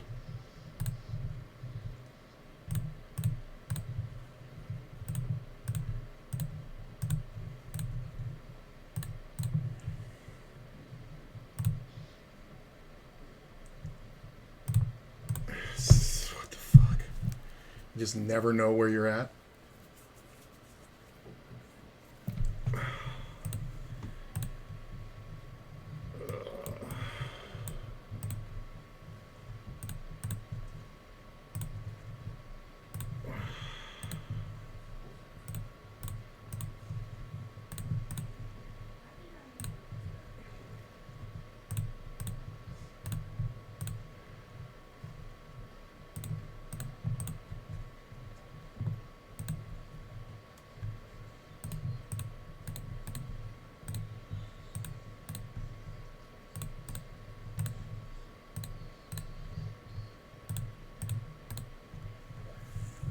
He's gonna have a single ace a lot. Ace 8. Yep. Spade on the turn kind of slowed the action. It's nice because I pick up the 10. You got lucky there. Hitting that ace king again. Hitting that jack on the turn. Yep, it was luck.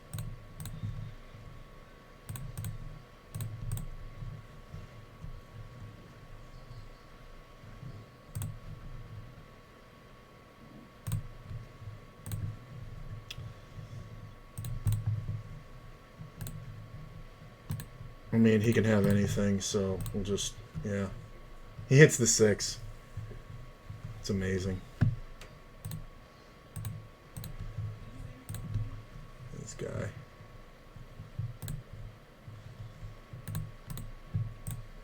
Come on.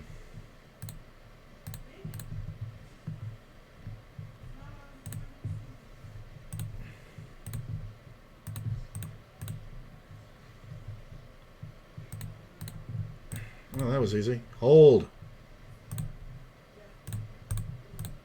Red ace. Nice.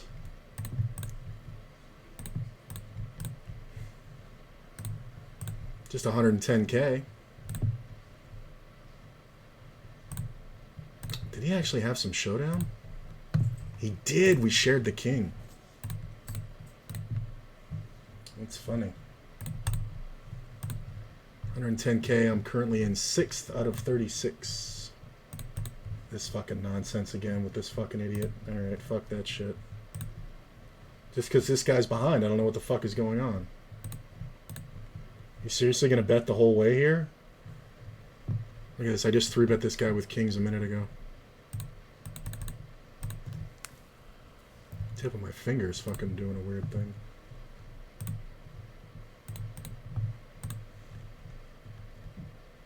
We both have huge stacks. I did not realize that.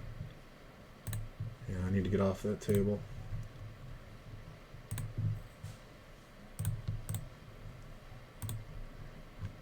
Yeah, sitting 6th out of 36th.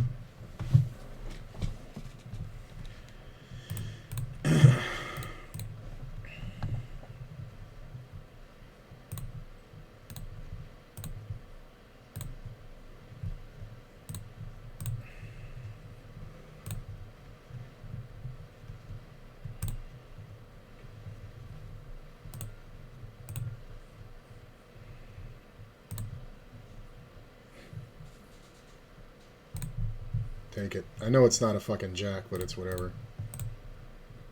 Alright. Hey, babe, can you give Chooch a pill?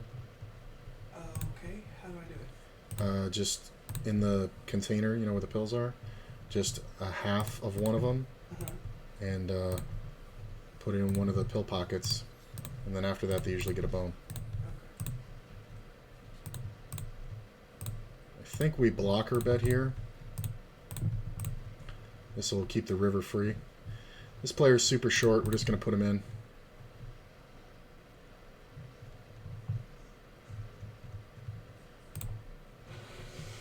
I'm getting check raised again by this guy. Every time I bet small, this guy fucking check raises. Kings. What the fuck is this? This is every time. I should have just checked it. Every fucking time. It's like his move.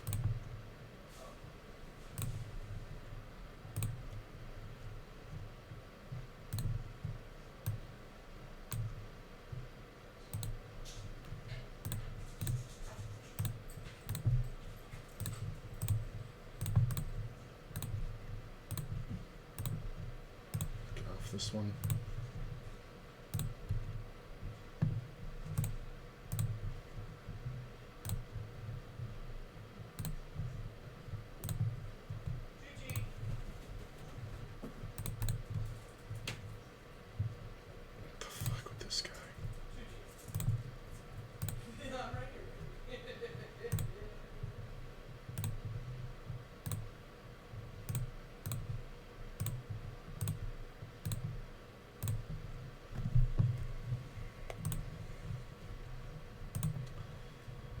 So I was just gonna bet the whole way. It's not worth it.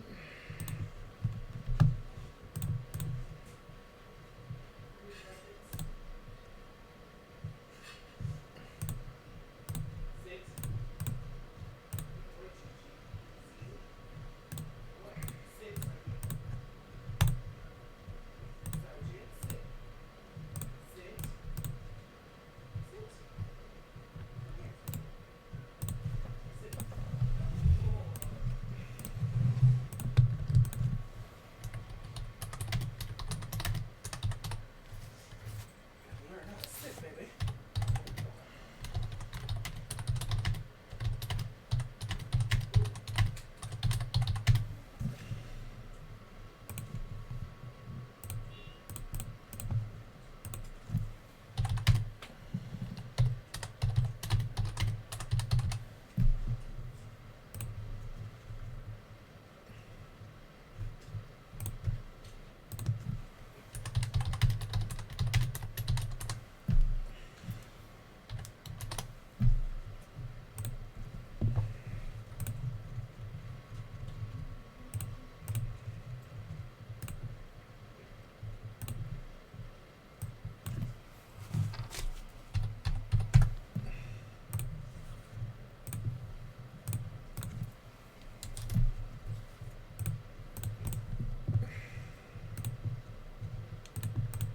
Seriously?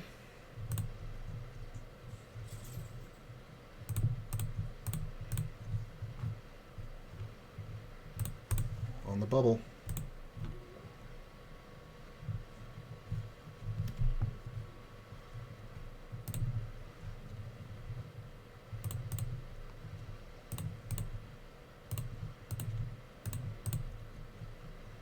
Really?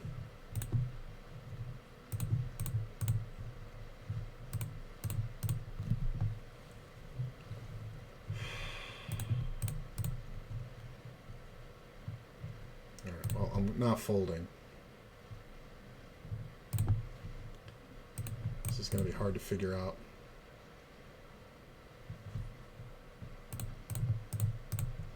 No, it's not. You actually got a real hand. Nobody's doing that with Ace King. Ugh.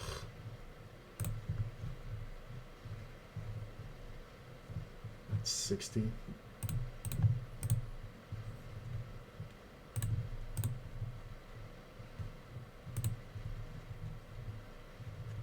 Alright, I've had enough of you. Ace Queen, I knew he'd go off for it. Hold! Nice. I'll take the nuts. I knew he'd go off for it. It's fucking insane.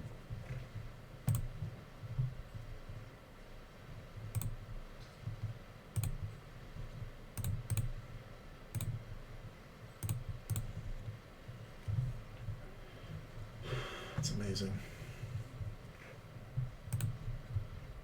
I'm not going to try here.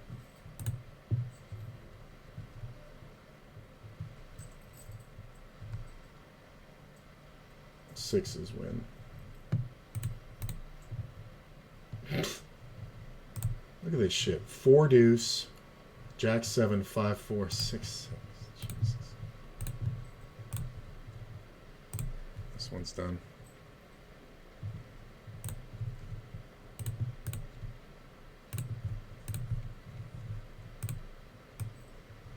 I've been on this table so goddamn long. Well, there's more 9-mans now going than 6-mans. That's fucking rare.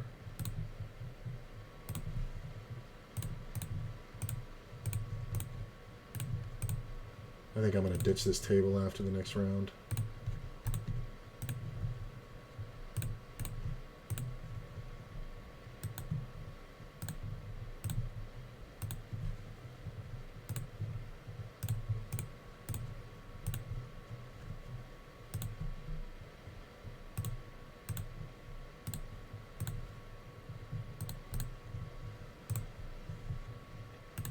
I'm like a little punchy.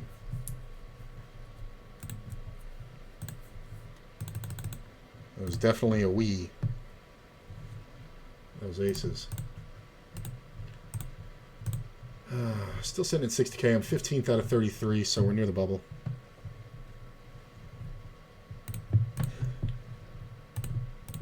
Bubble time. I mean, this is just silly.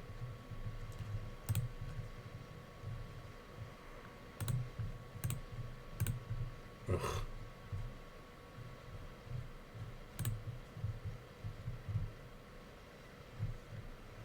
Wow.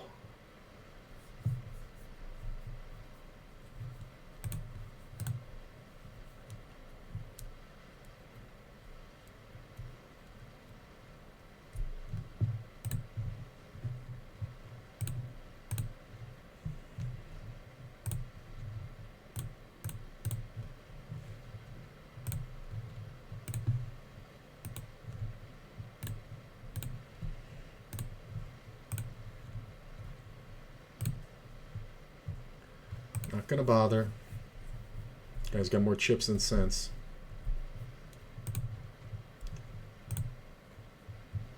Where are we? 3 off the cash.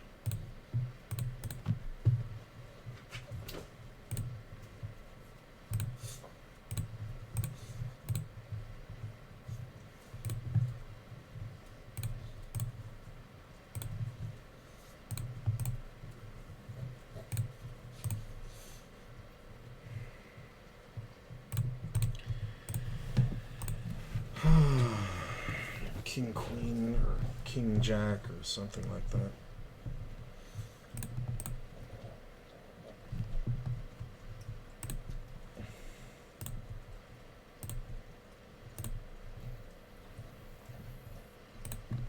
Blazing through these rewards.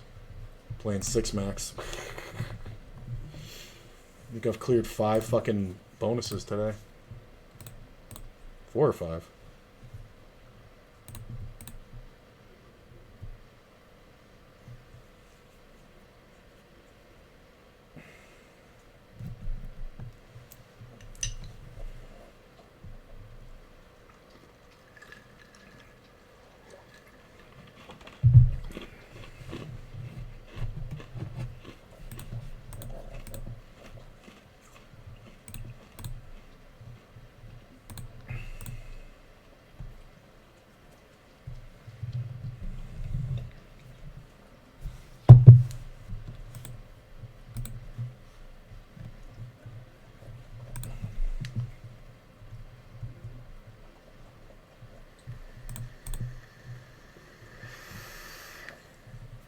Two off the cash.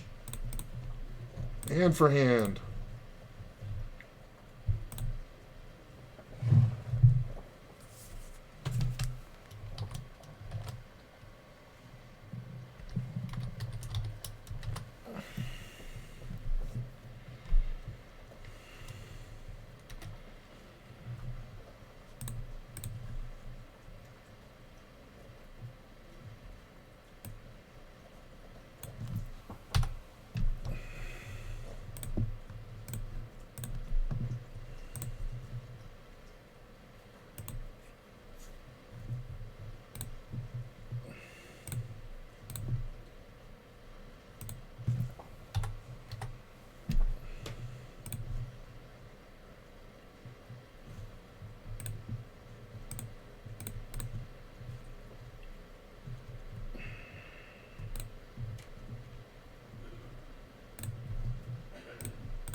I want to see how many ace kings I got.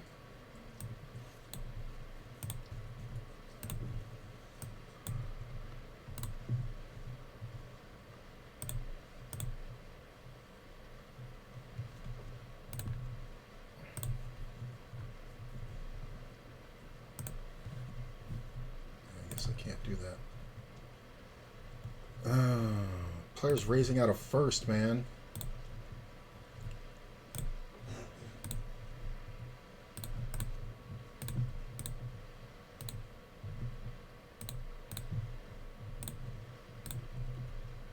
I have to wait on this one. Look at that. Don't go check, check.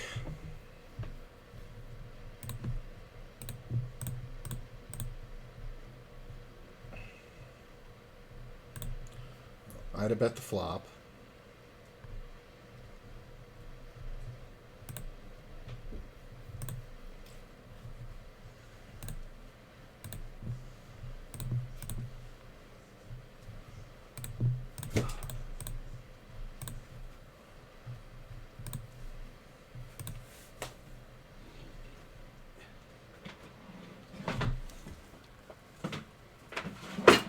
Problem is, the dude should have something like King Queen a lot.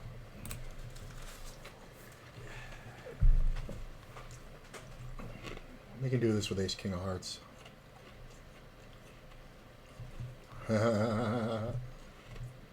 Just get jammed on by queens.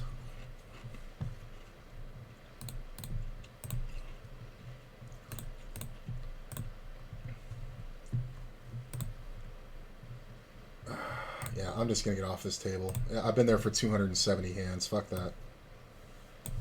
I'd rather play less tables than stay there. It's just fucking frustrating. Like, I made money, but it's just like the action's just not there. And it goes in lulls, so the everything will pick back up in a few minutes. I'm actually on waiting list for like 5 9 max.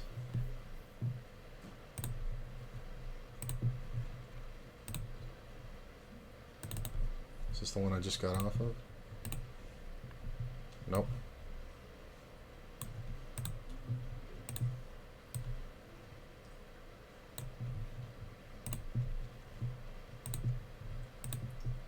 These are all 9 max. Still fun, still profitable.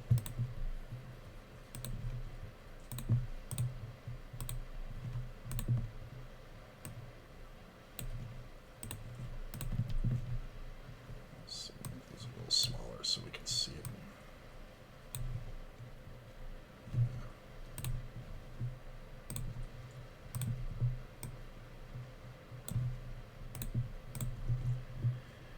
Hand for hand. It's exciting. I mean, not so much when I'm on this stack, but it's whatever. Fucking nobody here. Oh, look at this. We're on the stone bubs, and I got jacks. Jam.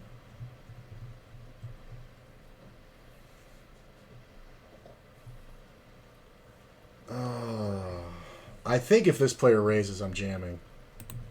I think this is like the strongest range if he gets involved. But I think I'm just going to jam because this is just ridiculous. I can't live with myself.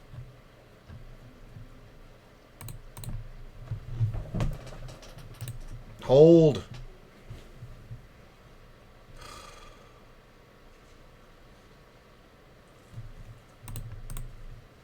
I mean, I cashed. I cashed 29th. Shit. Whatever.